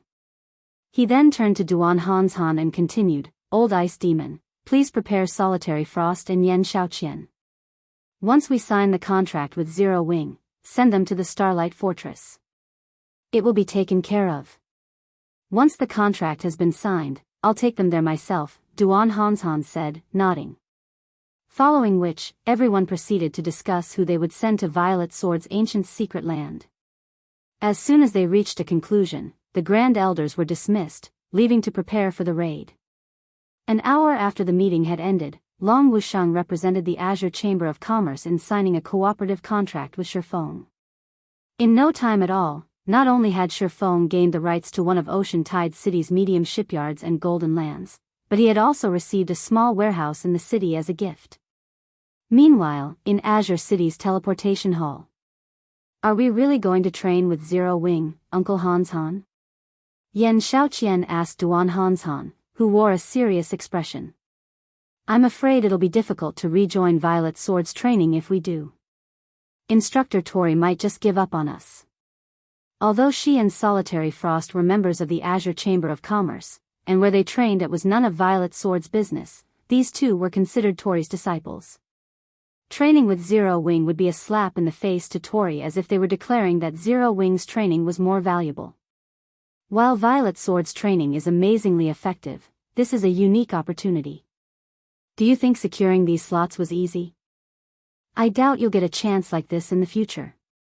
Moreover, only Zero Wing can provide this kind of training right now, Duan Hanshan informed her coldly. Read latest chapters at Wuxia World. Uncle Hanshan, I agree with Xiaoqian. It is only a matter of time before we unlock our mana body's full potential, but opportunities to improve our combat standards and techniques are difficult to come by. We went to great lengths to earn Instructor Tori's guidance. If he finds out that we left to train with Zero Wing, I doubt he'll agree to train us anymore, Solitary Frost said. While he admitted that Zero Wing was quite capable when it came to helping players unlock their mana body's potential, passing up a chance to improve their combat standards and techniques for a chance to unlock their mana bodies a few days sooner was a waste. The only reason he had lost to Silent Wonder, in his opinion, was that he had yet to unlock his mana body fully. If he had, defeating her would have been a piece of cake. With enough time, anyone could unlock their mana body's full potential. Hence, he firmly believed that improving his combat standards and techniques was the true path to power. You're only going to Zero Wing to unlock your mana body. You're not there to learn techniques. It doesn't clash with Instructor Tori's training. I'm sure he won't have an issue with this, Duan Hanshan replied. It's getting late. We should hurry to the Starlight Fortress. We shouldn't make Zero Wing wait too long. With that said, Duan Hanshan led Solitary Frost, Yan Shaoqian, and a few dozen Azure members through the teleportation array and to the closest NPC town to the Starlight Fortress. Chapter 26-22, Changes to the Starlight Fortress. Star Valley, Starlight Fortress. A long line of players, including tens of thousands, waited to enter the magnificent, ancient fortress. There were also quite a few Tier 3 players among them, creating a spectacular, stunning scene for first-time visitors. Azure's 40-man team stood at the front of the line, gazing at the Starlight Fortress in curiosity. There are so many Tier 3 experts here, one of Azure's Tier 3 players exclaimed, glancing at the line of players behind him. Tier 3 players were still incredibly rare, and even the various major powers considered their Tier 3 experts mainstays in the guild. However, Tier 3 experts were a common sight in the Starlight Fortress. Almost 1 out of every 10 players was a Tier 3 expert. It was amazing. I've heard that quite a few experts have come to the Starlight Fortress for the Demon God's legacy, but aren't there a little too many here? A level 110, Tier 3 male Guardian Knight, another Azure member, commented. He could sense that many of the Tier 3 experts he saw were Refinement Realm experts. Some had even reached the Flowing Water Realm as he had. The mana here feels different, too. It's very calming, and it somehow feels complete. Standing here, it's easier to sense mana than elsewhere, a level 109, Tier 3 female elementalist said. If I could rest and train here, my mana control would improve far quicker than training in the outside world. While Azure's young talents chatted amongst themselves, Solitary Frost and Yan Shaoqian stared at the fortress, just as surprised by its mana as everyone else. So, this is 3 Supreme Elements mana? It really is extraordinary, Yan Shaoqian muttered as she sensed the flow of mana around her. At the same time, realization also dawned. It's no wonder why so many of Zero Wing's members have fully unlocked their mana bodies. If they live in such an environment, their mana control will only grow stronger with time. They'll also have a much easier time unlocking their mana body's potential. The Starlight Fortress's mana, which contained the 3 supreme elements, was no longer a secret to the various superpowers. Only, none of the superpowers had bothered to expose this secret to the public. Naturally, independent players with keen senses had kept their mouths shut, as well, since they wanted to take full advantage of the fortress's benefits. After all, the Starlight Fortress could only house a limited number of player residents. This environment is only a close match for that of ancient times? Solitary Frost wondered, shocked as he bathed in the fortress's mana. He hadn't thought the fortress's environment, which supposedly rivaled that of ancient times, was overly important. It was only close, not the real deal. How could any location in God's domain still have the same environment as before the Great Destruction? In his opinion, the past had only had so many more powerhouses than the present because of how many complete legacies had been available during ancient times. There was no way it could have been because of some ancient environment. Of course, the environment during ancient times had been incredibly mana-dense, but all of the various superpowers had their own special training grounds with high mana density. Some of those training grounds even had mana that was far denser than during ancient times. After reaching the Starlight Fortress and experiencing its mana firsthand, however, Solitary Frost realized how sorely mistaken he had been. Even as a melee player, he could feel his mana affinity growing.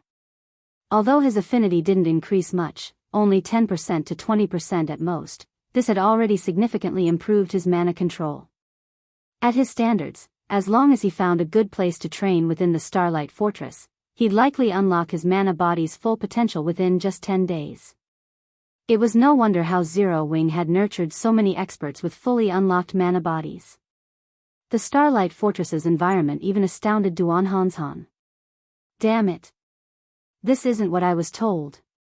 According to the Intelligence Department's report, the mana here should only help players with sharp perception of mana unlock their mana bodies, not ordinary Tier 3 experts. When Duan Hanshan glanced back at the players waiting to enter the fortress, he couldn't help the urge to pummel Azure's intelligence department. Duan Hanshan didn't realize that Azure's intelligence reports had been, for the most part, accurate regarding the fortress's environment when it had first opened, but as time had passed, and the Starlight Fortress's magic array had continued to absorb more of the three supreme elements' mana from its surroundings, the fortress's mana had steadily improved. Now, even Tier 3 experts who barely noticed mana could reap immense benefits from the Starlight Fortress's environment. As Azure's members fell into a heated discussion over the fortress's mana, a crimson-eyed, blonde woman in silver light armor and carrying a runic greatsword emerged from the fortress. The players in line fell silent the moment they noticed this woman. She was none other than Phythalia, the Starlight Fortress's manager. Phythalia had taken care of many Tier 3 experts and teams that had tried to cause trouble outside of the Starlight Fortress. Just 2 days ago, she had single-handedly annihilated a Superpower's 100-man, Tier 3 team. After her terrifying display of strength, some players, who had still considered causing trouble, abandoned the notion. Phythalia's inhuman strength was a direct result of unlocking her mana body's full potential, and now, not even ordinary domain realm experts could be her match. Greetings. You must from the Azure Chamber of Commerce. Guild leader Black Flame is currently preoccupied, so I will lead you to the Fortress Lord's mansion, Phythalia gently announced. How is this possible? Solitary Frost's eyes twitched when he saw Phythalia approach to welcome their group.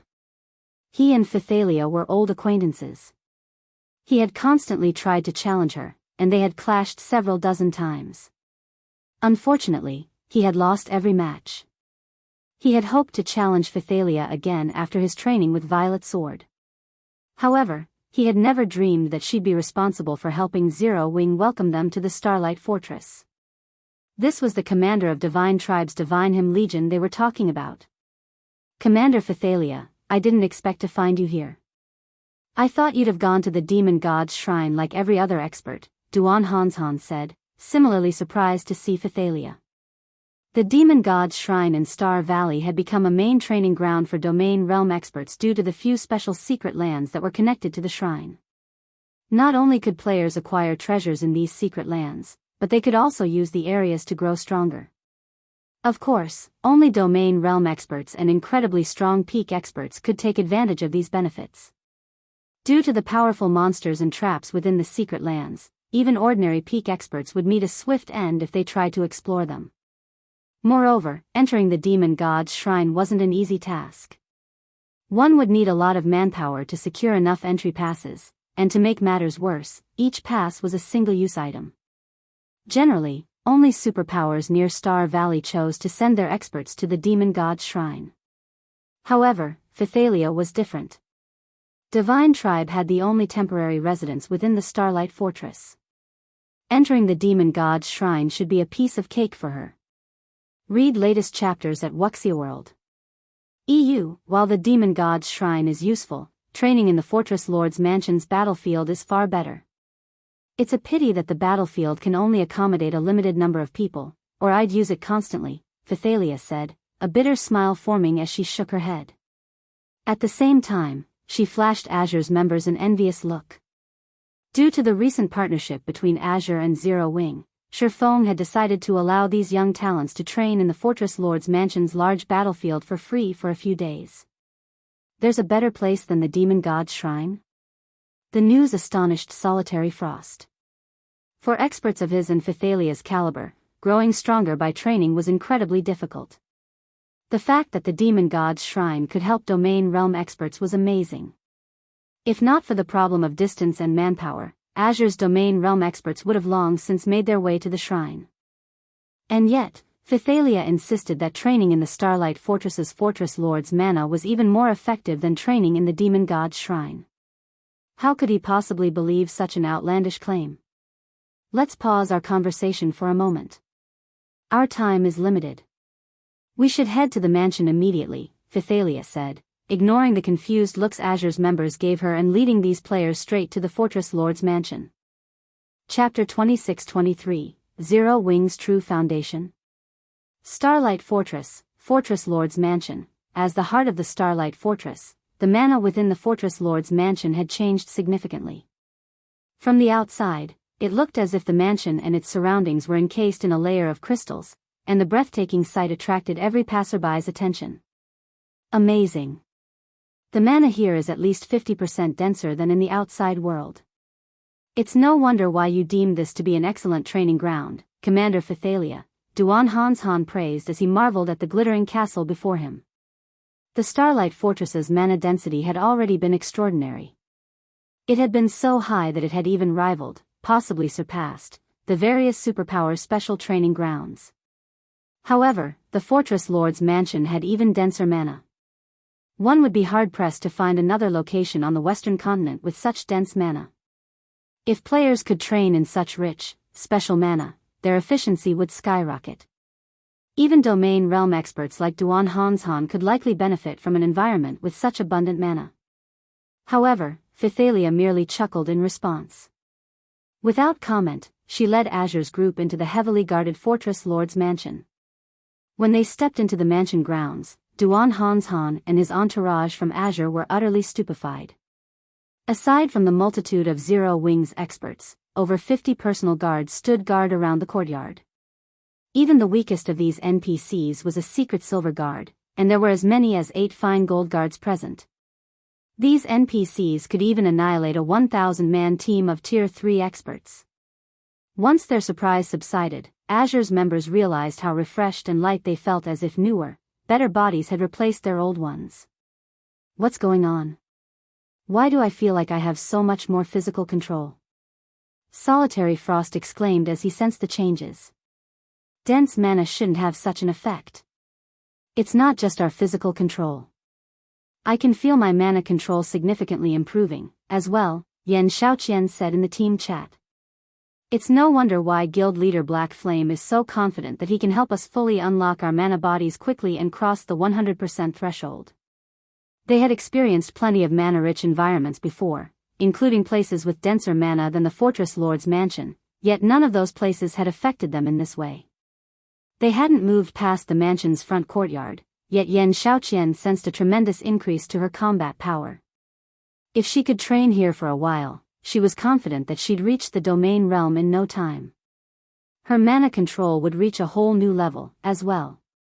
Sensing the changes, Duan Han turned to Phythalia and asked, Commander Phythalia, didn't our agreement with guild leader Black Flame only entail 3 training slots? Has there been some mistake? According to Azure's agreement with Feng, Azure would receive 40 entry slots into Violet Sword's ancient secret land. As a bonus, Zero Wing would also help 3 of Azure's members unlock their mana body's full potential and break past the 100% threshold. Aside from Sinful Flame, Solitary Frost, and Yan Xiaoqian, Azure's members had only come to the Starlight Fortress to prepare for the trip to the ancient secret land and undergo some simple training beforehand. However, Phythalia had led their entire team to this sacred training ground. There must have been some misunderstanding. There's no mistake. All of you will train here for the next few days. As for the 3 slots, those trainees will go somewhere else. Unfortunately, I don't qualify to go with them, Phythalia said, chuckling. The Fortress Lord's mansion was a one-of-a-kind training environment, so it wasn't unexpected that Duan Han would misunderstand. If possible, Divine Tribe would negotiate for a long-term alliance with Zero Wing to train in the Fortress Lord's mansion, but it had a limited number of combat rooms. To ensure its own members could continue their development, Zero Wing could only afford to lease a few of these rooms.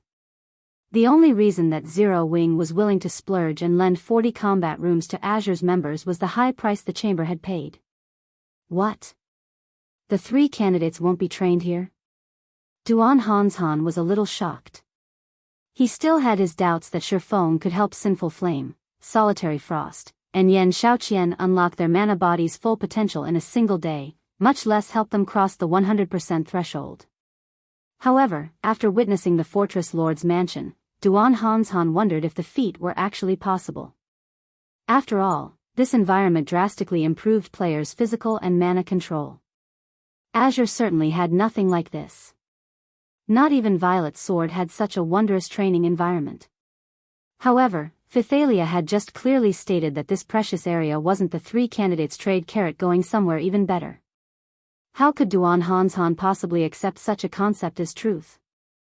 Even Solitary Frost and Yan Shaoqian wondered if the commander were playing some trick, using this as an opportunity to boost Zero Wing's reputation.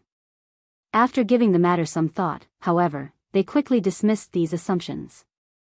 Phythalia had no reason to lie to them. Not only was she the commander of Divine Tribe's 2nd strongest trump card legion, but she was also a famous expert in the West. Why would she lie about such a trivial matter? You're finally here. Our guild leader has been waiting for you for quite some time. The 3 people selected for training, please follow me. Everyone else, please wait outside. While Azure's members were dazed, a man wearing Zero Wing's guild emblem approached from the castle. However, neither Duan Hanshan nor his team had noticed his presence. It felt as if this man didn't actually exist. Yan Tianqing? How is he so strong? Aren't his combat techniques basically a match for those 3 monsters? Duan Hanshan gave the man before him a suspicious look.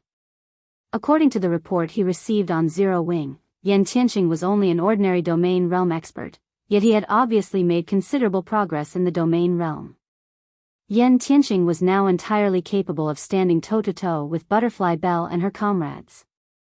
Uncle Hanshan, should we go? Yan Shaoqian asked. Go on. Make sure you listen to Elder Flame later, understand? Duan Hanshan said, nodding. He had only seen Zero Wing as a guild with no foundation, relying entirely on its guild leader for its success. In fact, most superpowers assumed Zero Wing's overall combat power was only on par with ordinary superpowers. However, when it came to other aspects, such as nurturing talented players, Zero Wing couldn't even compare. The guild would need a miracle to become an ordinary superpower in the future. However, Duan Hanshan realized how wrong he and the various superpowers had been after entering Starlight Fortress's Fortress Lord's mansion. Understood. Yan Shaoqian and Solitary Frost replied, standing at attention.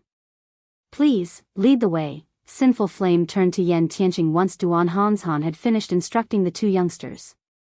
Read latest chapters at Wuxia World. EU, follow me, Yan Tianqing responded with a nod. Yan Tianqing then led Sinful Flame's 3 into the mansion's lobby and to the legacy room, which was located in the heart of the mansion. 2 level 122, tier 3, fine gold guards stood before the legacy room. Not even Sinful Flame would dare make a rash move before these 2 personal guards. When the doors parted, Sinful Flame and the 2 young experts noticed a man standing in the legacy room. He was manipulating the room's magic array, and all of the elemental mana within flowed around him. As the man continued his work, the mana around him grew astonishingly dense, eventually condensing into a white mist. Elemental control? Mana mist? How is this possible? Yan Shaoqian stared with wide eyes, shocked, at the man within the room. Chapter 26-24, Astonishing Legacy Room. The term elemental control was foreign to ordinary players and most expert players. Normally, players would only understand what elemental control was after they had reached tier 3 and started attempting to unlock their mana bodies. To achieve elemental control was to exert precision control over every type of mana. To accomplish that, one had to understand the properties of the different types of mana in existence. At the very least, one had to grasp the principles behind driving the 4 major elements. At this stage of the game, however, let alone gaining precision control over the various types of mana, the superpowers were still clueless about the operating principles of the 4 major elements. Hence, even domain realm magical class players were incapable of elemental control. Yet, to Yan Xiaoqian's surprise, the man standing inside the legacy room was controlling the ambient mana within the room as if it were a part of his own body and was even using it to strengthen the room's magic array. This was an ability all magical class players in God's domain sought. However, what truly surprised her was the identity of this man. Black Flame. After all, melee classes were inherently less attuned to mana than magical classes. In addition, melee players used mana much less frequently in battle than magical class players, so they should be less familiar with mana than magical class players. Yet, despite being a Tier 3 Sword King, Feng had actually achieved elemental control. "You're here," Feng said, and promptly accelerated the operation of the legacy room's magic array. He then continued, "The room's magic array is nearly fully operational. The three of you will be learning how to unlock your mana bodies here. In a while, each of you will have 5 minutes to experience what it feels like to have a fully unlocked mana body. What you need to do during this time is memorize the feeling of how the mana inside your body flows. Afterward, you will have to think of ways to replicate this feeling. Remember, each of you has only one opportunity. Experience a fully unlocked mana body for 5 minutes." Yan Xiaoqian was surprised at Feng's words. Although the experience lasted only 5 short minutes, if she knew what her fully unlocked mana body would feel like, she would have a much easier time unlocking it afterward. Moreover, she wouldn't have to worry about going astray and taking a long detour. She could simply head straight to her goal. So, this is the secret behind Zero Wing's strength? Solitary Frost similarly gazed at Feng in astonishment. Currently, the various superpowers of God's domain were already struggling to find a location that could help players improve their mana control. Zero Wing, however, could allow players to experience how it felt to have a fully unlocked mana body for 5 minutes. The guild was standing on a completely different playing field from the various superpowers. It's no wonder Zero Wing has so many experts with fully unlocked mana bodies. If the other superpowers were to find out about this, they'd most likely die of envy. Sinful Flame took a closer look at the legacy room upon hearing Feng's explanation. While players could fully unlock their mana bodies given enough time, the sooner a player did so, the sooner they could venture into locations that remained forbidden to ordinary Tier 3 players and obtain opportunities there. They would also have more time for other things. After all, exploring the mana body took up a lot of time and energy. Hence, shortening this exploratory period was also something the various superpowers were currently working on. After fully activating the legacy room's magic array, Feng turned his gaze to Sinful Flame and the others and asked, "Alright, who's first?" "I'll go first. Solitary Frost and Yan Xiaoqian will enter after me," Sinful Flame said. Both Solitary Frost and Yan Xiaoqian nodded in agreement, neither of them dissatisfied by Sinful Flame's decision, as they understood that the first person to experience the legacy room would benefit the least. After all, none of them knew what it felt like to possess a fully unlocked mana body, so they didn't know what they should do to maximize the benefits from the legacy room. By going in later, they would have Sinful Flame's opinions and suggestions for getting a better experience. "Very well. Elder Flame, please," Feng said as he walked out of the legacy room and gestured for Sinful Flame to enter. Once Sinful Flame entered the legacy room, its doors promptly shut. Silence then fell over the antechamber. Solitary Frost and Yan Xiaoqian could not help growing nervous and curious as they eyed the closed doors. Even now, they remained dubious of being able to fully unlock their mana bodies within a day. After all, the further one unlocked one's mana body, the more difficult additional progress became. This wasn't a feat that could be accomplished just by briefly experiencing having a fully unlocked mana body. Trial and error required a lot of time. Meanwhile, as Solitary Frost and Yan Xiaoqian were entertaining such thoughts, 5 minutes flew by. In the next moment, the doors to the legacy room slowly opened, and dense mana poured out the doorway. Both Solitary Frost and Yan Xiaoqian were stunned when they saw Sinful Flame walk out. They could tell that the dense mana coming from the room actually belonged to Sinful Flame. Moreover, the aura Sinful Flame radiated was suffocatingly strong. "Elder Flame, did you fully unlock your mana body?" Yan Xiaoqian exclaimed in disbelief. She knew that, previously, Sinful Flame had unlocked his mana body's potential to only a little over 80%, so reaching 100% should still take him quite some time. Now, just 5 minutes after entering the legacy room, he had already fully unlocked his mana body. How could she believe this? At this moment, let alone Yan Shaoqian, even Feng was surprised by this situation. Originally, he had intended to use the remaining 3 slots to the legacy room on Zero Wings experts that had good potential. However, in order to obtain Azure's trust and its Void Realm legacy, he had no choice but to give them to Azure. Even so, Azure's 3 candidates should still emerge from the legacy room a little way off from fully unlocking their mana bodies. After all, unlike Fire Dance and the others, Sinful Flames 3 did not get to experience the trial inside the legacy gate and gain a significant amount of knowledge relating to the mana body. Hence, Feng had been prepared to give them 3 of the ancient potions he had obtained from Poison City. Coupled with the effects of the Fortress Lord's Mansion's combat rooms, those should make it possible for Azure's 3 candidates to fully unlock their mana bodies within 1 day. Feng never thought that Sinful Flame's talent would be this high. Sinful Flame had actually succeeded in fully unlocking his mana body after just 1 trip into the legacy room. His talents were terrifying. During the brief moment Feng was in shock, Sinful Flame turned to look at Solitary Frost and Yan Shaoqian and advised, "Once you two are inside, don't use the methods you previously used to operate your mana body to experience your fully unlocked mana body. Instead, just focus on sensing how the mana inside your mana body flows. There are many mistakes in the methods we researched. If you insist on using your previous notions to experience your fully unlocked mana body, you'll have a difficult time gaining any improvements. Moreover, while inside, I sense that reaching 100% potential isn't the end for the mana body, but a new beginning. Even though I have fully unlocked my mana body now, I can feel that it is still inferior to the mana body I had inside the room. However, my talents are limited, so I only managed this much for now." Just like guild leader Black Flame said, "Give everything you have into memorizing the sensations you feel while inside the room and don't think of anything unnecessary. Only by doing so will you be able to gain a greater harvest. You might even cross the 100% threshold through this opportunity."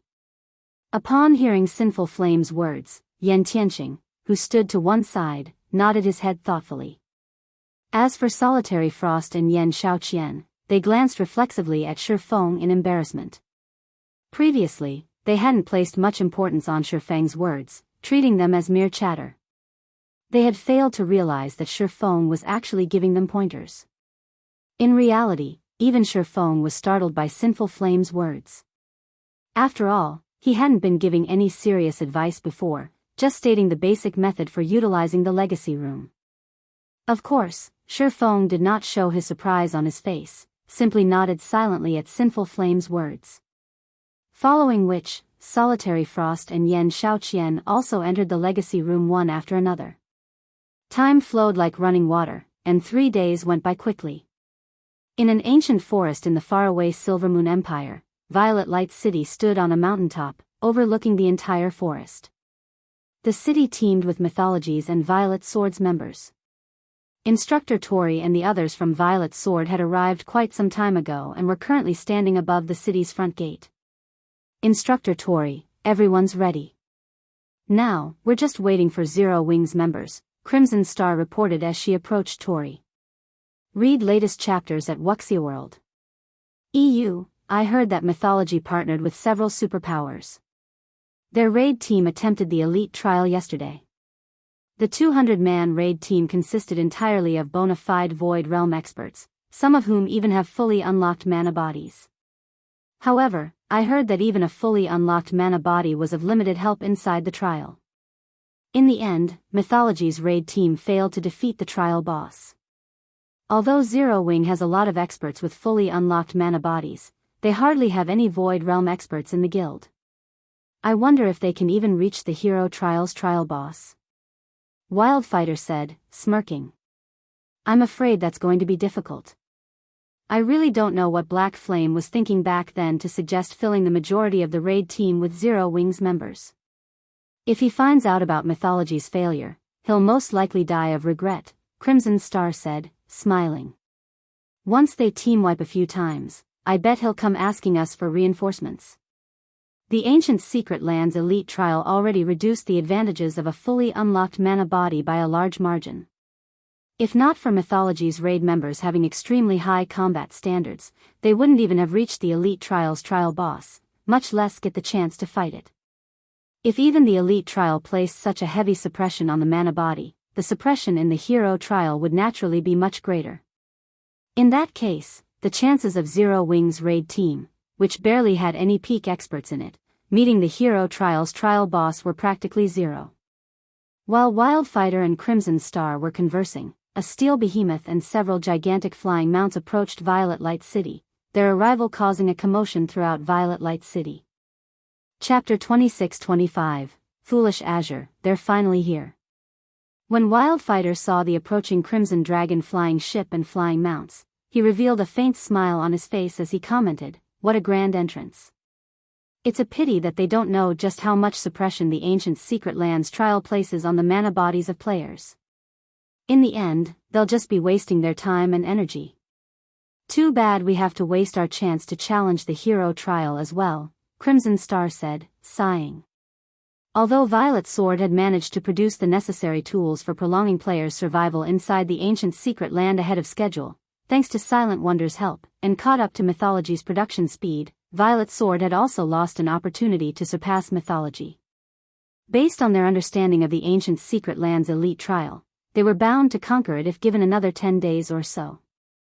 However, the privileges players would obtain from the elite trial were far inferior to those of the hero trial. This matter is no longer relevant. Although we will be losing our opportunity to challenge the hero trial, Mythology won't necessarily be able to clear it either. In the end, our guilds will end up even, Tori said calmly. Looking at the Crimson Dragon flying ship slowly descending from the sky, he continued, "Rather than us, Zero Wing will be the one in great trouble if it fails to conquer the hero trial." That's right. Zero Wing has most likely made the worst possible decision this time, Wildfighter said, nodding in agreement with Tori's words. Zero Wing had dispatched over 100 experts with fully unlocked mana bodies to challenge the Ancient Secret Land this time. While this would indeed increase Zero Wing's reputation, it would also attract plenty of hidden dangers to the guild. In the current God's domain, the competition between the various superpowers was intensifying. If a guild capable of threatening the livelihoods of the superpowers were to appear, the fate of this guild would go without saying. After today, quite a few superpowers would probably join hands to exterminate this rising threat. Of course, if Zero Wing overcame the hero trial, then it would have a much easier time dealing with those future problems. Conversely, failure would mean a nightmare for the guild.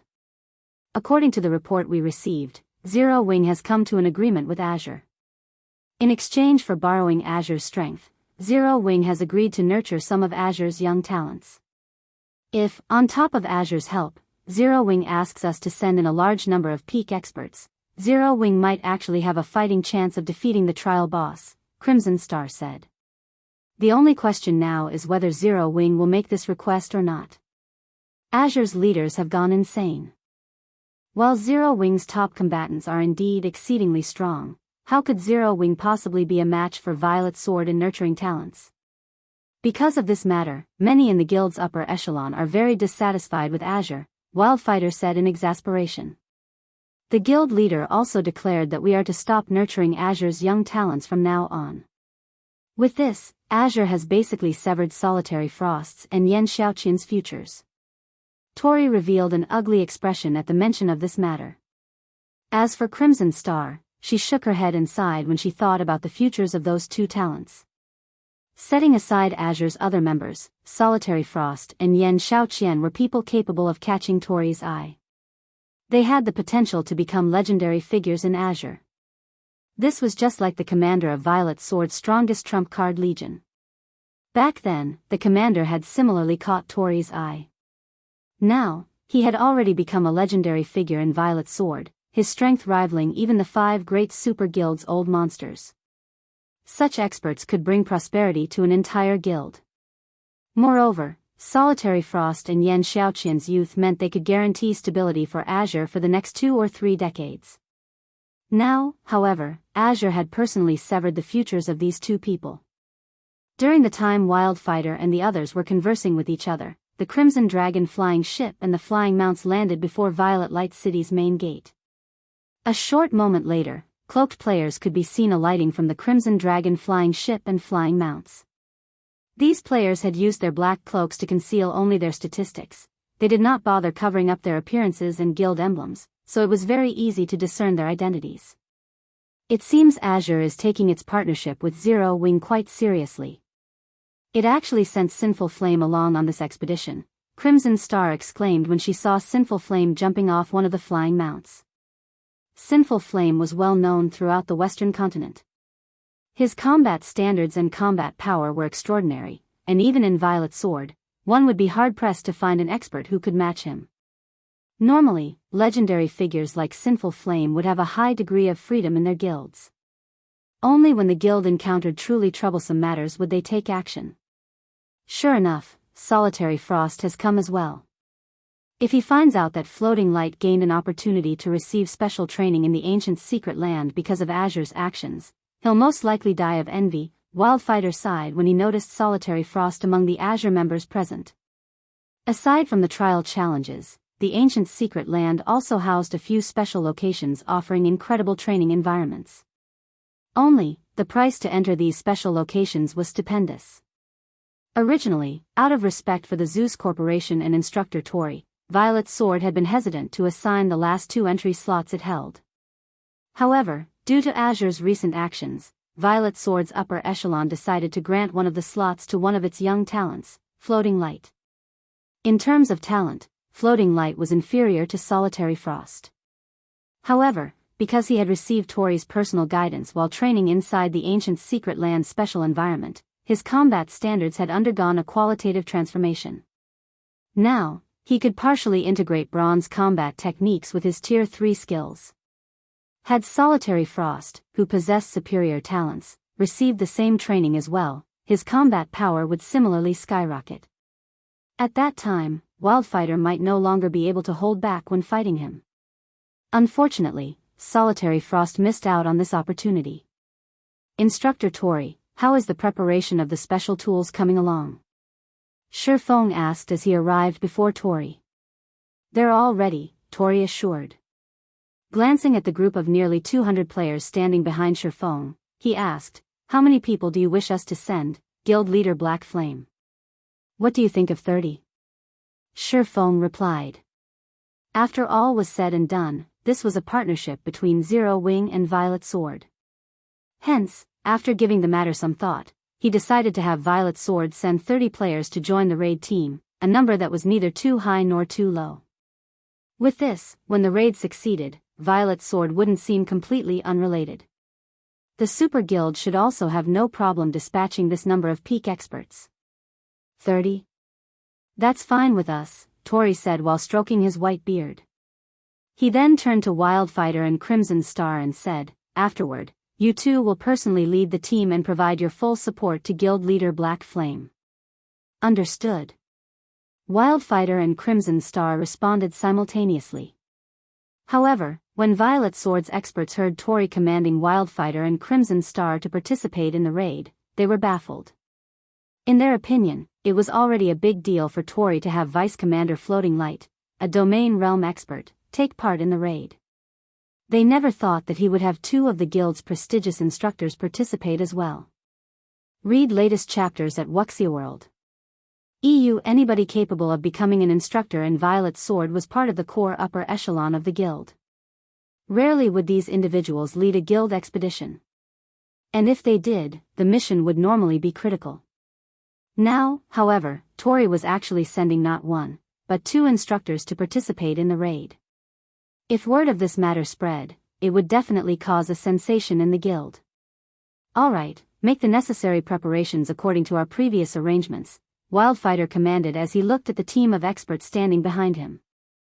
At Wildfighter's command, 28 of the peak and apex experts present promptly went into action. Guild Leader Black Flame, please follow me. We still need to walk quite a distance to reach the secret land's entrance, Crimson Star said calmly as she approached Feng. Once we arrive there, I believe all the necessary items should be ready. Alright, I'll be troubling you, then, Feng said, nodding. He then had everyone on his team follow Crimson Star into Violet Light City. Chapter 26-26, Ancient Mana. The sight of Crimson Star guiding Zero Wing's team through Violet Light City triggered discussions among the players residing in the city. Who are those people? Violet Sword's Crimson Star is actually guiding them. It's not just Crimson Star. I heard that Violet Sword's instructor Tori personally welcomed those people at the front gate just now. Amazing. Could those people be big shots of some super guild? Mythology's members grew curious when they saw Feng's group. Violet Sword's members, on the other hand, found this situation astonishing. Crimson Star was one of Violet Sword's Grand Elders. Even when the guild leader of an ordinary superpower visited Violet Sword, she would appear only to give a brief greeting, at most. She definitely wouldn't take the initiative to guide them. Meanwhile, standing on the walls protecting the ancient castle in the heart of Violet Light City, a team of 30-plus players was quietly observing Feng's group. Every member of this team was a Tier 3 expert at level 113 or above. Zero Wing's members are finally here, an assassin youth with 2 short swords said coldly as he eyed Feng with killing intent. Sandstorm, you'd better not do anything rash. They are currently Violet Sword's guests, a tall woman carrying a war hammer and a sturdy shield, standing beside the youth, warned. Relax. I know that much, Sandstorm assured as he concealed his killing intent. However, our agreement with Violet Sword is limited to the city. Once they enter the secret land, they'll be fair game. At that time, we'll get our revenge for the humiliation we suffered at the Starlight Fortress. I'm going to teach Zero Wing how foolish it is to offend our vice commander. That's for sure, the tall woman said, nodding. Although the vice commander's orders were to investigate first what Zero Wing and Violet Sword are up to inside the secret land before taking action against them, I'm sure she won't say anything about it if we just take care of Zero Wing as soon as they enter the secret land. After all, the demon god has clearly specified that if we manage to kill Black Flame even once, we'll receive a large number of contribution points and be able to train in the battlefields inside the demon god's shrine. If we bring him to the demon god, we can even receive the demon god's legacy directly. Previously, Black Flame only managed to win against us because of his fully unlocked mana body. However, he won't be as lucky this time, Sandstorm said, a smirk appearing on his face. This time, he'll learn what true despair feels like. The demon god's shrine was an extraordinary training ground, which was something every superpower on the Western continent knew. However, most superpowers were still unaware that the demon god's shrine contained some legacies related to unlocking the mana body, which one could obtain only by completing one of the 10 great quests offered in the shrine. Mythology was one of the few superpowers that had managed to complete one of the 10 great quests and obtain a mana body legacy. As a result, Sandstorm and a few other members in Mythology had already fully unlocked their mana bodies. With the support of the Super Guild's Special Advanced Battle Array, their combat power had now reached a completely different level. Just their team of 30-plus players were more than capable of defeating the entirety of Netherworld Empire's Hell Legion. During the time Sandstorm and the other members of Mythology were discussing how to attack Zero Wing's group, Feng and the others had arrived before the ancient Secret Land's entrance, which was inside the central castle. The entrance to the secret land was a spatial tear leading to the otherworld where the ancient city stood. Normally, spatial tears were incredibly unstable. However, a magic array had been laid to stabilize the spatial tear, so instability was not a problem. Unfortunately, due to the ravages of time, the magic array was no longer as powerful as it was before. Now, it could grant the teleportation mark, which held the spatial coordinates of the ancient secret land, to only a maximum of 400 players that entered the spatial tear. These teleportation marks would be replenished only after the players that held these marks had left the secret land. So, this is an ancient secret land? When Feng arrived before the spatial tear and sensed the mana flowing from it, he was astonished. In the past, he had only heard and seen pictures of Violet Sword's ancient secret land. He had never experienced it. Now, just brushing against the excess mana flowing from the ancient secret land filled him with energy. If even the effects of the excess mana were already so potent, Feng found it difficult to imagine how standing inside the ancient secret land itself would feel like.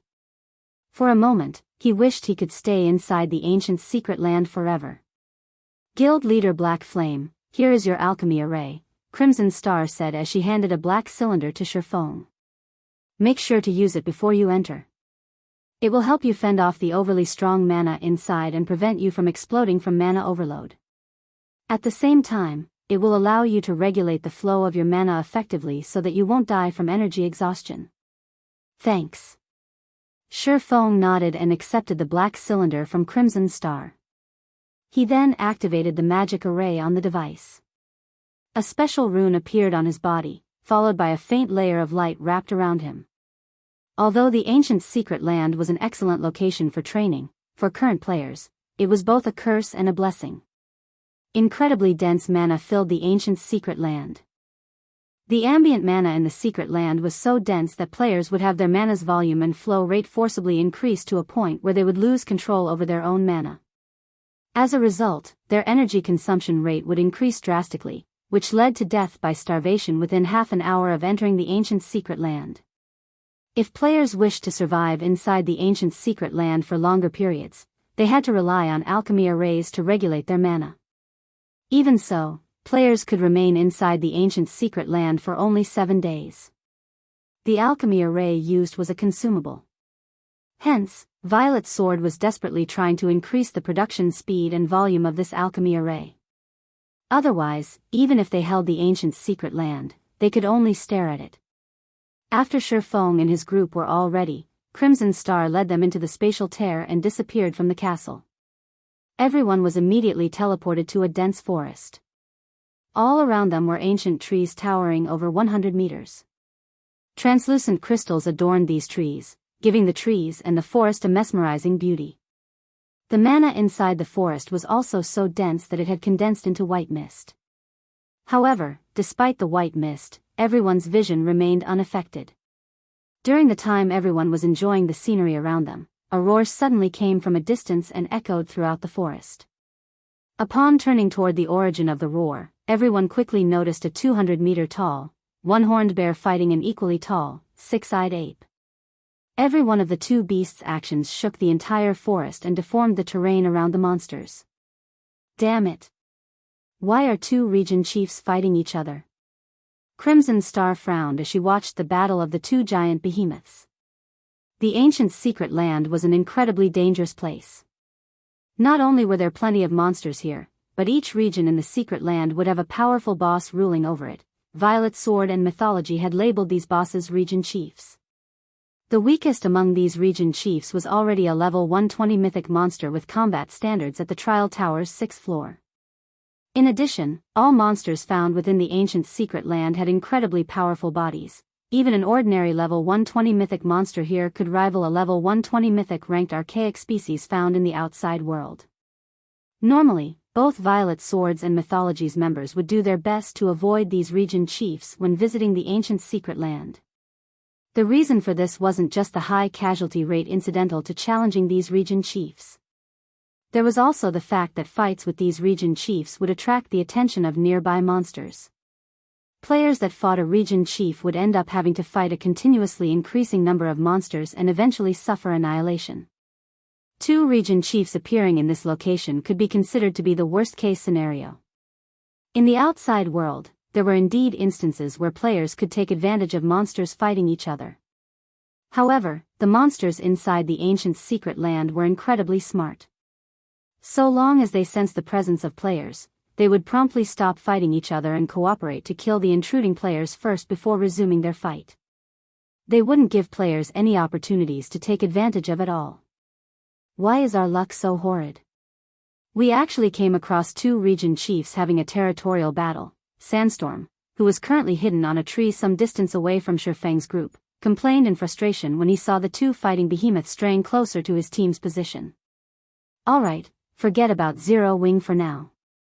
We need to leave this place quickly. We'll be doomed if those two region chiefs discover us, the tall, female guardian knight standing beside Sandstorm said. I know. Sandstorm said, gritting his teeth as he shot a glare at the distant Feng. As Sandstorm's group was preparing to leave the area, Crimson Star also had everyone on the team prepare for a hasty retreat. Guild leader Black Flame, we need to leave this area fast. We'll be in trouble if we stay here any longer, Crimson Star said hurriedly as she looked at Feng, who was still quietly observing the two battling region chiefs. Shouldn't that way be the shortest path to the ancient city? Feng asked as he pointed toward the two behemoths. If we circle around them, wouldn't we need to waste half a day? That is, indeed, the shortest path to the ancient city, but if we get caught by those two region chiefs, instead of wasting half a day, all of us will end up dying here. Crimson Star snapped in exasperation when she heard that Feng was actually still planning to take this route to the ancient city. However, she also understood Feng's thoughts. They could stay inside the ancient secret land for only 7 days. If they wasted half a day on a detour, they would be under much greater pressure when raiding the hero trial. After all, with how many monsters there were inside the trial, they would need 5 or 6 days just to reach the trial boss. Read latest chapters at Wuxia World. Moreover, the two region chiefs were mythic bosses. In the outside world, coming across two mythic bosses would be akin to hitting the jackpot. However, they were currently inside the ancient secret land, facing monsters far stronger than those in the outside world. Challenging two mythic bosses simultaneously would simply be suicide. Otherwise, Violet Sword wouldn't have to be so careful when exploring the ancient secret land. Guild leader Black Flame, let's leave. If we don't go now, we'll enter the perception range of those two region chiefs, Wildfighter advised urgently. Our main goal is to clear the trial. We don't need to fight those two region chiefs. I guess you're right. We don't need to fight those two, Feng said, nodding. He then turned to look at Crimson Star and Wildfighter and added, I'll lure them away. Use this opportunity to sneak past them. After saying so, Feng dashed straight for the two behemoths. Chapter 26-27, Feng soared upon seeing Feng charging toward the two distant behemoths. Crimson Star and Wildfighter turned pale. He's insane. Crimson Star cursed when she saw that Feng had already gotten over 100 yards away. Immediately, she turned to the rest of the team and ordered, everyone, retreat together with floating light. Do not stop for anything. Retreat to Violet Light City. Wildfighter, hold the rear with me. Got it. Wildfighter responded and unsheathed his weapon, a solemn expression appearing on his face. In this situation, Violet Sword's members could not help growing nervous. As for Sandstorm and the other members of Mythology spectating from a distance, their eyes nearly fell out of their sockets when they saw Feng's actions. That crazy Black Flame. He's actually charging to the two region chiefs. Sandstorm cursed. Then, he commanded hastily, hurry. Retreat quickly. As soon as Sandstorm finished speaking, Mythology's members, who had been preparing to retreat from the area already, picked up their pace with serious expressions. Black Flame truly is insane. He's actually planning to drag everyone down with him. Did Violet Sword's people not warn him about the region chiefs here? The tall, female guardian knight grumbled, similarly cursing at Feng as she jumped down from the tree she had been standing on. The region chiefs of the ancient secret land were considerably stronger than mythic monsters found in the outside world. In terms of strength and speed, they were at least 30% better. Trying to take on just one of these region chiefs with a 200-man, Tier 3 team was already an incredibly difficult task, incurring plenty of casualties. When coupled with the endless stream of other monsters that would continuously join in on the battle, any team that tried to challenge a region chief was doomed. However, what made the ancient secret lands region chiefs truly difficult to deal with wasn't their physical prowess but their massive perception range. When these region chiefs fought players, they could manipulate all the mana within a 5,000-yard radius, relying on this mana to detect all movements within range. One could say that, so long as there were players within a region chief's passive perception range of 500 yards or players fighting a region chief, then all players within a 5,000-yard radius of the region chief would become its targets. If players failed to kill the aggravated region chief, then they wouldn't be able to shake off its pursuit. This was also the reason why Mythology and Violet Sword had labeled the mythic bosses in the ancient Secret Land region chiefs. Normally, teams that accidentally came across a region chief were still fine. The majority of the team's members had a chance to escape with their lives. However, only annihilation awaited teams that came across 2 region chiefs simultaneously. Even before the female Guardian Knight finished speaking, Mythology's members had already turned tail and run. However, after everyone had taken just a few strides, the mana around them suddenly stirred. At the same time, they felt as if a pair of eyes were looking down on them. Obviously, the 2 region chiefs had already locked onto their life auras. Damn it! Everyone, split up and retreat. Every survivor counts. Sandstorm yelled. When he looked at Feng's distant figure, he felt himself going crazy. For a moment, he even suspected that Feng had deliberately provoked the 2 region chiefs. Meanwhile, when Crimson Star and the others saw the 2 region chiefs suddenly stop fighting and rapidly head in their direction, their complexions darkened. If they could not put a 5,000-yard distance between themselves and the 2 bosses, they had no hope of escaping the battle at all. A 5,000-yard distance. Even Tier 3 experts like themselves would still take quite some time to cover 5,000 yards. To make matters worse, tools were ineffective inside the ancient Secret Land, so they couldn't teleport away or accelerate their retreat from the battlefield. Crazy bastard. He's going to get us all killed. Floating Light, who was already retreating, cursed when he felt the 2 region chiefs locking on to his life aura. Although players wouldn't lose an entire level from dying inside the ancient Secret Land, the amount of EXP lost was still not a trivial matter. After all, at their level, just leveling up once took a lot of time. Hence, even a small percentage of their EXP equaled 1 or 2 days' worth of hard work. As Floating Light was leading the retreat of Violet Sword's members, he suddenly noticed something. Zero Wings and Azure's members were actually still standing in their original positions. It was as if they had not heard Crimson Star's orders at all. What are they doing? Are they planning to die with Black Flame? Floating Light was baffled as he looked at Solitary Frost and Yan Shaoqian. Setting the others aside, it was incredibly strange for Solitary Frost and Yan Shaoqian to defy Crimson Star. After all, the 2 of them were geniuses that had trained under Crimson Star during their sojourn at Violet Sword. The 2 of them knew very clearly how powerful and capable Crimson Star was. Crimson Star's calling for a retreat showed just how dangerous their current situation was, yet Solitary Frost and Yan Shaoqian had actually disobeyed her command and remained where they were. Moreover, they wore indescribably calm expressions, their reactions making it seem as if nothing was happening. Vice Commander, let's quickly retreat. This is Zero Wing and Azure's matter. Instructor Crimson Star and Instructor Wildfighter won't be able to hold off those 2 region chiefs for very long, a retreating Tier 3 assassin urged hurriedly when he noticed Floating Light pause. I guess you're right, Floating Light said, nodding before resuming his retreat. At the same time, he could not help glancing at Solitary Frost and Yan Shaoqian with pity. Originally, with Solitary Frost's and Yan Shaoqian's talents, they should have been able to shine brightly in God's domain. However, their futures were now ruined because they belonged to a guild like the Azure Chamber of Commerce and followed an unreliable team leader like Feng. However, Floating Light had just taken a few steps forward when the deafening roar of a bear came from behind him and echoed throughout the forest, causing it to tremble. Immediately afterward, a beam of mana shot past the area beside Floating Light's group, leaving behind a massive trench on the ground it passed through. Seen from afar, the ground looked like pudding that a spoon had scraped. The fight started. Floating Light's complexion further darkened as he took in the massive trench a short distance away. This was the power of the ancient Secret Land's mythic monsters. Any random attack of theirs could transform the terrain around them. Let alone one person, even a 100-man, Tier 3 expert team would be cannon fodder in front of these region chiefs. If one really wished to take on a region chief, they would need a 200-man team of Tier 3 peak experts at the very minimum.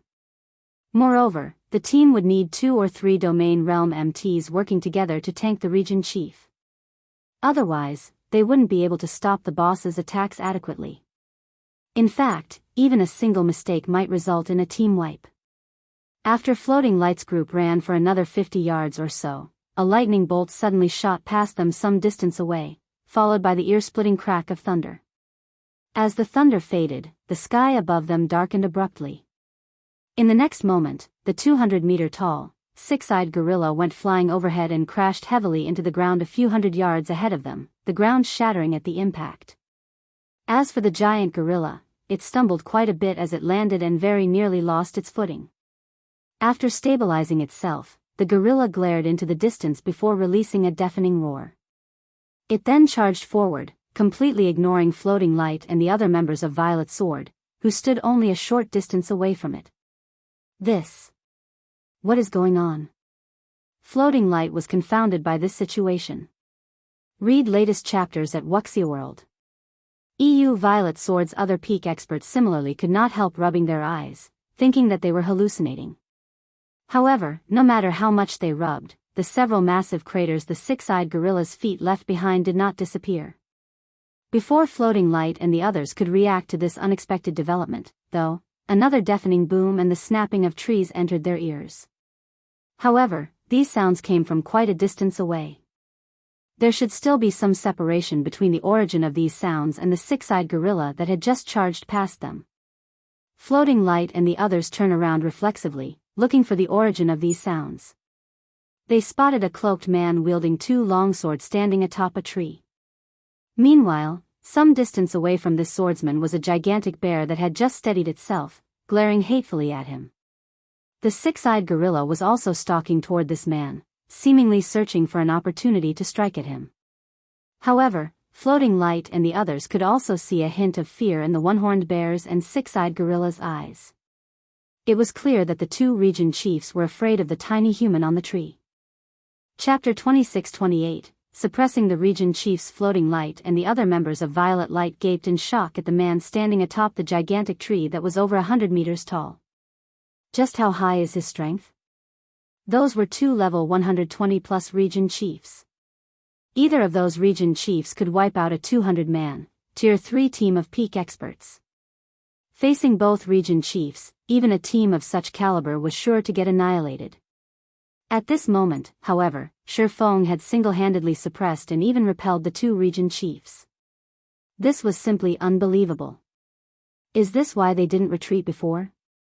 When Floating Light looked at the two region chiefs warily eyeing Feng and thought back to the fact that Solitary Frost and Yan Shaoqian had not moved even after Crimson Star gave the command to retreat, realization immediately dawned upon him. With such a monstrous team leader, there was indeed no need to retreat. At this moment, Floating Light and the other retreating members of Violet Sword weren't the only ones shocked by this situation. Crimson Star and Wildfighter, who were planning to hold the rear, as well as the frantically retreating members of Mythology, nearly had their eyes fall out of their sockets when this incredible scene played out before them. What did he do during this period? How did he raise his strength attribute to such an extent? Sandstorm's heart roiled with shock as he stared at Feng. During the fight at the Starlight Fortress, the strength Feng displayed was just close to reaching the Tier 4 standard. Moreover, he had relied on his fully unlocked mana body to do so. However, just how long had passed since that fight? In Sandstorm's opinion, even if Feng were incredibly lucky and obtained one or two pieces of epic equipment or gained some special encounters, he would be fortunate to match the strength of Tier 4 mythic monsters of the same level. At this moment, however, Feng's strength had actually grown to a level where he could overwhelm even the region chiefs of the ancient secret land. However, before anyone could snap out of their stupor, the two region chiefs took action once more. Firstly, the one-horned bear let loose an angry roar before slamming its front paws into the ground and shattering it.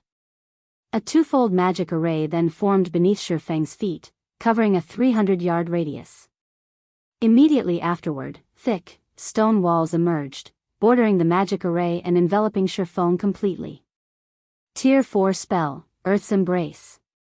As the one-horned bear was taking action, the six-eyed gorilla leaped into the sky above Feng. The gorilla then summoned a crimson magic array with a 400-yard radius above the swordsman. Tier 4 spell, Fire Dragon's Descent. In the next moment, a fire dragon larger than the six-eyed gorilla and made entirely out of flames emerged from the magic array. It spread its wings as it descended toward Feng. Those two region chiefs actually know how to coordinate their spells. Crap. That's cheating. Shouldn't mythic bosses be upright and use spells in turns? Everyone was stunned when they saw the two region chiefs' coordinated assault. Coordinating skills and spells was an extremely common thing for players. However, this was the first time they had seen monsters, particularly Tier 4 bosses, do so. Hence, everyone could not help despairing at the sight. For Tier 3 players like themselves, just one Tier 4 spell was already plenty difficult to deal with. If not handled appropriately, the result would very likely be an instant team wipe. If they had to go up against two coordinated Tier 4 spells, even Tier 3 MTs with their life-saving skills activated would be killed instantly, unless they had invulnerability skills or spells. It's really over this time. Crimson Star shook her head and sighed when she saw the two coordinated Tier 4 spells.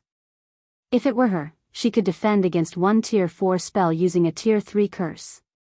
However, even she would be powerless against two Tier 4 AoE spells.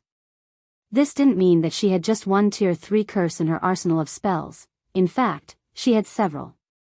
Currently, however, it was simply impossible for her, and most likely all magical class players in God's domain, to double cast two Tier 3 curses. Ha ha ha. So what if you have amazing strength? Let's see how you deal with this. Sandstorm burst out in laughter when he saw the two region chiefs' coordinated assault on Feng. The swordsman's strength had indeed exceeded his expectations. In fact, he felt powerless when he witnessed Feng's fearsome display, and it was definitely impossible for them to exact revenge on him this time. However, being able to see the two region chiefs killing Feng now wasn't a bad outcome either. After all, he knew that, because of the demon god's curse, the swordsman would suffer triple the death penalty every time he died. Although they were currently inside the ancient secret land where the death penalty was not as stringent as that in the outside world, a triple death penalty would still deal Feng a heavy blow. However, while everyone was looking at the gigantic fire dragon descending toward Feng, the swordsman surprisingly maintained his composure. Moreover, aside from Feng, the spectating members of Zero Wing and Azure also remained indescribably calm in this situation. Finally, a chance. Solitary Frost muttered as he watched Feng closely, his eyes glittering with joy and excitement. At this moment, aside from Solitary Frost, everyone else from the Azure Chamber of Commerce also had excited expressions. What's wrong with them? Floating Light was perplexed as he looked at Solitary Frost and the others. Feng was about to die here, yet Solitary Frost and the others were actually feeling excited about it? Come. While Floating Light was fraught with confusion, Feng made his move. In the next moment, Feng sheathed Killing Ray and held the abyssal blade with both hands. He then jumped up from the treetop, propelling himself straight toward the descending fire dragon. He's going to resist the attack head-on?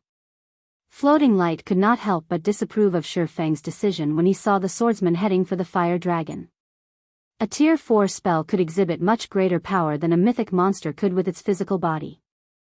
This was especially true in the ancient secret lands environment. Due to the abundant mana here, skills and spells would exhibit much greater power than they normally could in the outside world. A Tier 4 spell cast by a mythic monster could instantly kill a Tier 3 metric tons who had a life-saving skill activated. Just as Feng was about to collide with the fire dragon, he suddenly raised the abyssal blade overhead and swung it at the fire dragon. Shatter! The phantom of a gigantic greatsword suddenly appeared in the sky, creating a pitch-black wall there as it slashed toward the descending fire dragon. First Sword, Light Shadow. Read latest chapters at Wuxia EU. In the next moment, the pitch-black wall not only bisected the fire dragon but also continued extending toward the six-eyed gorilla hovering over 100 yards above the fire dragon. Upon seeing the approach of the pitch-black wall, the six-eyed gorilla panicked and instinctively tried to flee the area. However, the pitch-black wall extended far too rapidly. Even though the six-eyed gorilla flew as fast as it could, it still failed to outmaneuver the pitch-black wall and ended up getting one of its arms cut off. The six-eyed gorilla let loose an agonized shriek that echoed throughout the forest at the grievous injury. Shortly afterward, an arm the size of a mountain fell into the forest below. A massive crater formed around the arm from the force of the impact. As for the six-eyed gorilla, it plummeted to the ground and tumbled helplessly for some distance. Due to the loss of its arm, the gorilla's combat power also decreased significantly. Chapter 26-29, Ancient Secret Land's Power. How is this possible? That's a mythic monster we're talking about. How could a Tier 3 player like him break through its defensive threshold? Crimson Star and Wildfighter could not believe their eyes as they watched the tumbling six-eyed gorilla. Not only had Feng shattered a Tier 4 spell with a single move, but he had even used the same move to injure the six-eyed gorilla severely. On paper, the gorilla had only lost around 500,000 HP from the attack, which was nothing compared to its 2 billion HP, but in reality, his attack had caused far more damage than that. There were two general types of attacks in God's domain. The first type reduced the HP of the target, while the other weakened the target's defenses. In the case of the former, if the target's HP fell to 0, then they would die. In the case of the latter, if the target had its defenses destroyed, then its physical body would suffer damage, which would, in turn, reduce the target's combat power, as well as the difficulty of killing said target. Only, it was incredibly difficult for players to execute attacks capable of destroying a monster's defenses, particularly those of high-ranking monsters, as the stronger a monster was, the higher its defensive threshold would be. Normally, players couldn't destroy the defenses of a monster of the same tier, much less those of a higher tier. The best players could do against higher-tiered monsters was cause minor injuries and continuously stack these minor injuries to reduce the monster's combat power. Against the six-eyed gorilla, only an attack carrying power at the peak Tier 4 standard had a chance of overwhelming its defensive threshold. However, despite being a Tier 3 player, Feng had actually managed this feat without resorting to external tools. This was inconceivable. Meanwhile, when Sandstorm and the other members of Mythology saw this scene, they, too, gaped in shock. Can he still be considered a player? There were no words to describe the shock Sandstorm felt as he gazed at Feng right now. In the eyes of ordinary players, having the ability to surpass a monster's defensive threshold only meant that they could reduce the combat power of the target monster. However, for peak experts and apex experts, who frequently fought high-tiered monsters, having such an ability held an entirely different meaning. For peak experts and apex experts, having such an ability meant that they could solo kill monsters. The monsters in God's domain were born with high HP and defense, particularly HP. Even if players could inflict over 1 million damage with their attacks, this amount of damage was nothing for high-tiered monsters like mythic monsters. Such damage wouldn't overcome the monster's battle recovery. An army of players was necessary to kill high-tiered monsters. Hence, in God's domain, it was common knowledge that even if a player's raw power surpassed that of high-tiered monsters, solo killing these monsters would still be impossible, especially Grand Lords or higher-ranked monsters. This held true even for current Tier 3 players. However, there was one method that players could use to defeat such high-tiered monsters: executing attacks surpassing the target monster's defensive threshold. Attacks that surpassed a monster's defensive threshold could inflict severe injuries on the monster's physical body. Moreover, after injuring a monster up to a certain point, aside from reducing the monster's combat power, players could also force monsters into a weakened state, which would drastically reduce their defense and maximum HP. If players managed to corner a monster to the point where it entered a heavily weakened state, they could even impose the HP loss debuff on the target monster and thoroughly nullify the monster's battle recovery. If a monster lost its battle recovery, which was also its strongest ability, solo killing it would no longer be impossible. With sufficient stamina and concentration, players could slowly but surely grind the monster to death.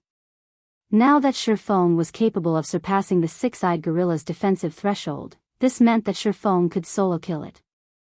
Meanwhile, a player having the ability to solo kill a Tier 4 mythic monster was simply unheard of in God's domain. At this moment, however, let alone the spectating players, even Feng himself found this situation astonishing. Why did Light Shadow's destructive power increase by so much? Feng was confused as he looked at the six-eyed gorilla's severed arm. Judging by the damage to its HP, my attack's raw power should still be far from the peak Tier 4 standard. Light Shadow should be just slightly stronger than a Tier 4 spell, yet the actual destruction it caused is no different from that of a peak Tier 4 attack. Could this be due to the ancient Secret Lands environment? Meanwhile, as Feng was analyzing the situation, the one-horned bear rushed toward him. The bear's gigantic frame made it seem as if a small mountain was charging at him. In fact, there was even the vague image of a mountain overlapping with the one-horned bear's figure. Tier 4 skill, Crumbling Mountain. The AoE of the one-horned bear's attack covered a 50-yard radius. Feng responded by raising the abyssal blade above his head once more. Light Shadow. When using Light Shadow this time, however, Feng placed the majority of his focus on perceiving the mana around himself. He wanted to see just what was enabling his mana technique to exhibit such immense power. When Feng started swinging the abyssal blade, another pitch-black wall formed on the battlefield, shattered the Phantom Mountain, and subsequently landed on the one-horned bear's left shoulder. Roar! When the pitch-black wall cut into the one-horned bear's shoulder, the bear let loose an agonized howl. Its HP also instantly fell by more than 620,000. Although Feng's attack this time did not sever the one-horned bear's left arm, it prevented the bear from freely moving its injured arm. Now, the bear could rely on only its 2 legs and 1 arm to stabilize itself. After suffering this grievous injury, the one-horned bear continuously growled at Feng angrily. However, fear was also clear in the bear's eyes. Upon seeing this scene, Floating Light and those of Violet Sword who were retreating were dumbfounded once more. How is this possible? That move just now wasn't a skill? Floating Light felt as if his worldview had been refreshed when he saw the one-horned bear daunted by Feng. In Floating Light's opinion, the attack Feng used to injure the six-eyed gorilla heavily should be a special skill. Otherwise, there was no way the attack could be so powerful. However, only 2 or 3 seconds after Feng retaliated against the six-eyed gorilla, the swordsman was using the same move against the one-horned bear. There was no way such a powerful skill could have such a brief cooldown. The only explanation for this situation was that Feng wasn't using a skill or spell, but a special technique instead. By simply relying on a special technique, Feng was actually capable of heavily injuring mythic monsters. Moreover, these mythic monsters were even the ancient Secret Lands region chiefs. Nobody would believe Floating Light if he told this tale to others. After repelling the one-horned bear, Feng himself was stunned as well. So, this is the reason why the ancient Secret Land can help players reach Tier 4? Feng thought as he looked at the closing spatial tear before him. In God's domain, the greatest difference separating Tier 3 and Tier 4 players wasn't the difference in physique, but the degree of control they had over mana and their application of it.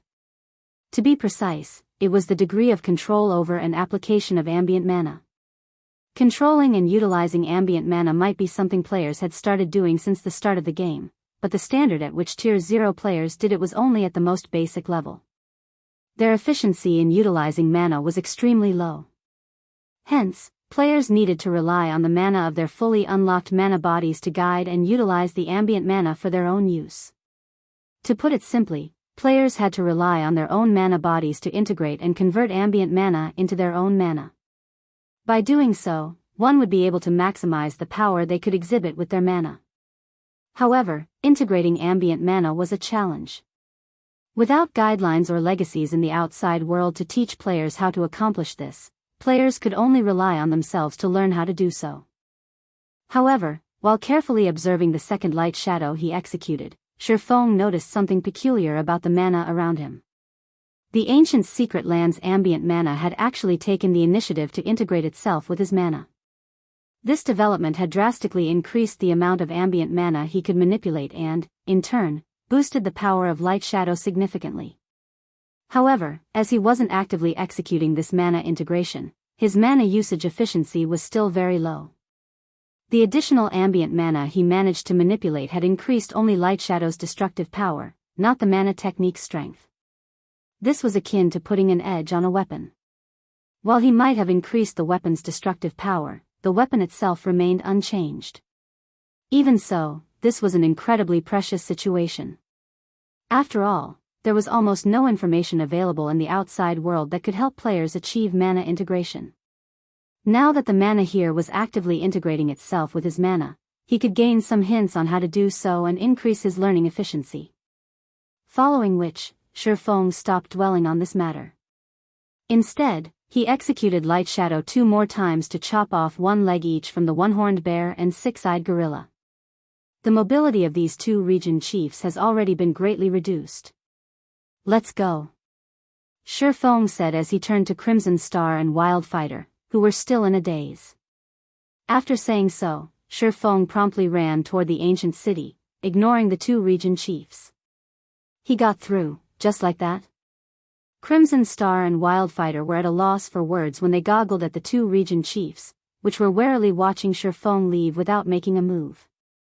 They were currently inside the extremely dangerous ancient secret land, and their opponents were even two region chiefs, and yet. Read latest chapters at Wuxia EU. However, Crimson Star and Wildfighter did not linger over this topic for long. They quickly instructed everyone else on the team to ignore the two region chiefs and follow Feng. Now that the two region chiefs had each lost a leg, their mobility was greatly impeded compared to before.